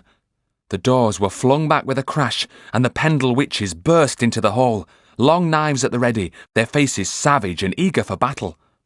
There were moleheels amongst them, but no sign of Mab and her two sisters. Why hadn't they joined the attack, I wondered. Once again, Grimalkin vaulted across the table and joined the fight. Any enchantments possessed by the demons were either not used or ineffective against the combined wild onslaught of the witches. To right and left they cut, wielding their blades to powerful effect.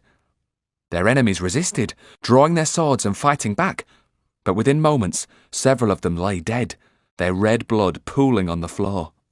It all happened so quickly that we had no time to join the fray.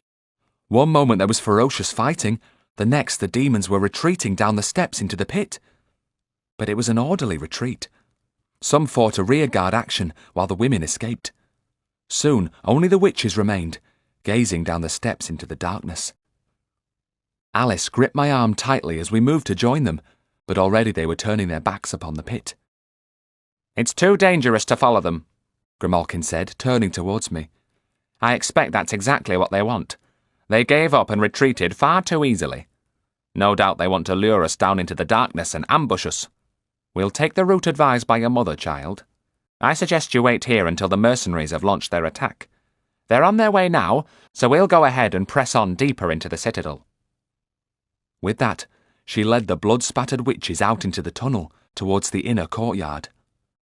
"Best do as she says, Tom," Alice said, still holding my arm tightly. "We'll follow on in a few moments." Some of the survivors of Mam's escort nodded in agreement. Without their leader, they seemed nervous. The bodies of Silenos and 2 more of Mam's escort lay in pools of blood, unseeing eyes staring up towards the high ceiling. "Let's move closer to the door," Alice said, looking nervously towards the steps. "Now that the witches have gone, those demons might come back up." It seemed a good idea, so we all headed for the open doorway. Within moments, we heard horses galloping towards us. We watched as the mercenaries thundered in through the entrance and along the tunnel to begin their attack. It took a long time for them to pass. As the last hooves echoed into the distance, we left the hall and followed them towards the inner courtyard. I looked back briefly. There was no sign of Mam, the spook, or the others. Surely they should be here by now, I thought. We hadn't taken more than a couple of dozen paces along the tunnel when the sound of galloping could be heard again. It was getting louder and louder. The warriors were coming back. They were in retreat already. What had gone wrong? A riderless mount swept past, almost trampling Alice beneath its hooves. Its eyes rolled in fear, and it was foaming at the mouth. More horses galloped by, some with riders, their weapons gone, eyes wide with terror. Yes, they were in retreat all right. There was no doubt about it. This was a rout. What had made those warriors turn and flee like that? As more and more thundered towards us, I realised that we were in real danger of being crushed. I pushed Alice into a niche in the tunnel wall, shielding her with my body. The horses buffeted against us, filling the tunnel with the beat of many hooves. It seemed to go on forever. But at last, all was silent again, and I stepped away from the wall. "You all right, Alice?" I said as I picked up my staff and bag. She nodded. "Where's your Mam's escort?" she asked. I looked around. 3 more of them were dead, their bodies trampled. But of the remainder there was no sign. And where were Mam, the spook, and Arkwright? Were they in the tunnel behind us? Had they been crushed in a stampede? A lump came into my throat. I called out, "Mam! Mam!" But there was no reply. Just an eerie silence. "We should follow the witches," Alice suggested. "Maybe your Mam and old Gregory have been delayed. They might not even have been in the tunnel when the horses came through." I nodded, and we went on. I was still worried about Mam, but also afraid of what might be waiting ahead. Whatever it was, 1,000 mounted warriors had fled in fear rather than face it. Was it the Ordine herself? Had she received my blood and awoken already? We were approaching the end of the tunnel now, and mist began to swirl towards us. A strange fear gnawed at my insides. Waves of cold swept through me like a gale, trying to force me backwards. "Do you feel it, Tom?" Alice asked. I nodded. For a spook, any degree of fear was dangerous when facing the dark. It made the enemies of the light much more powerful. We struggled on. I tried to block out the fear by thinking of happy times in my childhood, sitting on Mam's knee, or Dad telling me stories about his time at sea. We forced ourselves forward until at last, from out of the mist, the high inner wall of the Ord loomed up before us, its huge stones still steaming. We'd reached the wide cobbled courtyard. There were dead horses on the ground. Warriors too, their eyes wide open and staring, their faces twisted with terror. "What killed them, Alice?" I cried. "There are no marks on them. No wounds at all." "Died of fright they did, Tom. It froze their minds and stopped their hearts. But look, there's an open gate." Ahead of us, set into the wall, stood a wide wooden gate. It was open, but darkness waited within. As I stared at it, despair washed over me, and I couldn't find the will to take a single step nearer. It had all been for nothing. The warriors had fled or died, and now there was no chance of entering and destroying the Ordine before she drew on her mantle of power again. We stood staring at the open gate. What could Alice and I do alone? And how long before the Ordine awoke? "I haven't got the strength to go in," I told Alice, knowing that I was enthralled to the powerful dark magic that had been used against the mercenaries. "I'm not brave enough for this. I haven't the will."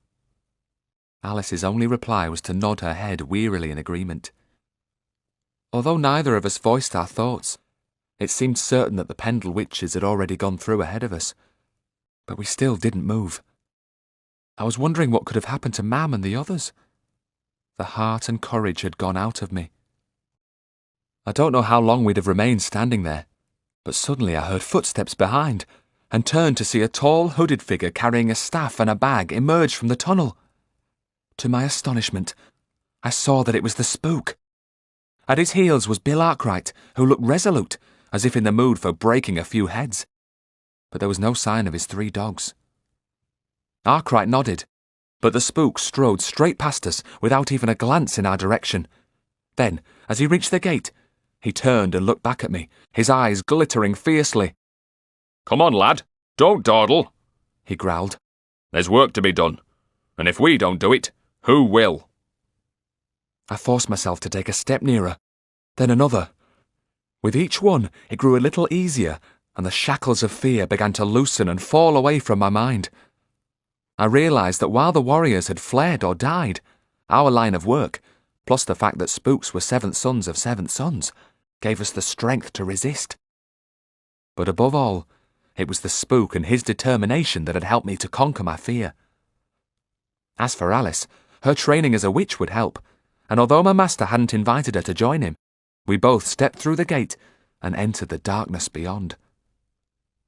"Have you seen Mam?" I asked the Spooks.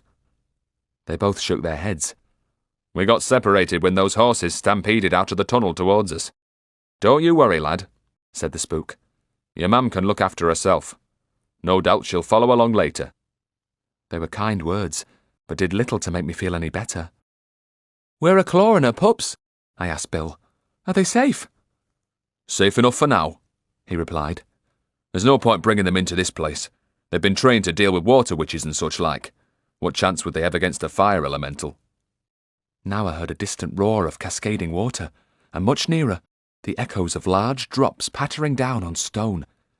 There was also the hiss of steam. A deluge had fallen onto the Ord, and much of it had found its way inside. I reached out a hand and touched the wall. The stones were still very warm. The Spook opened his bag, pulling out a small lantern, which he lit and held aloft. We looked around, and I immediately saw that there was more than one path open to us. Wreathed in tendrils of mist, a narrow passage lay ahead, sloping upwards. To our right was another, this one perfectly level. The Spook paused. He seemed to be listening.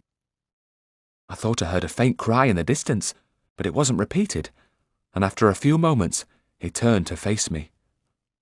"I think upwards is the way we should go. I expect we'll find the Ordine in one of the towers. What do you say?" he asked, looking at Arkwright. The other Spook gave the briefest of nods, and my master set off, striding out determinedly. We followed, Alice close by my side. We had been walking for only a few minutes when the passage came to an end. There was solid stone ahead, but to our left I saw an opening.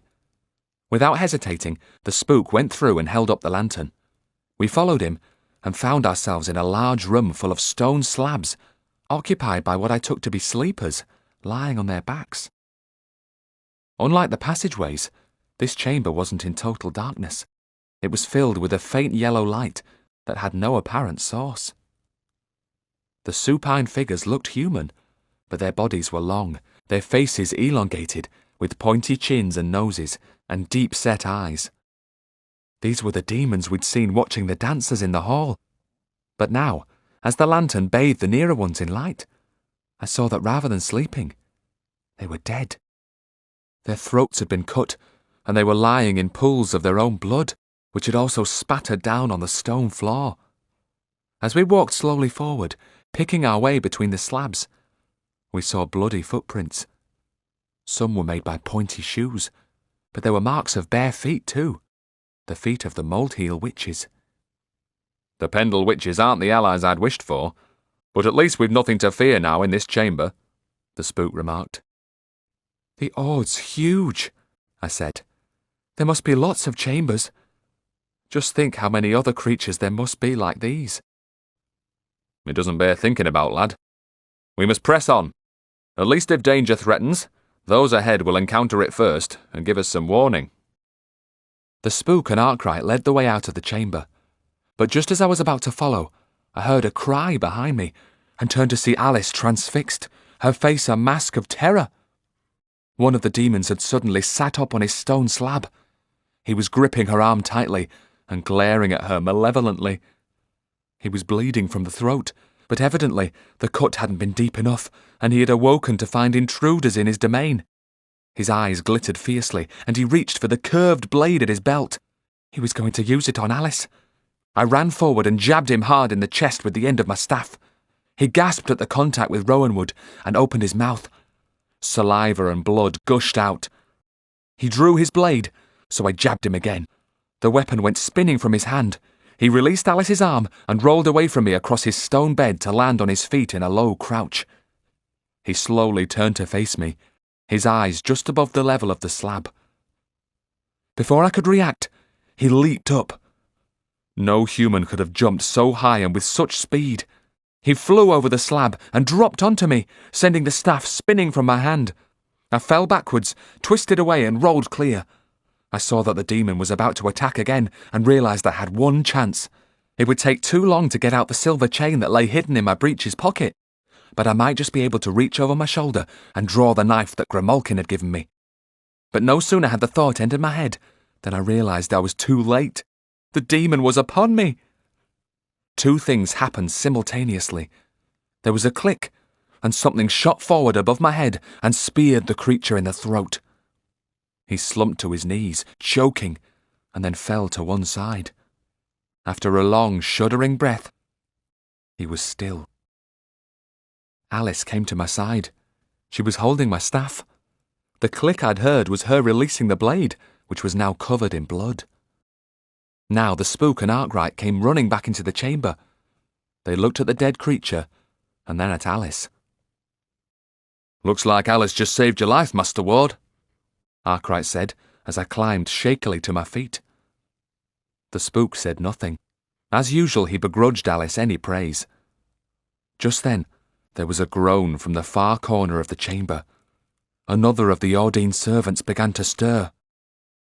"Those witches haven't been as thorough as we thought," John Gregory observed. "Let's move on. There's no sense in staying here a moment longer than we need. Time is short, and who knows what lies ahead." Beyond the door was another passageway, which led upwards once more. We began to climb, the Spook in the lead. Suddenly, he raised his hand and came to a halt, then pointed to the wall on our left. A small, glowing sphere, a bubble of translucent fire, was floating there at head height. It was no bigger than my fist, and at first I thought it was attached to the wall. As I watched, it floated across the passage and disappeared into the stones. "What was that?" I asked. "A fire elemental." "Aye, lad, I suppose so. Having lived in the wet county all my life, I've not set eyes on one before. From what I've read, they can be very dangerous indeed, but because of all the water that's fallen on the Ord and found its way inside, it should be some time before they become fully active. All the more reason to press on just as fast as we can. Where's Silenos? He knows all about such things." "He's dead," I explained, shaking my head sadly. "Despite Mam's warning, he ate the food and drank the wine at the table, and he was killed by one of the demons." "Greed killed the poor man," said the Spook gravely. "The county way is the best when facing the dark. It's a pity. We badly needed his expertise here." The passage continued to rise even more steeply, and once again we encountered a stone wall barring our way, with an opening to the left. Inside the next chamber, the lantern revealed more stone slabs with demons lying upon them. All had been slain in the same way as the others, and there was a lot of blood. But as we advanced between the slabs, Alice gave a gasp of horror. This time, the witches hadn't found things so easy. One of their own number was dead. There wasn't much left of her either. All that remained was her legs below the knees and her pointy shoes. Above them, Her body had been reduced to black ashes, which were still smoking. The air was tainted with the stench of burned flesh. "What did that?" I asked. "That glowing orb we saw before." "That or something like it, lad.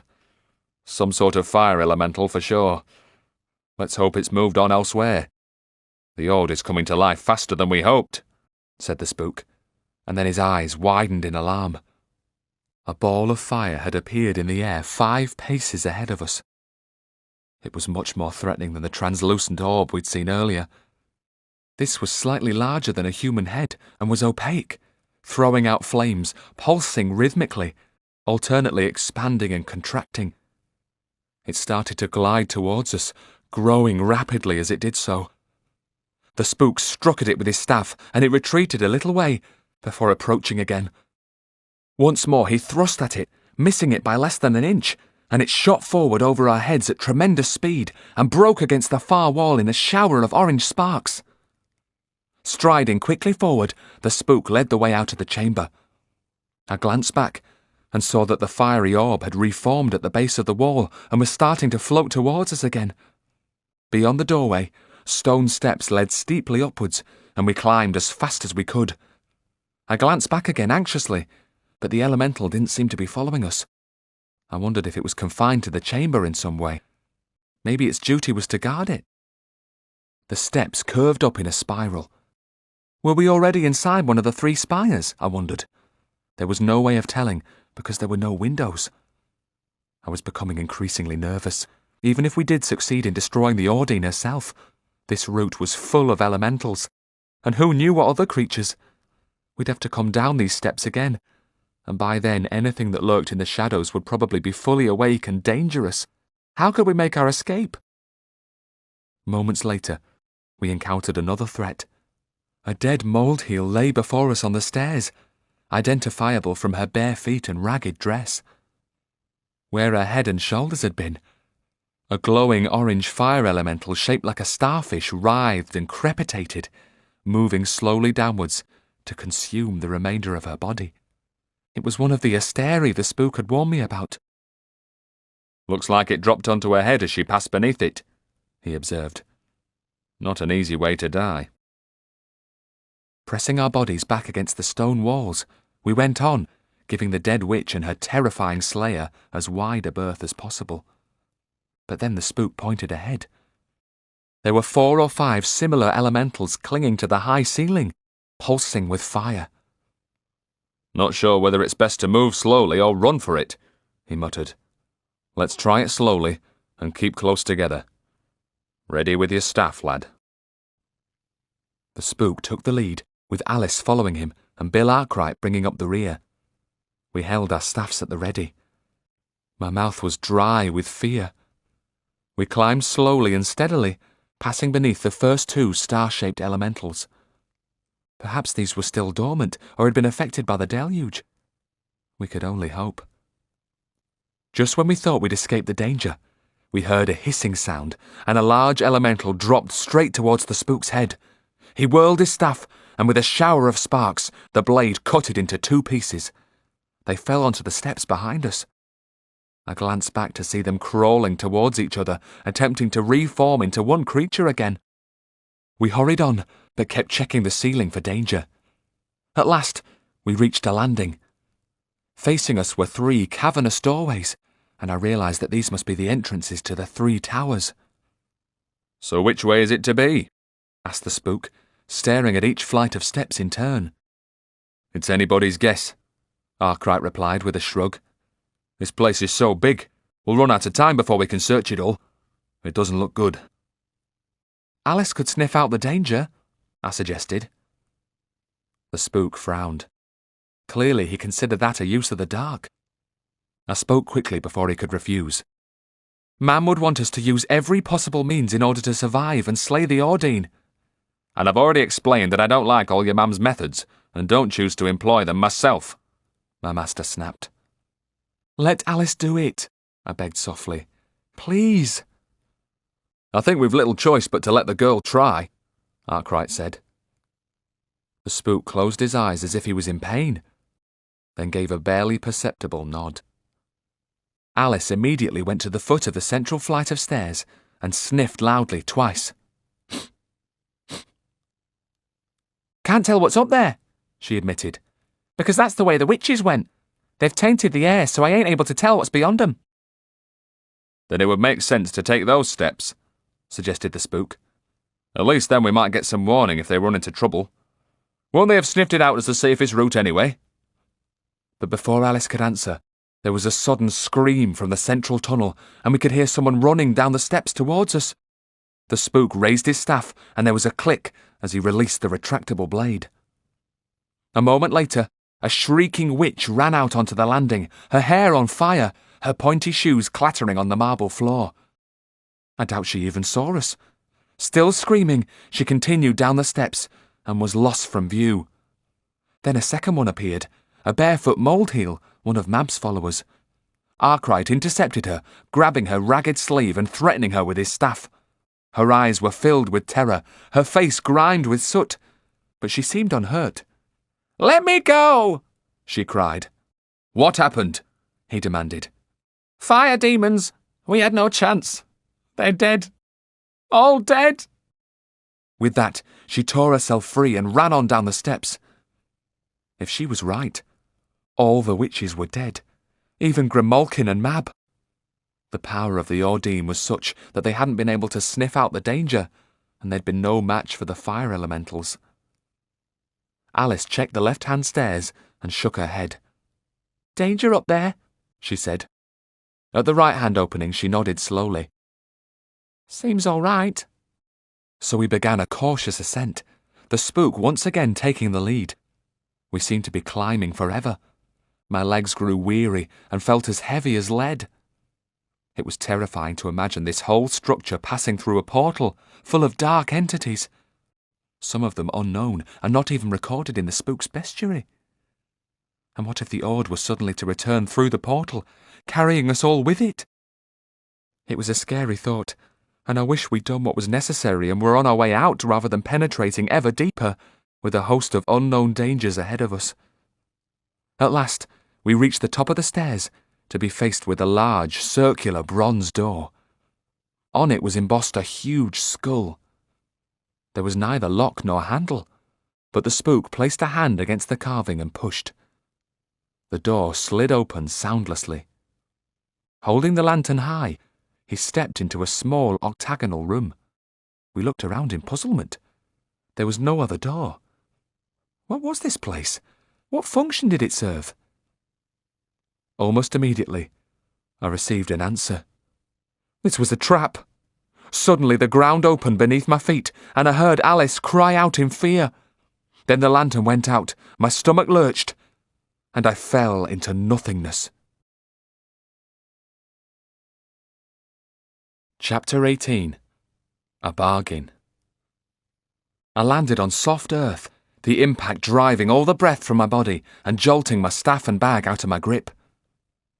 It was totally dark. I couldn't even see my hand in front of my face.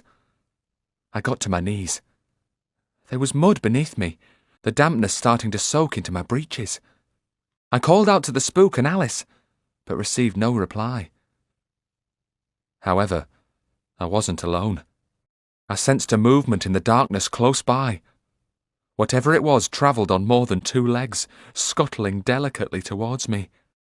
With a start, I felt something touch my ankle just above my boot. It was a gentle touch, almost a caress, and I wondered for a moment if perhaps this was something I didn't need to fear after all. But then, that first delicate contact became a grip of steel, and I felt sharp teeth tearing into my leg. I waited for whatever it was to bite through to the bone, even sever my foot, but it began to drag me along behind it. I didn't dare resist. Helpless, I bumped across the ground, then felt the surface beneath me change, becoming hard and cold. I could hear the legs of the creature clicking and clacking across it. Then it stopped, released my leg, and scuttled away. Nearby, people were laughing. I had the impression that their laughter was directed at me, in an attempt to provoke me in some way. I lay perfectly still and said nothing. I'd lost my staff and bag in the fall, and but for the silver chain in my breeches pocket, I was defenceless. Suddenly, the ground beneath me began to sway alarmingly, and I heard the creaking of chains. Instinctively, I sat up and stretched out my hands at my sides for support. The mocking laughter seemed to be receding below me. Either that or I was somehow being carried aloft. The sounds became fainter and fainter, then faded away altogether. There was a slight movement of air on my face now. I was moving upwards into the darkness. Feeling like a tiny mouse in a cat's basket, I kept perfectly still and silent. The slightest movement might precipitate an attack. Anything could be lurking in the darkness, and I didn't want to draw attention to myself. But then, I became aware of shapes about me. It was growing lighter. I had feared the dark, but the light now showed me how hopeless my predicament was. The surface beneath me was metal, pitted with rust and scratches. As the light intensified, I saw that I was sitting in a deep circular metal dish, suspended from the apex of the spire far above me. 3 rusty chains were fastened to its outer edge. Apart from its great size, it was very much like the bait dish spooks used to lure a boggart into a pit. Was I bait for some creature? Some large predator, I wondered fearfully. There were other chains nearby, and they also seemed to be in motion. Above me, I heard a deep rumble. How far was I from the ground? As I moved to peer over the edge of the dish, it began to sway alarmingly. Below was a yawning gulf, and all around me I could see other dishes rising up into the spire. I was trapped. There was no way down.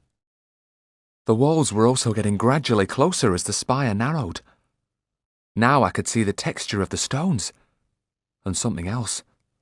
There were creatures clinging to the walls, so many that they resembled a colony of insects, the teeming centre of a hive. What were they? The higher I rose, the closer the curved walls pressed in towards me. Suddenly I understood exactly what I was seeing. My heart lurched with fear. I was gazing at a great horde of Lamia witches, the Vaingeir. There were hundreds of them. Each had 4 limbs, the heavier back ones armed with savage claws, the forelimbs resembling human arms with delicate hands. A pair of black insectile wings were folded across their backs, concealing an inner, lighter pair. After the deluge, they were fluttering them in order to dry them. Outside on the plain, it would soon be dark, and once their wings were dry, they'd be able to leave the Ord and venture out of the cloud shield to attack Kalambaka and the monks of Meteora. I could see the Lamias watching me through their heavy-lidded eyes, gaunt-cheeked and restless. They were eager to feed. The rumbling from above grew louder, changing slowly into a grinding and clanking that hurt my eardrums. I looked up. Above me was a huge spindle which was spinning slowly, hauling up the chains, drawing the metal dishes upwards. I glanced down at the other vessels and saw that there were human forms sprawled in some of them. Whether alive or dead I couldn't tell because they were too far below me. None of them seemed to be moving. Suddenly I understood. We were food for the Lamias, food to give them strength for their flight. The horror of what I faced set my whole body trembling. I was going to be torn to pieces. Slowly, taking deep breaths, I forced my fear to subside. There were other people to think about. Were the Spook, Arkwright and Alice in the same situation as me, being drawn aloft to feed the ravenous Lamia hordes? There was a jerk, and the grinding and rumbling ceased. I looked down again and realised that I was right in the centre of the tower, the highest of about 30 dishes.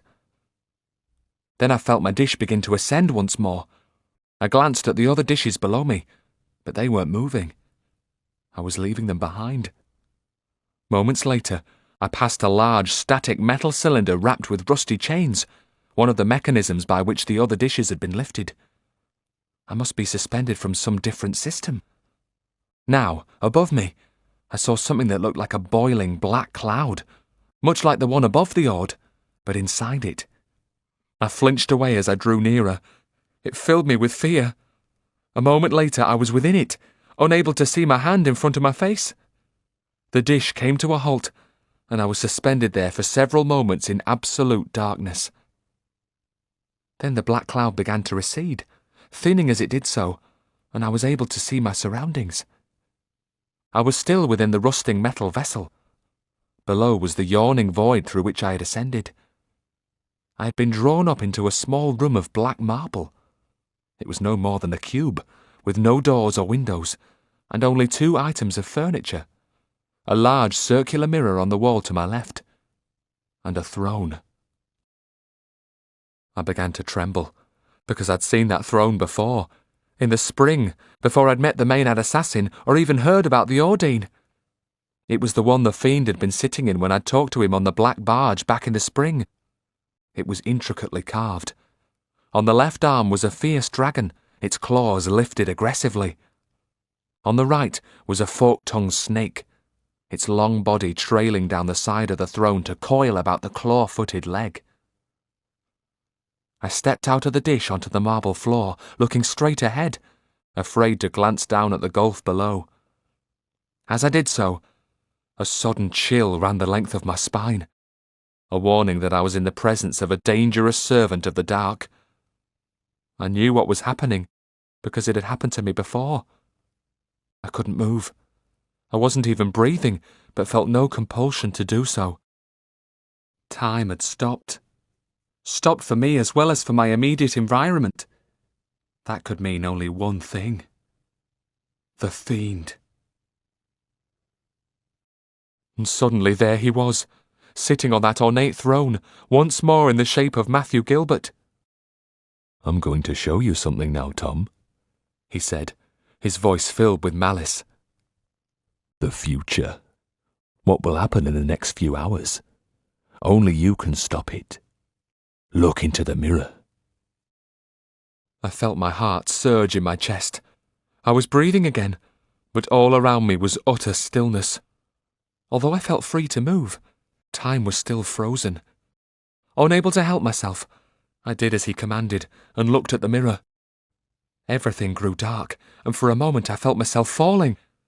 But then I was looking down on the metal dishes from somewhere just above, able to see them all, my eyes clearer and sharper than they'd ever been. Some dishes were filled with blood. Others held people. Flesh and blood. It was all food. Food for the Lamias. I could see the Spook in one. He wasn't holding his staff and looked old and frail, gazing upwards with terrified, despairing eyes. In another was Alice, gripping the edge of the dish with white knuckles. But Mam wasn't there, and somehow that gave me hope. No sooner had that thought entered my head than I heard the beating of many wings, and the flock of Vaingir flew down onto the dishes with outstretched claws. They formed a dark, ravenous mass of thrashing wings, obstructing my view. But I heard Alice cry out. I was helpless, unable to go to her aid. I could do nothing for any of them, not even cover my own ears to block out the awful sound of screams and tearing flesh. Now the view changed, and I was outside the yard, watching the servants of the Ordine ride out of the gates. There were thousands of them, scimitars and spears at the ready, their elongated faces fixed with cruel intent. They were all male. Of the females there was no sign. Time seemed to speed up, and I saw them approaching Kalambaka, overtaking the warriors who had fled the Ord. These they cut down without mercy, or lifted up in order to drink their blood before casting the broken bodies back into the dust. Behind them came the Maynard hordes, gorging upon the flesh of the dead and dying. In the walled town, they attacked all those who had been unwilling or unable to flee. Unarmed men and women suffered the same fate. Children, even babies, were torn from their mothers' arms, drained, then dashed against the blood-stained walls. Once again, Maynards pounced on the broken bodies and tore at the flesh of the victims. Next, I saw the Vaingir swoop down upon the monasteries of Meteora. Their lofty heights were no protection against such a ferocious aerial attack. I saw bodies fall like broken dolls. The floor of the Catholicon ran with blood. No more would hymns soar like angels to fill the dome. No more would the monks' prayers strengthen the light. The Ordine was now free to emerge anywhere she chose. Now the county too was at risk. "That is the future, Tom," cried the fiend. "The events I showed you will begin to unfold in just a few moments, beginning with the deaths of your master, Alice and Arkwright. That is, unless you take the necessary steps to prevent it. I can help you. I require something from you, that's all. I simply want you to give me your soul. In return, I offer you a chance to destroy your mother's enemy." The vision faded, and I was left staring at my own reflection. I turned back towards the fiend. "My soul?" I asked in astonishment. "You'd own my soul." "Yes, it would belong to me, be mine to use exactly as I wished." Own my soul? What did that mean? What were the consequences? To be dead and trapped forever in a living hell, in the dark itself? The face that stared at me from above the throne was no longer smiling. The eyes were hard and cruel. 3 days from now, if you survive, I will come to collect your soul. That will give you time enough to do your mother's will and reach a place of safety. I will not kill you. No, the terms of this contract are such that when I come for you as agreed, your breath will leave your body and you will die, your soul falling into my hands, and your soul will endure in my possession and be subject to my will. The hobbles that bind me will no longer be important. I will not kill you myself, so my rule here will not be limited to a mere 100 years. You will have agreed to forfeit your life, so you will be removed from the world of your own volition. Thus, I will be free to use my own devices to work towards eventual domination of this world. It will take time, a long time, but I am patient." I shook my head. "No, it's madness. You're asking too much. I can't agree to that." "Why not, Tom? It's the obvious thing to do. Make that sacrifice and surrender your soul into my keeping. You will achieve so much. I can give you the chance to avert all the deaths I've shown you, and you will prevent any future danger to the county. It's your decision, Tom. But you saw what is about to happen. No one but you can stop it." Only by agreeing could I prevent the deaths of Alice, Arkwright, and the Spook. And thousands more would die. The Odin would triumph, and 7 years from now, when she took revenge on Mam and destroyed everything and everyone she held dear back home, it would be the turn of the county to endure a similar fate. But to prevent that, I'd have to suffer the loss of my own soul. It was a terrible thing. But would the sacrifice be worth it? What did the fiend mean by a chance? "How much of a chance would I be given in return for my soul?" I demanded. "What would you do to help me now?" 2 things. The first is to delay the Ordine's awakening. An hour is the best I can do. Of course, some of her servants awake long before her. Others are already beginning to stir. Those you must avoid or deal with as best you can. But secondly, and most importantly, I would tell you the location of the Ordine. More than once in the past, I'd been given similar chances by servants of the dark. Golgoth, one of the old gods, had offered me my life and soul in exchange for freeing him from the pentacle that bound him. I'd refused. I counted for nothing. My duty was always to the county. In Pendle, the witch Wormold had also demanded something from me. The keys to Mam's trunks. She'd hoped to find tremendous power for the dark in them. Despite the fact that the lives of Jack, Ellie, and their daughter Mary had depended on my agreement, once again, I'd refused. But this offer was different.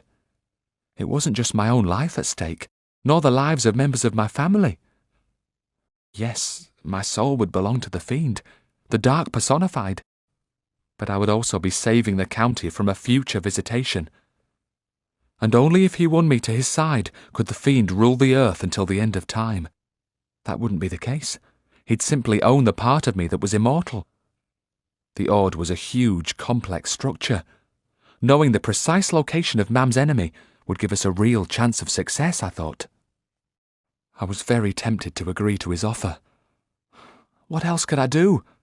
And it would buy time, something we all needed very badly.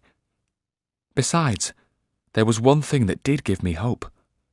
There was no evidence that Mam was dead, and if she still lived, then anything was possible. Perhaps she would find a way to save me, some means by which I could be freed from the bargain I was about to make. "All right," I said, shuddering at the thought of what I would be surrendering into the fiend's control. "I'll pledge my soul in return for what you offer."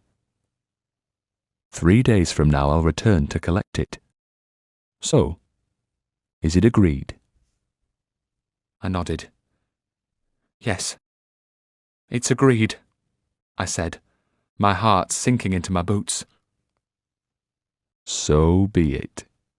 Then here is the information you need.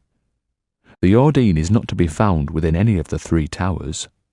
They are home to her servants and contain only traps and death for any who enter.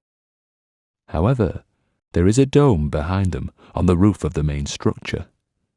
That's where you'll find her. Take care in crossing that roof, though. It contains many dangers. And remember, you have just 1 hour before the Ordine awakes.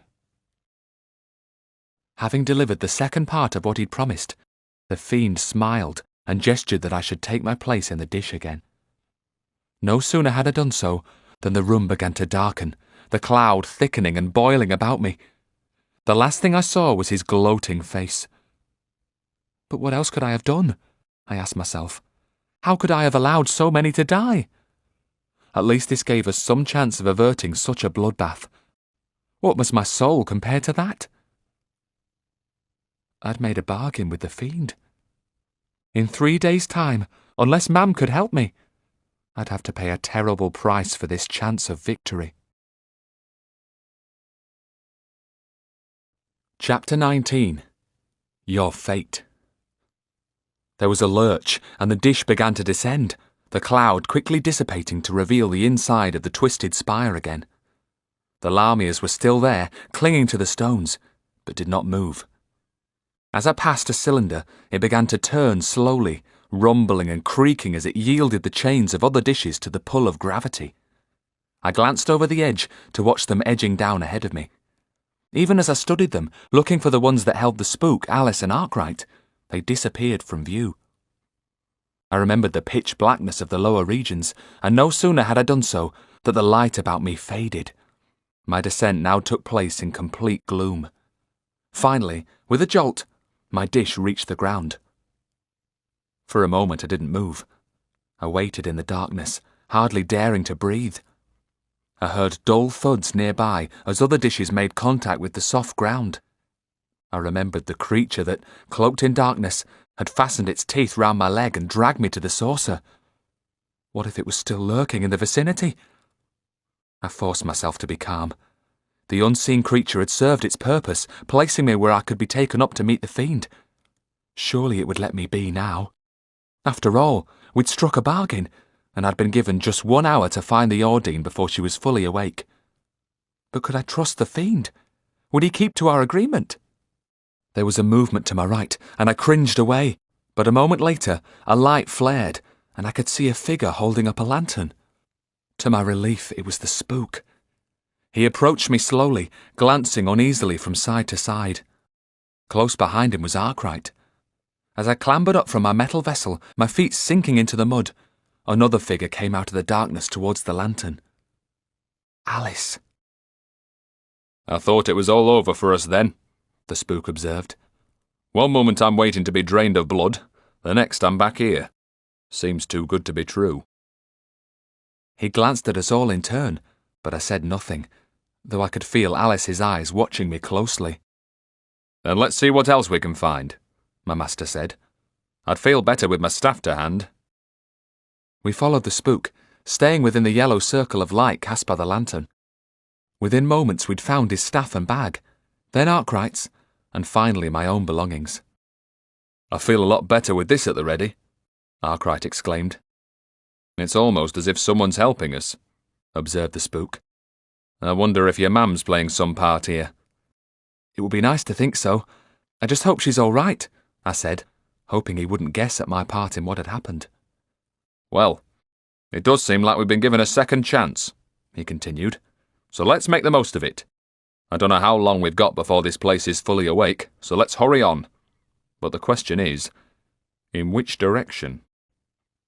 I now knew where to find the Ordine, but how could I tell him without revealing the source of my knowledge?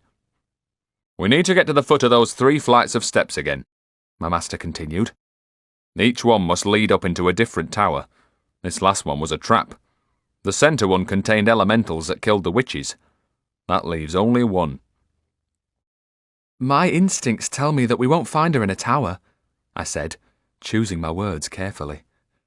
Each one will surely contain a trap like the one that nearly did for us. I think she'll be in the dome on the roof of the main structure, the one that Mam mentioned. Mam said that if the Ordine wasn't in the towers, she could well be there. The spook scratched at his beard and pondered what I'd said. Well, lad, as I've told you many times before, you should always trust your instincts.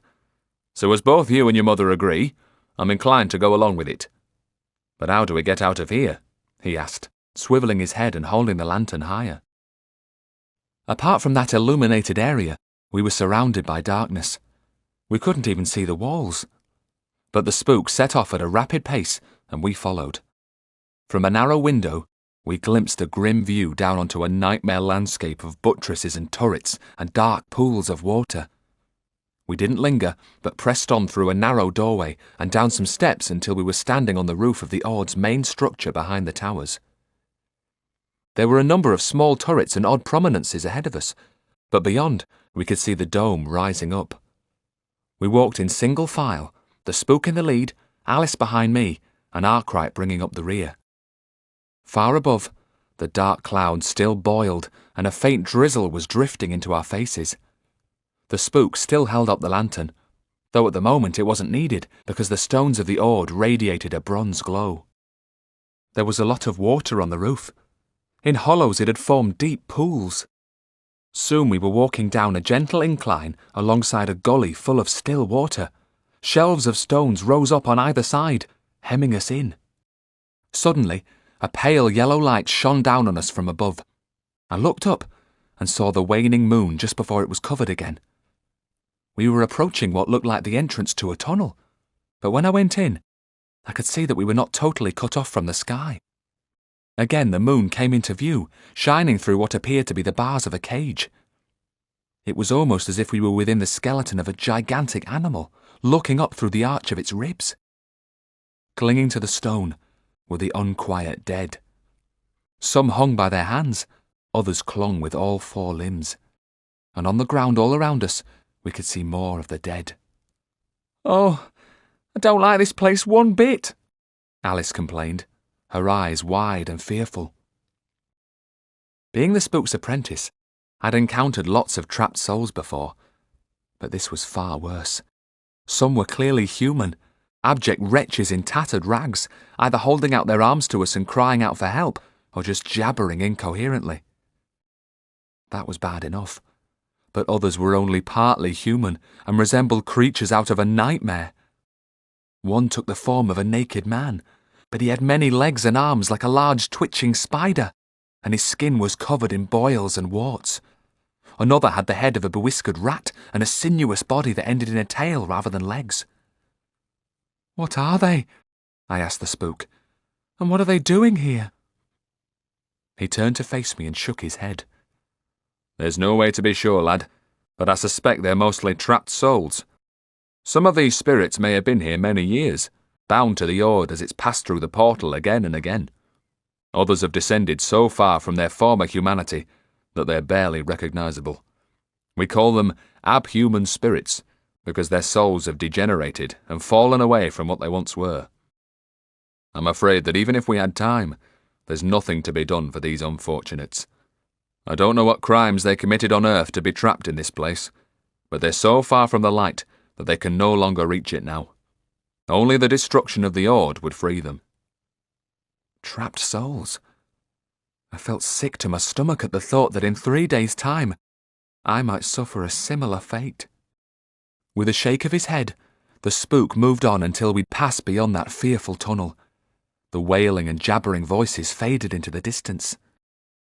The gully came to an end, but beyond it the roof descended more steeply now. Directly ahead now was the dome that contained the sleeping Ordine. I could see a narrow entry at its base, a small dark oval that filled me with dread. It had no door, but when the spook tried to lead the way inside, he recoiled suddenly as if he'd walked into an obstruction. He rubbed his forehead for a moment, then stepped back and jabbed at the opening with the base of his staff. He seemed to be striking at empty air, but there was a dull thud as it made contact with some invisible door. I can feel some sort of barrier, he said, exploring the area with the palm of his hand. It's quite smooth, but very solid. We'll just have to hope that there's another way in. But when I tried to touch what he was indicating, my hand passed beyond the spook's. I took a deep breath and stepped forward, crossing the barrier with ease. Immediately, I felt a great distance between me and the others. I could still see them through the doorway, but they were like shadows, and there was no bronze glow illuminating everything. I was in a totally dark and silent world. What I sensed was a vast enclosed space. I stepped back through to their side and was instantly engulfed by sound. It reminded me of when Arkwright had taught me to swim. He'd thrown me into the canal and I thought I was drowning. As he pulled me up by the scruff of my neck, I'd come out of the silent underwater world to be buffeted by sound. Now it was the same. There were anxious voices and Alice's cries of alarm. "Oh, Tom, I thought we'd lost you. You just seemed to disappear," she told me, her voice filled with distress. "I could see you," I said, "but you were just like shadows, and I couldn't hear you." At that, Alice approached the invisible barrier and tried to pass through, but without success. Arkwright also tested it, firstly with his staff, secondly with his hand. "How is it that Tom can get through and we can't?" he demanded. The spook didn't answer him directly. He stared at me with glittering eyes. "It's your mum's doing, lad," he said. Remember what she told us? That by giving your blood you'd have access to places you'd not normally be able to go. She was desperate for you to come back to Greece with her. Maybe there's something here in the Ord that only you can do. Certainly you're the only one able to cross this barrier. The spook was right. My blood now ran in the Ordine's veins and arteries. I could now enter places normally barred to outsiders, and so could Mam. This was part of her plan. "We're running out of time. Maybe I should go on alone," I suggested. I was scared, but it seemed the only way. I thought the spook would object, but he nodded. "It might be the only way for one of us to reach the Ordine before she wakes. But if you go on, lad, you'll go on alone. And who knows into what danger." "I don't like it, Tom," Alice cried. "I think it's a chance we just have to take," continued the spook. "If we don't find and destroy the Ordine, then none of us will escape with our lives. What's it like in there? What did you see?" "Nothing. It's just dark and really quiet." "Then you'd better take the lantern," he said, handing it to me. "You go on, lad, and see what you can do. We'll try and find another way in." I nodded, took the lantern, smiled in reassurance at Alice, and stepped through the invisible barrier again. I was really scared, but it had to be done. I glanced back at the shadows of the spook, Arkwright and Alice, then went forward resolutely into that silent world. But it was no longer totally quiet now that I was in it. My footsteps echoed back at me from the darkness, and I was aware of my own breathing and heartbeat. Gripping my staff and bag firmly in my left hand, I held the lantern aloft with my right. Anything could be lurking beyond that yellow circle of light. I must have walked for about 200 yards or so without encountering any wall or obstruction, but I was aware of a change. My footsteps no longer echoed, and then, ahead of me, I saw a big doorway with steps leading upwards beyond it. I held my breath and came to a halt. Someone was sitting on the bottom step looking in my direction. It was a young girl with fair hair falling onto her shoulders, a raggedy dress, and bare feet. She stood up and smiled at me. She was about my own height and looked hardly older than Alice, yet despite the smile, there was a certain fierce authority in her expression. It was Mab Moldheel. It seemed that the account of her death was mistaken. But how had she got here? How had she passed through the barrier? Chapter 20. The Truth of Things. What took you so long? Mab asked. I've been waiting here for ages. Why would you be waiting for me? I asked warily. Because you have things to do and time is short. Your mum's waiting, she replied. Here, I'll carry this. With those words, she took the lantern from me and, seizing the sleeve of my cloak, began to pull me upwards. For a moment I resisted, but then allowed myself to be tugged up the narrow spiral steps. Faster and faster we went until we were almost running. Suddenly I started to worry. Why had I allowed her to control me like this? Was Mab using some sort of dark magic to bind me to her will? Where are your sisters? And why weren't you with the rest of the Moleheels? I demanded, bringing our upward flight to a sudden halt. I didn't trust her at all. Perhaps the fiend had betrayed me, failed to keep his word. What if Mab was delivering me into the clutches of the Ordine, who was already awake? We separated into different groups as we entered the Ord, Mab explained. Beth, Janet and I followed at a distance. Now they're safe and sound and as far away from this ugly place as possible. But I stayed. Risked my life I have to do this. You should be grateful. To do what? Find the Ordine for your mam. Scried it for her, I did. Hardest thing I've ever done. Now come on, Tom. No time to delay. Time's short and your mam's waiting up there, she cried, trying to pull me upwards once more. Wait, I shouted, resisting. You knew where the Ordine was, yet we weren't told. We wasted our time and then fell into a trap. Why didn't you warn us? We could all have been killed. And there was worse, although I didn't tell Mab. I'd just surrendered my soul to find out where the Ordine was. No, Tom, it wasn't like that at all. Only scried that once we were inside the Ord. I could only do it by using the blood of one of the Ordine's servants. I cut the throat of one of the sleepers. Didn't take me long. Then we knew that the Ordine wasn't in any of the towers, knew she was here. So your mam decided to risk taking the most direct route. She led me out of the tunnel and along the wall. Went in through the main entrance we did. Bold as brass. Lots of danger inside, though.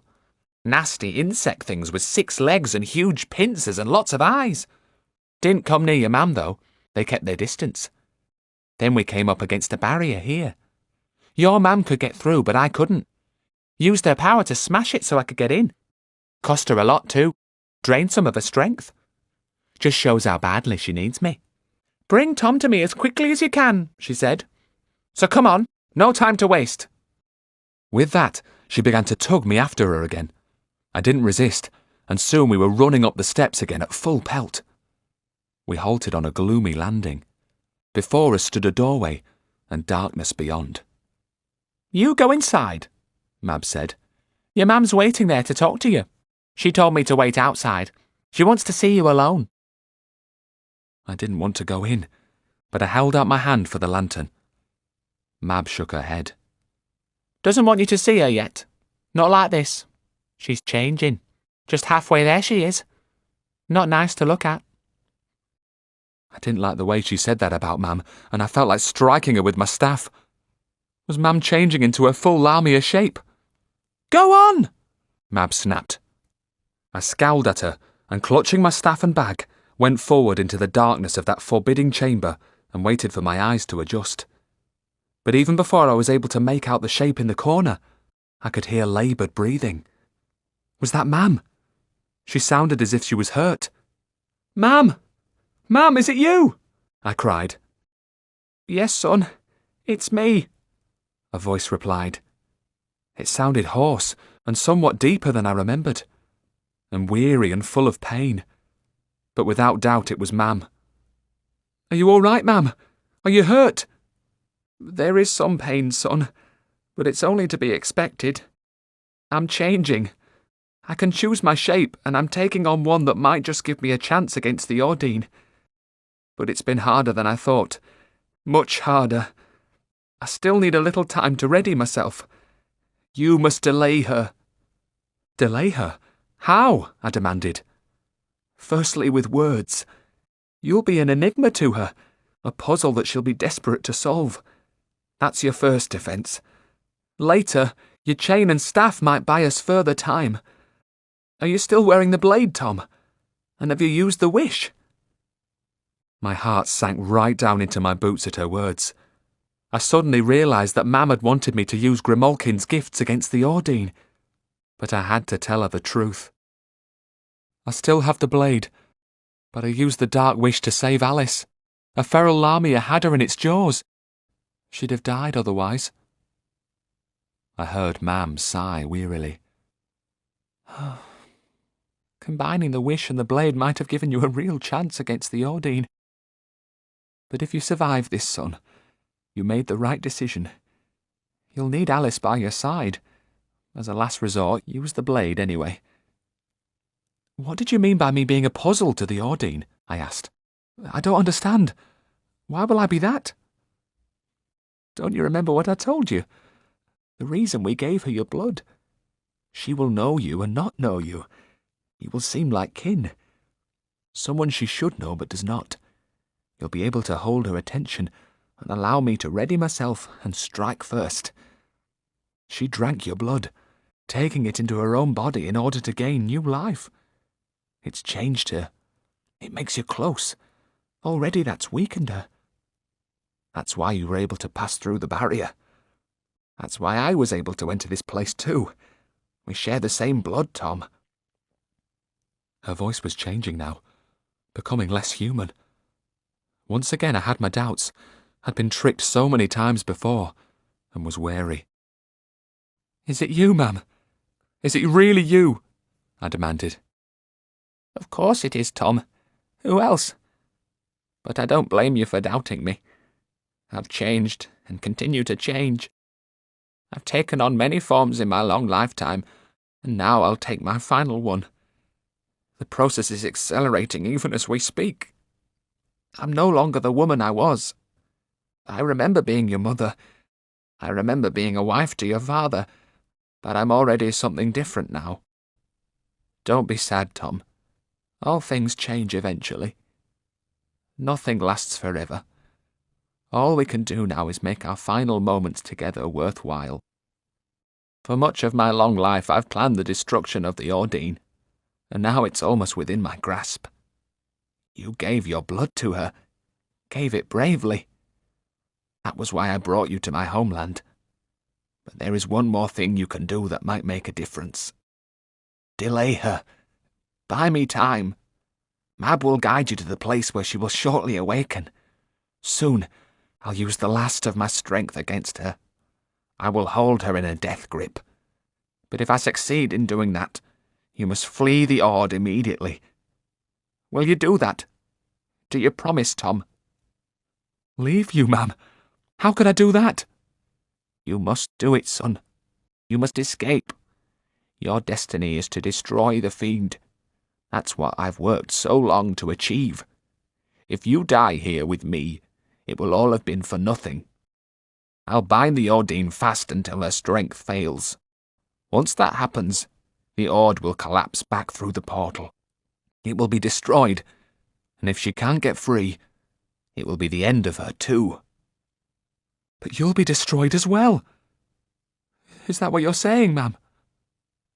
Yes, it'll be the end of me too, but the sacrifice will be worth it.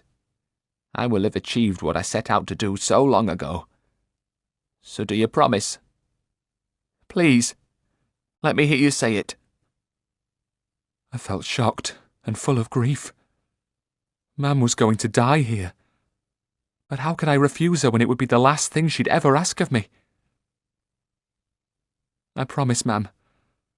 I'm going to miss you so much, but I'll make you proud. At that moment, a shaft of moonlight came through the window to illuminate Mam's head. It was still just recognisable, but her cheekbones were higher and sharper than ever, the eyes more cruel. I could just make out the shape of her body and a little of the substance. She was crouching close to the ground. There were scales, sharp claws, folded wings. Even as I watched, she was becoming less and less human, transforming before my eyes into her final Lamia shape. Don't look at me, Tom. Don't look at me. Turn away now!" Mam cried out, her voice full of pain and sorrow. I had seen something similar to this before, and heard Mam utter those words. The Bane that had lived in the labyrinth beneath Priesttown Cathedral had once afforded me a terrible vision, showing me Mam in this shape, and I remembered his exact words. "The moon shows the truth of things, boy. You know that already. All you have seen is true and will come to pass. All it takes is time." The Bane had been right. I was now in a waking nightmare. It had come to pass all right. I hesitated, and Mam cried out again, "Go and do what I ask. Don't let me down now. Remember who you are, and that I love you." So I turned my back and fled the chamber, filled with an anguish of my own. Outside, Mab gave me a triumphant little smile. "Told you she wasn't nice to look at," she said. "Now I'll take you to the Ordine." Trembling at what I'd seen, I followed Mab up more steps. It hurt me to think of the pain Mam was feeling and the change she was undergoing. But I had little time to think about that as we emerged onto a balcony with a low stone balustrade, and Mab pointed at another flight of steps leading down beside it. "There she is," Mab hissed. "The Ordine." Far below was what looked like the interior of a church. All it lacked was rows of pews. A straight aisle passed between ornate marble pillars towards a white dais, where a woman in a black silk gown reclined upon a black marble throne. Tall black candles in golden holders lined the aisle, and behind the throne were hundreds more, flames burning steadily in the still air. Beyond the pillars were shadowy alcoves in the walls, within which any manner of dangers might lurk. I looked at the woman again. Her eyes were still closed, but she might awaken at any moment. My instincts told me that this was indeed the Ordine. When I turned to face her, Mab put a finger against her lips. "Keep your voice very low," she warned softly. "She'll soon start to stir. Go down the steps and do what your mam asked before it's too late. Do it, or none of us will get out of here alive." I realised that there was no more time for words, so putting down my bag, I turned my back on Mab Moldheel and started to descend the steps, trying to make as little noise as possible. Once I reached the bottom, I walked along the aisle, heading towards the black throne. Despite all my efforts, the noise of my boots echoed back loudly from the arched ceiling. I wondered if the sleeping Ordine was guarded. I glanced right and left at the shadowy alcoves beyond the pillars, but nothing moved. There was no threat there. The nearer I got, the more I was aware of the intimidating power of her presence. An intense cold rose slowly up my spine. Mam said that I'd do my best to hold the attention of the Ordine until she was ready to come to my aid and destroy her enemy. But what if she attacked me on sight? So, readying myself for danger, I switched my staff from my left to my right hand, then eased my silver chain out of my breeches pocket and thrust my left hand beneath my cloak to conceal its threat. Now that I was closer, a stench wafted towards me.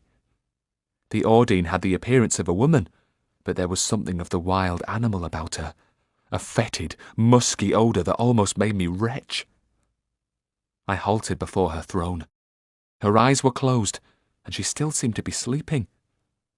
Was this my chance to strike before she awoke to her full strength? Why not use my advantage? But would any of my weapons prove effective? Silver was usually a powerful tool against servants of the dark, but I wasn't dealing with a mere witch. This was one of the old gods, a much more powerful being. Could a silver chain bind her? It seemed unlikely. My staff, with its blade forged from a silver alloy, could hurt her, but I would have to spear her heart, and she would be fast and strong. I might not get the chance. I still had the blade that Grimalkin had given me, but I'd used the Dark Wish. Even though Mam had understood that I'd needed it to save Alice, I'd sensed her disappointment at its loss.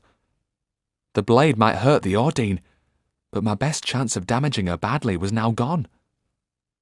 I decided to employ my weapons in that order: chain, staff, and then blade. But first, I would attempt to bind my enemy with words. I would use everything at my disposal to delay her until Mam was ready to attack. Yet even as those thoughts whirled around within my head, the Audine opened her eyes and looked straight at me before sitting upright on her throne. Her lips began to suffuse with blood, becoming swollen and bright red. Her eyes were the dark blue of the sky an hour after sunset. She was awake. Chapter 21. A Sharp Tooth. The Audine came to her feet and glared down at me angrily, her expression wild and arrogant. "An insect creeps into my domain," she said softly. "I sense it shiver and shake with fear. All I need to do is stretch out my finger and smear it against the cold marble floor. Shall it be done?" It was then that I noticed her jaws. The lower one was particularly powerful and wide, the muscles bunched below her ears. When she opened her mouth, I saw that her teeth were very sharp, the canines particularly. They weren't long like those of a water witch, but they were curved, and once she bit into flesh, there had been no escape from her terrible jaws. I glanced down at her hands. They were very large for a woman, and the veins were prominent, and instead of fingernails, she had sharp talons. I knew that she was trying to terrify me, so I took a slow, deep breath and attempted to control my fear. Always a spook's first task when dealing with the dark. I felt it subside, and then, as my trembling eased, I took a step towards her. She didn't expect that, and I saw her eyes widen in surprise. "Who are you, insect?" she demanded. "I feel that I know you somehow. I sense that we have met before. How did you get here? How did you pass by my servants and the traps and barriers to come so close to me?" "I crept in like a little mouse," I replied. "I'm too small and unimportant for anyone to notice me." "Yet what is that staff you hold in your hand? A staff of rowan wood that hides a fang within, a metal blade impregnated with silver." "Do you mean this?" I asked calmly, pressing the recess in my staff so that the blade emerged with a loud click. "That's a very sharp tooth for a little mouse," she said, descending the first step of the dais. "But still you are a mystery. You're a stranger to this country. Where is your home?" "Far across the sea in a green land where rain is never very far away." "What is your parentage? Who begat you?" "My father was a farmer who worked hard to bring up his family and taught us right from wrong. He's dead now, but I'll never forget him, and never forget what he taught me." "I feel I know you. You could almost be my brother. Do you have sisters?" "I've no sisters, but I do have brothers." "Yes, I see it now. There are 6. 6? And you are the 7th. And your father before you was a 7th son. So you have gifts. The ability to see and hear the dead. The facility to block the long sniffing of a witch. You are a natural enemy of the dark. Is that why you are here, little mouse? To slay me with your staff? However sharp, you'll need more than one small tooth to destroy me." How did she know these things? Was she reading my mind? It was frightening, because within moments she seemed set to learn who I was. And through me she'd become aware of Mam. Immediately my fears proved well-founded. "Wait, there's more," she continued. "Much more. You have other gifts. Gifts from your feral mother. A speed that mocks the tick of time. The ability to smell the approach of death in those afflicted by sickness or injury. A long moon shadow that shows what you'll become. But what mother could give you such things, little mouse? I see her now. Through you I know her. Your mother is Lamia, my mortal enemy." I saw the intent in her eyes. She was going to slay me on the spot. Quickly, quicker than ever before, I slid my silver chain onto my wrist and withdrew my hand from my cloak. She didn't react. I was moving, but the Ordine wasn't. She was just staring at me, anger creasing her brow. The moment expanded. Time flickered and froze. I felt strange. I was the only thing moving in an utterly still world. I wasn't breathing. My heart wasn't beating. Was this what the Ordine had meant by a speed that mocks the tick of time? Had I really inherited it from Mam? Was it something similar to what the Fiend used? That same trick had allowed me to pluck a blade from the air the previous summer when Grimalkin had hurled it at my head. Taking very careful aim, all my focus on the target, I cracked the chain and hurled it straight at her. I had no fear at all that I would miss. Moving targets are always difficult to hit, but she was as immobile as the practice post in the Spook's Chippenden garden. The chain fell in a perfect spiral over her head and tightened against her body. Her eyes widened and seemed to bulge in her sockets, and she slumped to her knees in obvious pain. She screamed before arching backwards, the veins in her neck distending. Then she convulsed, pitched forward, and landed hard upon her chin, her neck extended, her face still towards me. I'd heard a sharp snapping sound. Was it a bone breaking? Was it her neck? I was breathing again, my heart now thumping in my chest. Whatever had happened as I prepared to cast the chain was over. Time was now ticking along normally. The Ordine seemed to be gazing in my direction, but her eyes were unfocused and glassy, and she certainly wasn't breathing. Was she dead? If so, I couldn't believe how effective the chain had been. I stared in astonishment. I was elated, but still wary. I was confronting one of the old gods. It had been too easy. Far too easy. I took a step backwards, just in case it was a trick, and studied her carefully. She was totally immobile, showing not a single flicker of life. Had the contact with the silver alloy killed her? Surely not. Then I spotted something, the first warning of danger to come. Steam seemed to be rising from her body. The air above it was shimmering too. There was a crackling sound and a sudden acrid stench of burning flesh. I watched as her skin began to scorch, wrinkle and blacken. She was burning. Flames were leaping upwards. Her head gave a jerk. I looked at the powerful lower jaw and saw it widen and lengthen, the head lifting. Still, she didn't seem to be breathing, but I could still see the side of her throat convulsing even as it charred. I took another step backwards and readied my staff. Her head had become an orb of fire, and there was a tearing, snapping sound. Her jaw suddenly dislocated, and the blackened skull shattered and fell away like shards of broken pottery. But there was something else still there within. Something inside the flames, very much alive and dangerous. Something slowly emerging from the burning, blackening human husk. She was like a snake easing off her old skin. I had to strike now, before it was too late. I stepped forward quickly, shielding my face with my arm, and lunged with my staff, aiming at the point behind her shoulders where I judged her heart to be. The blade struck something hard, far harder than bone. It jarred my hand painfully. The shock went right up my arm to my shoulder, so that I lost my grip on the staff. But my dismay gave way to relief.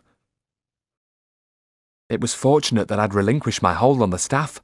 Otherwise I'd have lost my arm, because the next second, the staff went up in flames with a loud whoosh, consumed by a heat so intense that it disintegrated into white ashes. I backed away as something emerged from the flames on 4 clawed legs, sloughing off the blackened skin of what had been a human form, shaking itself free of my silver chain. It was a large, lizard-like creature, mottled green and brown, and covered with warty protuberances. It had the shape of the salamander, the most potent and dangerous of all the fire elementals which Silenos had told me about. But if so, this was no ordinary example. The Ordine had now taken on her true form, it seemed, that of a creature that basked in fire and ruled that element. She scuttled towards me out of the ashes of her previous form, her mouth opening to reveal 2 rows of sharp, murderous teeth. There was a loud hiss as she breathed out, and a large plume of hot steam erupted from her nostrils straight towards me. I stepped to one side and it just missed me, passing close to my face, so that I was forced to close my eyes against the scalding heat. I had just one remaining weapon, the blade that Grimalkin had given me. With my left hand, I reached over my shoulder under my cloak and shirt, tugging it from its sheath. Then I faced the Ordine and concentrated. Again, I felt time slowing. I breathed deeply and steadied my own heart, trying to calm my nerves, and took a slow step towards my enemy. The Ordine didn't move, but her salamander eyes, the pupils vertical red slits, regarded me intently, her claws splayed as if she was tensed to spring. I focused on her long, lizard-like body and the place behind the neck where I intended to bury the blade. But would I be able to drive it home? Would it burst into flame like my staff? I had no alternative but to risk it, though I would have to get very close if I was to be successful. Much closer than when I'd used my staff. An intense heat was still radiating from her body. Her jaws widened slightly, then extended quickly to reveal the ruby-red oval of her open throat. That was all the warning I got. This time, rather than scalding steam, a jet of orange-yellow fire speared directly towards me. Again, it missed me by inches. Now the Ordine suddenly stood up on her hind legs so that she towered above me, her head beginning to sway from side to side. I concentrated again, locking my eyes on a new target, the pale throat beneath the long jaws. This was softer, more vulnerable. That was the spot to aim for. Almost immediately, the Ordine stopped moving. Was that it? Concentrate and time slowed, almost stopped. Yes, it had to be. It was a result of focus and concentration. But asking myself that question and reaching that conclusion almost cost me my life. It had disrupted my intense focus. The Ordine's lizard head swayed from right to left, and another tongue of flame surged straight at me. Just in time, I dropped to my knees and felt my hair crackle and singe. Concentrate, I told myself. Squeeze time. Make it stop. Once more my focus began to do its work, and I came to my feet, readied my blade, and took a tentative step towards my enemy. That was it. Focus on the task. Take one step at a time. That was the way. And I remembered what Mam had once told me. When you're a man, then it'll be the Dark's turn to be afraid, because then you'll be the hunter, not the hunted. That's why I gave you life. Well, I wasn't a man yet, but suddenly I did feel like the hunter. I was less than an arm's length from the Ordine's open jaws now, too close to escape if another plume of fire erupted. I tensed, then struck upwards into her throat, burying the blade to the hilt and releasing the weapon instantly. A wave of despair washed over me as I watched the blade melt, dissolving into globules of falling molten metal. I staggered backwards as burning heat radiated towards me. Time was moving again, and I could do nothing about it. But I saw that I had hurt her after all. Boiling black blood spouted in an arc from the Ordine's throat to fall onto the mosaic floor, where it instantly turned to steam, forming a thick mist that obscured my view. Surely I had weakened her at least. The stench of burning was so bad that I retched and choked, my eyes stinging and watering, momentarily blinded. But when the steam cleared, the Ordine was still standing. The wound in her throat had healed, and now she fixed her pitiless eyes upon me. I had no weapons left. She came straight at me, faster than I could run. In seconds I would be reduced to ashes. Then, just when I thought I was finished, as good as dead, it happened. My ears gave me the first warning. There was a sudden silence, that utter stillness, as when an owl swoops towards its unsuspecting prey. A silence so intense that it hurt. I looked up and saw something plunge down from the balcony above as the Ordine twisted sideways and upwards to meet the airborne threat. It was Mam! Her transformation was complete, but she was nothing like I'd expected. There were wings, yes, and outstretched claws ready to rend and tear her enemy, but they were not the insectile wings of the Vaingear. She was more angel than insect, and her wings were feathered, white as freshly fallen snow. She fell upon the Ordine, bearing her down onto the marble floor, and the two locked together fiercely. As I rose to my feet, my heart lurched in agony, for Mam's feathers were beginning to singe and burn, and I heard her cry out to me in an agonized voice, "Leave, Tom! Go while you can! I'll hold her here!" My instinct was to go to Mam's aid, but I had no weapons left, and as I watched them tearing each other apart, blood spraying upwards, feathers crackling and burning, I realised there was nothing I could do. If I approached them, I'd be dead in seconds. All that remained now was to obey Mam. And, although it tore at my heart, I snatched up my chain and fled that place. It was the hardest thing I had ever done, the darkest moment I'd ever faced. Chapter 22. Last Words. Churning with emotion, I raced up the steps, only halting to pick up my bag and the lantern. I thought Mab would follow me, but she gave me a nod of farewell. I can't go that way because of the barrier, Tom.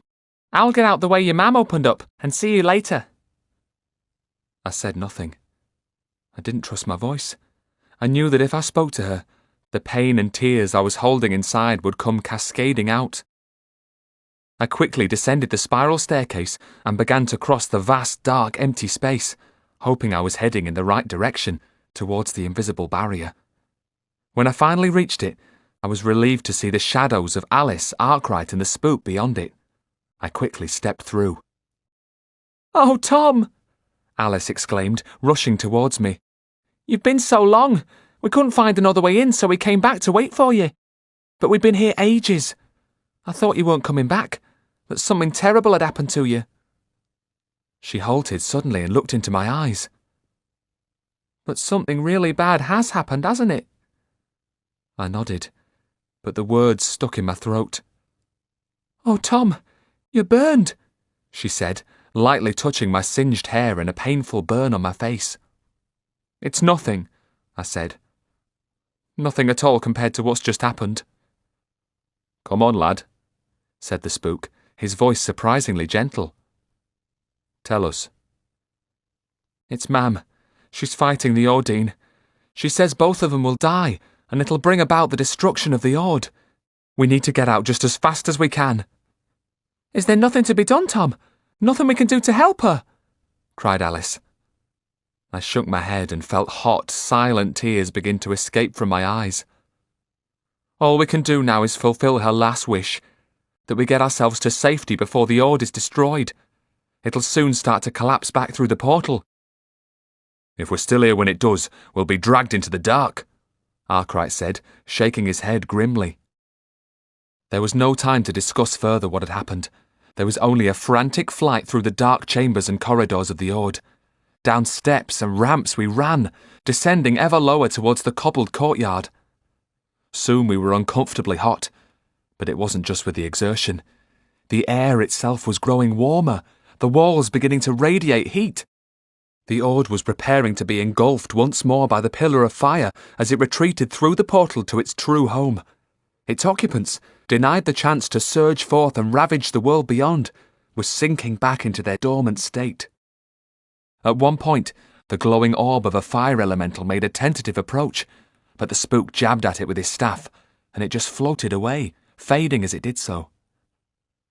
We'd almost reached the final passage that led to the inner courtyard. We were close, very close, to escaping the Ord when it happened. Another glowing orb came out of the wall behind us. It was large, opaque and dangerous, and started to drift closer. 2 more emerged, so we broke into a run. I glanced back over my shoulder. They were catching up with us, and now there were more than 3, maybe 6 or 7. We reached the narrow entrance to the passage. It was then that Arkwright came to a halt. "You go on," he said, readying his staff. "I'll hold 'em off." "No, we'll face 'em together," cried the Spook. "No sense in us all getting killed," Arkwright snapped back stubbornly. "Get the boy to safety. He's what matters, and you know it." For a moment the Spook hesitated. "Go now while you've still a chance," Arkwright insisted. "I'll follow on just as soon as I can." The Spook seized me by the shoulder and pushed me into the passageway ahead of him. For a moment I tried to resist, but Alice had grabbed my other arm and was dragging me onwards. I managed to glance back once, Arkwright was readying himself with his back to us, his staff held diagonally in a defensive position. A glowing orb was surging towards him. He struck at it with his blade, and that was the last I saw of him. The Spook, Alice and I crossed the courtyard and raced down the tunnel to emerge beyond the outer walls of the Ord. We hastened towards Kalambaka as fast as we could, hampered by the soft, clinging mud created by the deluge. Soon we found we were not the only survivors.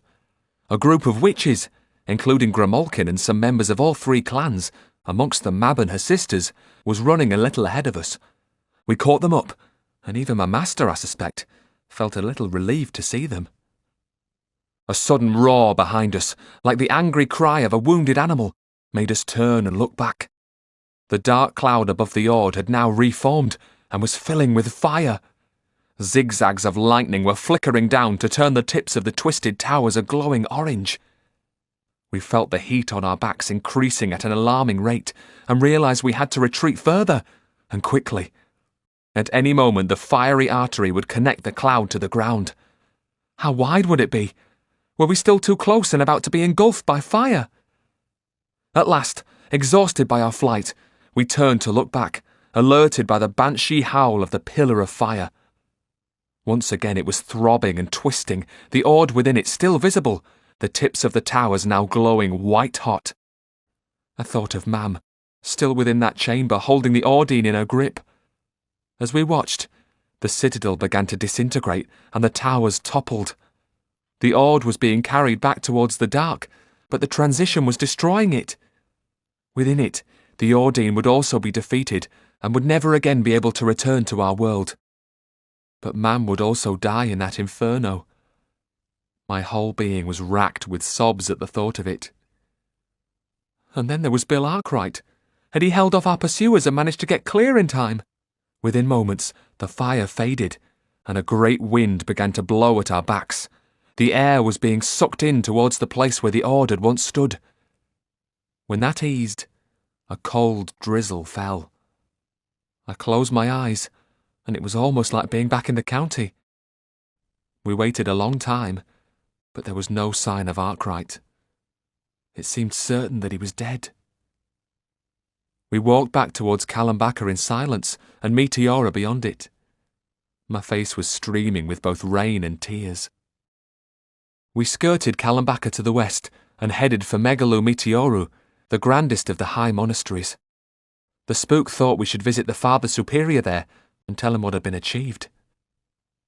I remembered what Mam had said about women not being welcome in the monasteries, but I said nothing, and Alice ascended the steps together with the Spook and me.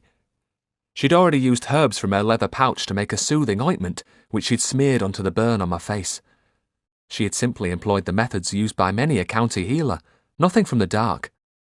It had eased the pain immediately, but John Gregory had shaken his head in disapproval. He didn't trust Alice to do anything for me. I prepared myself for a confrontation. Alice had played her part in saving the monastery, and if she was denied entry, then I too would turn back. But we all entered unchallenged, and were escorted into the presence of the Father Superior. Once more we entered that Spartan cell to find the grey-faced, gaunt priest at prayer. We waited patiently, and I remembered my last visit, when Mam had still been alive. At last, he looked up and smiled. "You are welcome," he said, "and I am most grateful to you, for I assume that you were victorious. Otherwise none of us would still be alive." "Mam died to bring about our victory," I said. I'd spoken without thinking, and it was as if the words had been uttered by another. I could hear the hurt and bitterness in my voice. The priest gave me a kind smile. "If it's of any comfort to you at all, I can tell you that your mother was happy to give her life to rid this world of our enemy. We've talked together many times in the past year, and she once confided in me that she expected to die in accomplishing what had to be done. Did she ever tell you that, Thomas?" I shook my head. This old priest probably knew more about Mam than I did, I thought, the feeling of hurt growing in my chest. Mam knew she was going to die and hadn't told me until the very last moment. Then I took a deep breath. I knew there was something I needed to ask him, something I desperately needed to know. The Ord was destroyed and carried back towards the dark. Is that where Mam will be now? Trapped in the dark?" It was a long time before the Father Superior replied. I had a feeling that he was choosing his words carefully. No doubt the news would be bad, I thought. "I believe in the infinite mercy of God, Thomas. Without that, we are all doomed because we are all flawed, each and every one of us. We will pray for her. That's all we can do." I stifled a sob. I just wanted to be alone with my sorrow, but I had to listen while the spook gave the Father Superior a more detailed account of what had happened. After that, we walked to the Catholicon, where once more I heard the hymns of the monks soar up to fill the dome. This time the Father Superior told me that they were praying for Mam and for others who had died in the citadel. I tried in my heart to believe that it was all right, that Mam had escaped to the light, but I couldn't be sure. I thought of the crimes she had committed so long ago. Would they hinder her now, make it harder for her to reach the light? She'd tried so hard to make restitution, and the thought of her facing an eternity in the dark was almost unbearable. It wasn't fair. The world seemed a terrible, cruel place, and very soon I'd have to face the fiend again. My hope had been that Mam might somehow be able to arm me against him. Now I was alone. It was the following day before my master and I spoke together in detail about what had happened. Soon we were to set off for the coast, but for now we rested, trying to regain our strength for the long journey ahead.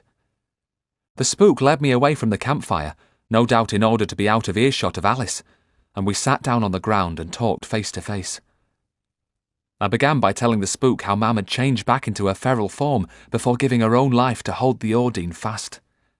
I told him almost everything, but not, of course, about Mam's real identity, nor about the pact I'd made with the fiend to gain the chance of victory. That I could never tell him. It was something I'd have to deal with myself. The fiend was to come for me the next night. I felt as if I was drifting further and further away from my master. He had sacrificed some of his principles to come to Greece and take part in the struggle against the Ordine, but my compromise was greater. I had sacrificed my own soul. Soon it would be possessed by the fiend, the dark-made flesh, and I could think of no way to save myself. When I'd finished my account, the spook sighed, then reached into the pocket of his cloak and pulled out 2 letters. "One is from your mam to me. The other is to you, lad. I've read both. Despite my strong misgivings, they're the reason I changed my mind and travelled to Greece after all, against all I hold dear." He handed them both to me, and I began to read my letter. "Dear Tom, if you are reading this letter, I will already be dead. Do not grieve too long. Think of the joyous times we shared together, particularly when you and your brothers were children and your father was still alive. Then I was truly happy, and as close to being human as I ever could be. I foresaw my death many years ago. We all have choices. I could have stepped to one side, but I knew that by sacrificing my life, I could win a great victory for the light. And despite the price paid in human suffering, the Ordine will now have been destroyed. You must take the next step and destroy the fiend. Failing that, at least he must be bound. In this task, Alice Dean will be your ally. Whatever the outcome, I will always be proud of you. You have more than lived up to my expectations. All my love, Mam." I folded the letter and pushed it into my pocket. It was the last thing I would ever receive from Mam, her last words to me.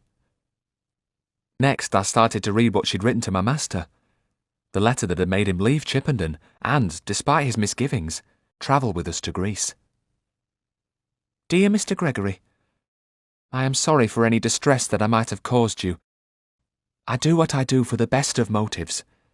Although you may not agree with the means that I employ to achieve it, I hope to win a great victory. If I fail, the Ordine will be able to strike anywhere in the world, and it is most likely that the county will be her first target. She will not forget what I attempted to do, and will vent her wrath on the place where my family still dwell. I will almost certainly die within the Ord, And then my son will need you to train and prepare him to deal once and for all with the fiend.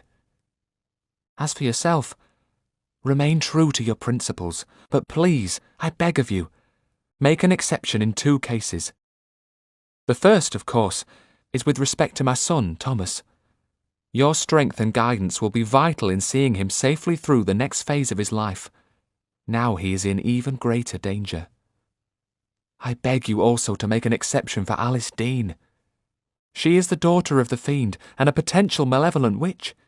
She will always walk a narrow path between the dark and the light, but her strength is tremendous. If she were ever to forge an alliance with the dark, Alice would be the most powerful witch ever to walk this earth. But it is worth taking the risk. She can be just as strong as a servant of the light. And only if both Tom and Alice work together will they complete something that has always been my goal. Something that I have striven for most of my long life. Together, they have the potential to destroy the fiend and to bring a new age of light to this world. You can help make this possible. Please journey with us to my homeland. Your presence is vital to protect my son and make sure that he returns safely to the county. Be less than what you are, so that you can become more. Mrs. Ward. She was a great woman, said the spook. I certainly don't agree with her methods, lad, but she did what she felt had to be done. Her homeland will be a far better place because of what she achieved. Indeed, the county and the whole world will be safer. The spook was making allowances for Mam that he had never really made for Alice. But of course, he didn't know the full truth. I could never tell him that Mam was Lamia, the mother of the whole brood of witches and hybrids. He wouldn't be able to come to terms with that.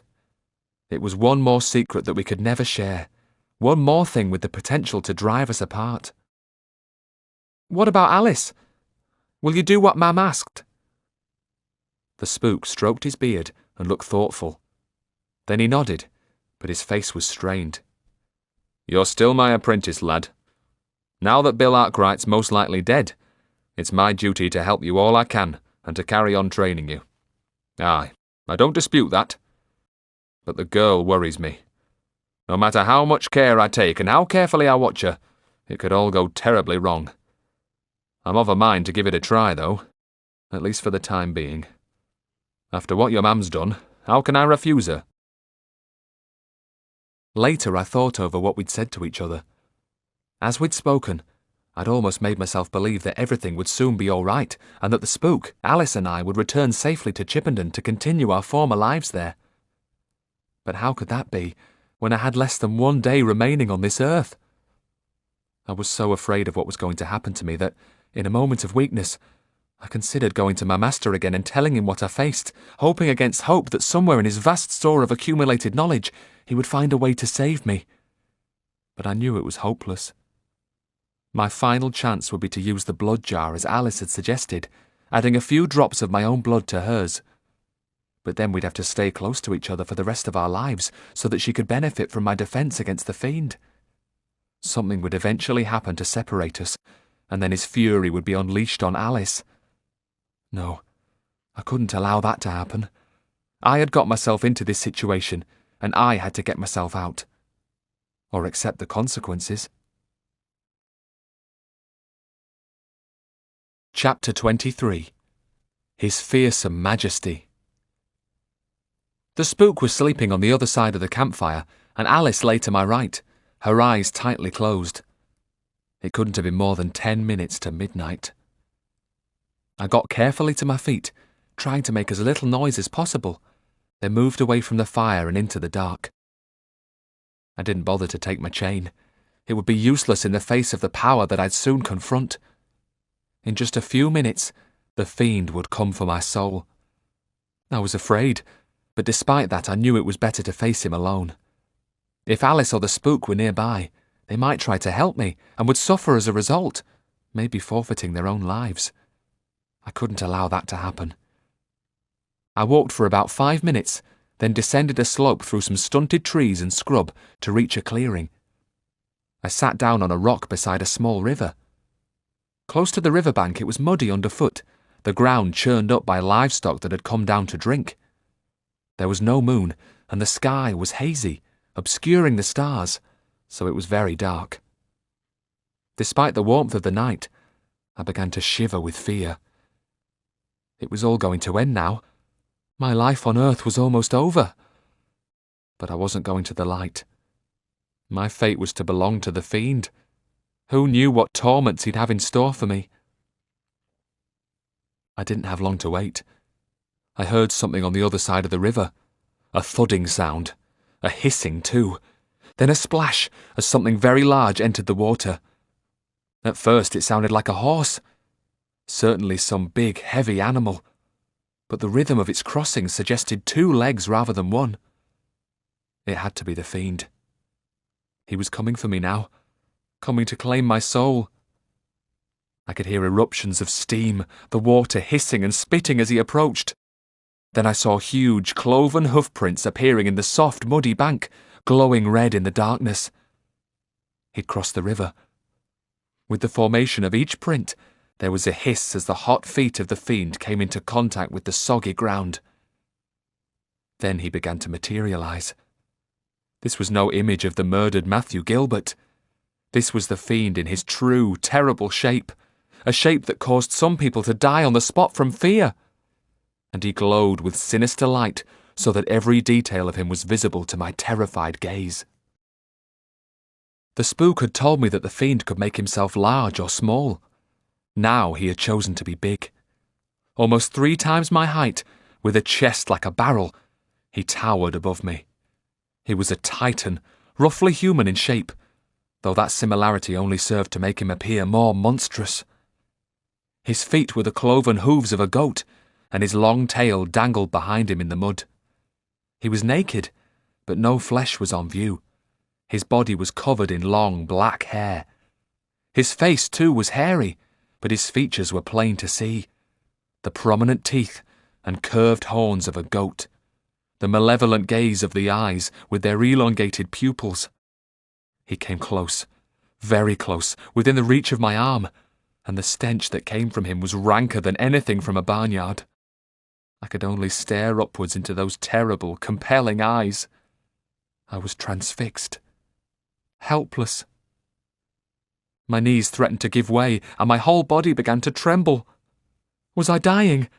About to take my last breath? At that moment, I heard a sound behind me. Footsteps.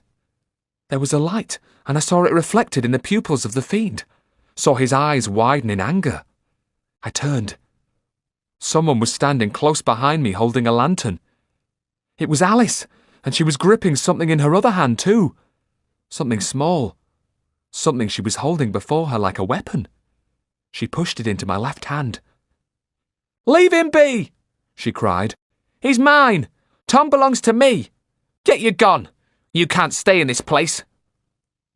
At those words, the fiend let out a terrible bellow of rage. For a moment I thought he might reach down and crush us both. His anger surged towards me with palpable force. I was blown backwards off my feet into the mud, and I heard the trees on the slope behind me crack and splinter. Then the wind seemed to reverse direction, and he simply vanished. There was utter silence. All I could hear was my own breathing, the beating of my heart and the gurgle of the river.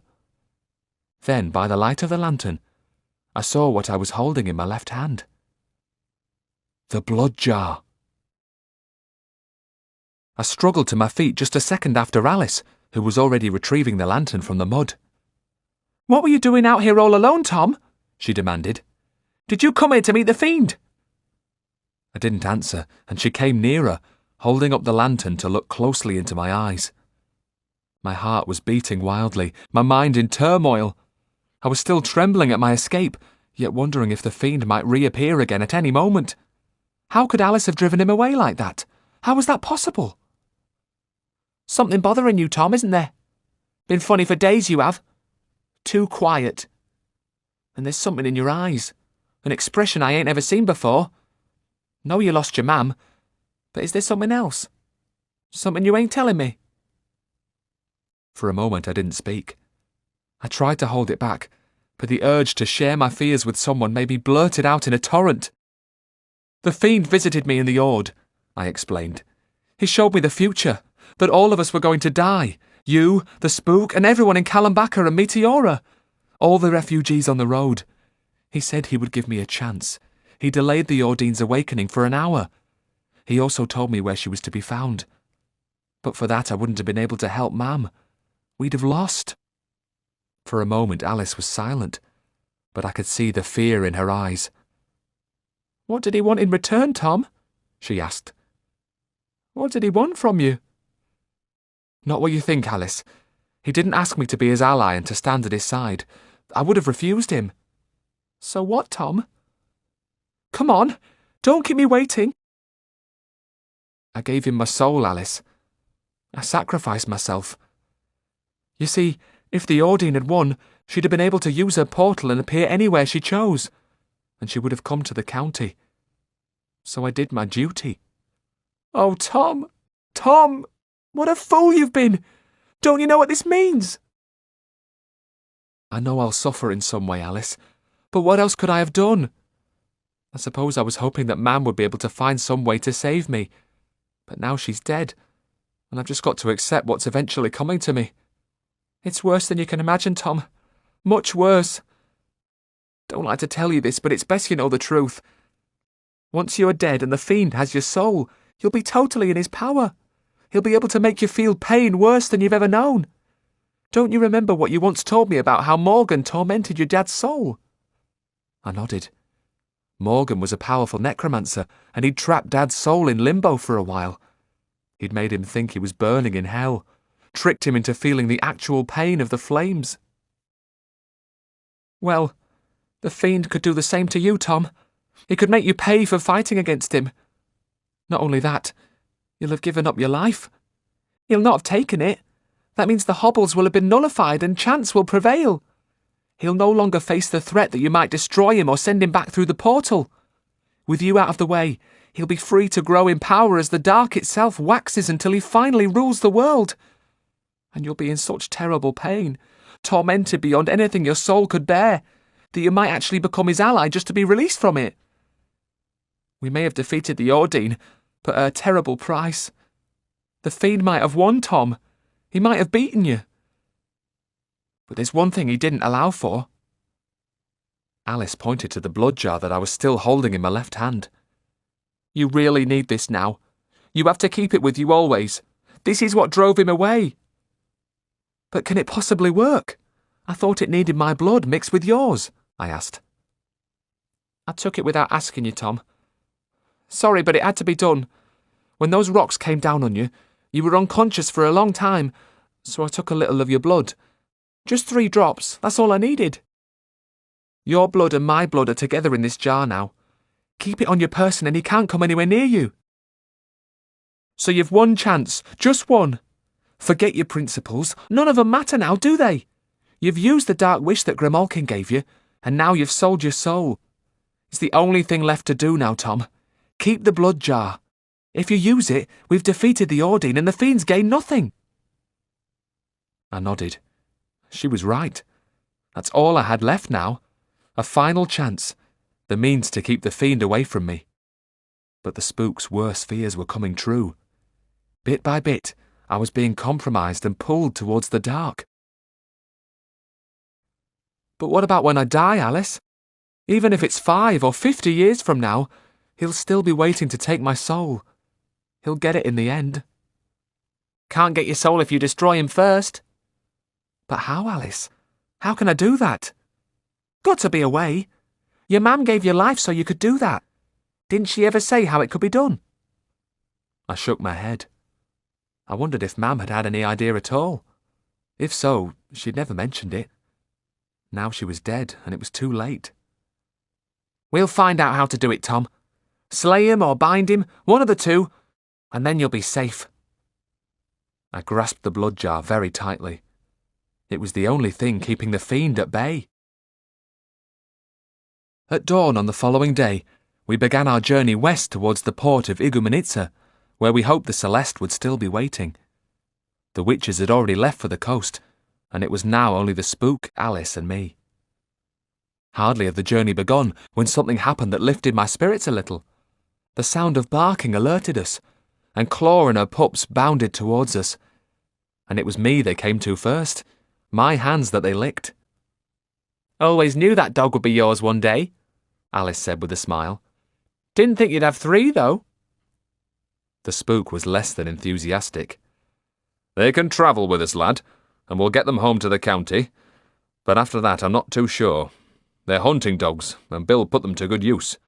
There's no place at Chippenden for them, though. Those dogs and the boggart certainly wouldn't mix. They'd not survive even one night in the garden. We'd best try and find a good home for them." I couldn't argue with that, but it was good to have them back for now, and it made my own journey towards the coast a little easier. We were relieved to find the Celeste still waiting at anchor. The captain was happy to see us, and, in the absence of Mam, immediately dealt with me as if I was the one who'd chartered the vessel. These were the instructions Mam had left, he explained. We waited for several days, just in case there were any more survivors from the party who had sailed to Greece so long ago. A few stragglers turned up, and by the end of that time, 15 witches, including Grimalkin and the Moldheel sisters, were sheltering in the hold. But there was no Bill Arkwright. It was clear now that he'd sacrificed his life to enable us to escape. When we sailed for home, I didn't spend the nights on deck in a hammock as before, but in the comfort of a large bed. It was the Spook's idea that I take Mam's cabin. "Why not, lad?" he said. "It's what she'd have wanted." So it was that my voyage home was one of relative luxury, and there, at night, listening to the creaking of the timbers and feeling the roll of the ship and the occasional snuffle from the dogs guarding my door, I had plenty of time to think. I went over and over again in my mind all that had happened, and always I returned to the same grim thought. Was Mam trapped in the dark, her soul carried there as the ruin of the Ord passed through the portal? Had that been Bill Arkwright's fate too? I kept hoping that I would dream about Mam. Each night that was my aim. Suddenly dreaming was more important than waking. It didn't happen for almost 2 weeks, but finally she appeared to me, and it was a lucid dream too. I was fully aware that I was dreaming. We were back in the kitchen at the farm, and she was in her rocking chair, facing me across the hearth. I was sitting on a stool, and I felt happy and contented. It was the Mam of old, not the one who had returned from Greece to make Jack fear she was a changeling. Certainly not the one I'd talked to within the Ord, who had changed rapidly into that fearsome, beautiful angel. She started to speak to me, her voice full of warmth, love, and understanding. "I always knew that you'd be compromised by the dark, son. I knew that you would bargain with the fiend because it was in you to do so from the very beginning. And you did not do it just to help those you love, but for the whole of the county, for the whole world. Don't blame yourself. It's just part of the burden of being who you are. Above all, remember this," she continued. "The fiend has damaged you, but you have also damaged him and hurt the dark badly. Believe, son. Have faith in who you are. Believe that you will recover and it will truly happen. And don't judge yourself too harshly. Some things are meant to be, and you had to fall so that later you may rise and become what you are truly meant to be." I wanted to walk across and embrace her, but no sooner had I come to my feet than the dream faded, and I opened my eyes. I was back in the cabin. Was it a dream? Or something more? It was 3 days later, as we were sailing through the Strait of Gibraltar, that I had my second encounter with Mam. The wind had dropped away to almost nothing, and we were virtually becalmed. That night I fell asleep as soon as my head hit the pillow. It happened just as I was waking up. I heard something directly in front of me, very close to the bed. A strange noise. Something sharp in the air. A sort of crackling, tearing sound. And for a moment I was scared. Terrified. It wasn't the feeling of cold I often experience when something from the dark approached. This was something powerful and shocking. It was as if, close to my side, there was something that had no right to be there. As if something had suddenly torn aside all the rules of the waking world. But just as some cosy dreams can suddenly turn into nightmares, this was the reverse. My terror was gone in an instant, as something warm touched me. It didn't touch my skin. It wasn't a warm hand. It was a sensation that passed right through me, upwards into my bones, flesh and nerves. It was warmth and love. Pure love. That's the only way I can describe it. There were no words, no message. But I no longer had any doubt. It was Mam. She was safe, and she'd come to say goodbye. I felt sure of it, and, with that certainty, my pain lessened. Chapter 24. It can't be true. Once again we endured a storm in the Bay of Biscay that threatened the ship, but despite a broken mast and tattered sails, we came through it and sailed on towards the cliffs of our homeland, the air growing colder by the hour. We reached Sunderland Point and set off for Jack's farm. It was my duty to break the news of Mam's death to the family. Grimalkin, Mab and the other surviving witches hurried off towards Pendle. With the dogs at our heels, we went towards the farm. We walked on in silence, each of us deep in our own thoughts. As we approached the farm, I suddenly realised that Alice would be expected to keep away for fear of offending Jack and Ellie. Yet she needed to be by my side to gain the protection of the blood jar. If we were separated, the fiend might attack her in revenge for what she'd done. "Better if Alice comes with us to the farm," I suggested, thinking quickly. Jack's bound to take things badly, so Alice could give him some herbs to help him sleep. The spook looked at me doubtfully, probably realising that Jack wouldn't accept Alice's help anyway, but I turned on my heel and hurried on towards the farm with Alice at my side, leaving him with poor Bill Arkwright's 3 dogs. Within minutes, the farm dogs began to bark, and Jack came running across the south pasture towards us. He halted about 3 feet away. He wouldn't necessarily have expected Mam to leave her homeland again and return to the county, so her absence wouldn't have concerned him, but he must have feared the worst from the sad expression on my face. "What is it? What happened?" he demanded. "Did you win?" "Yes, Jack, we won," I told him. "We won, but at a terrible price. Mam's dead, Jack. There's no easy way to say it. She's dead." Jack's eyes widened, not with grief, but disbelief. "That's not right, Tom. It can't be true." "I know it's hard to take, but it's the truth, Jack. Mam died as she destroyed her enemy. She sacrificed herself and made the world a better place, not just her homeland." "No! No!" Jack cried as his face began to crumple. I tried to put my arms around him to give him some comfort, but he pushed me away and kept saying, "No! No!" over and over again. James took the news more calmly. "I sensed that was going to happen," he told me quietly. "I've been expecting it."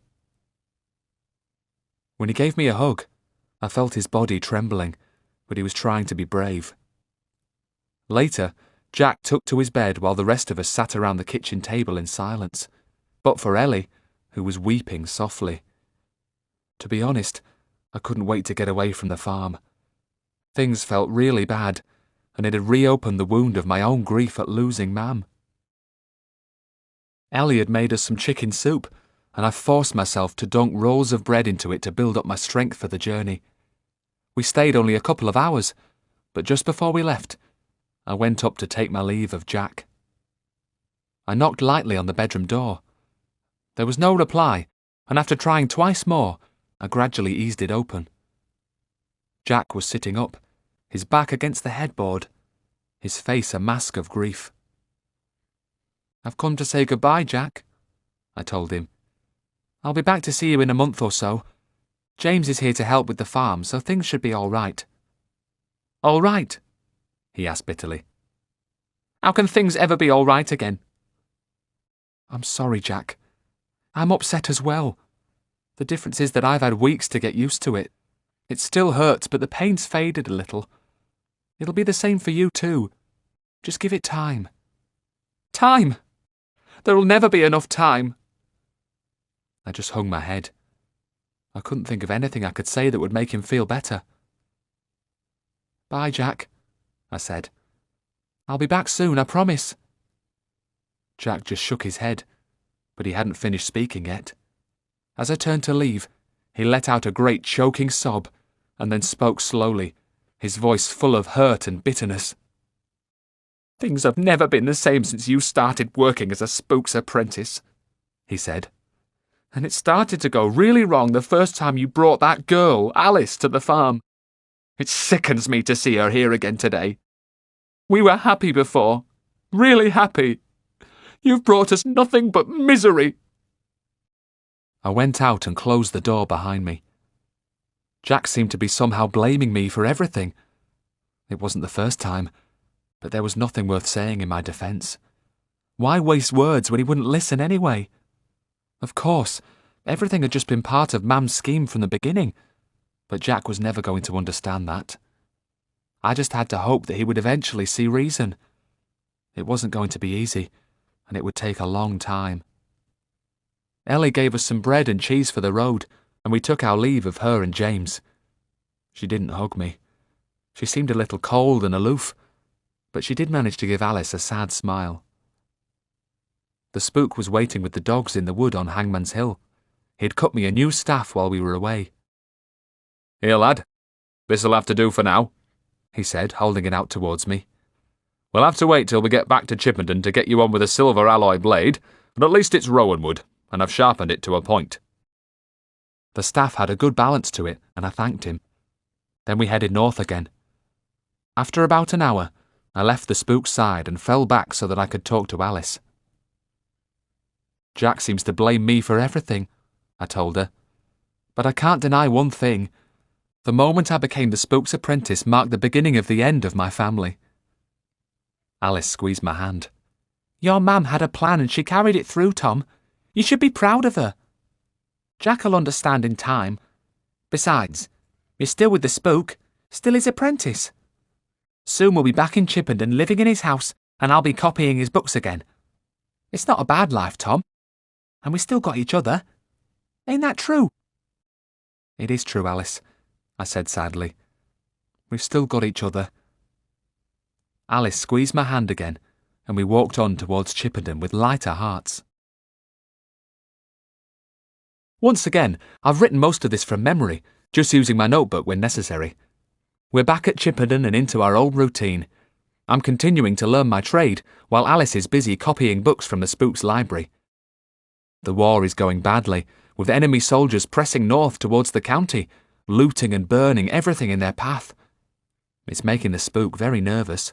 He's worried about the safety of his books. Arkwright's dogs, Claw, Blood and Bone, are being looked after temporarily by a retired shepherd who lives near the Long Ridge.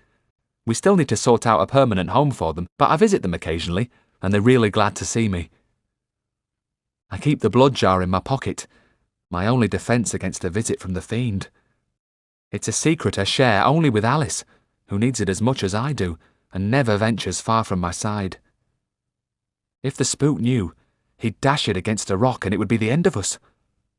But I know there'll be a reckoning one day. On the day that I die, the fiend will be waiting for me, waiting to claim my soul. That's the price I paid for the victory at Meteora. I have only one hope, and that is to destroy him first. I don't know how I'm going to do it, but Mam had faith in me, so I try to believe that it's possible. Somehow, I must find a way. Thomas J. Ward. The Spook's Sacrifice by Joseph Delaney was read by Thomas Judd.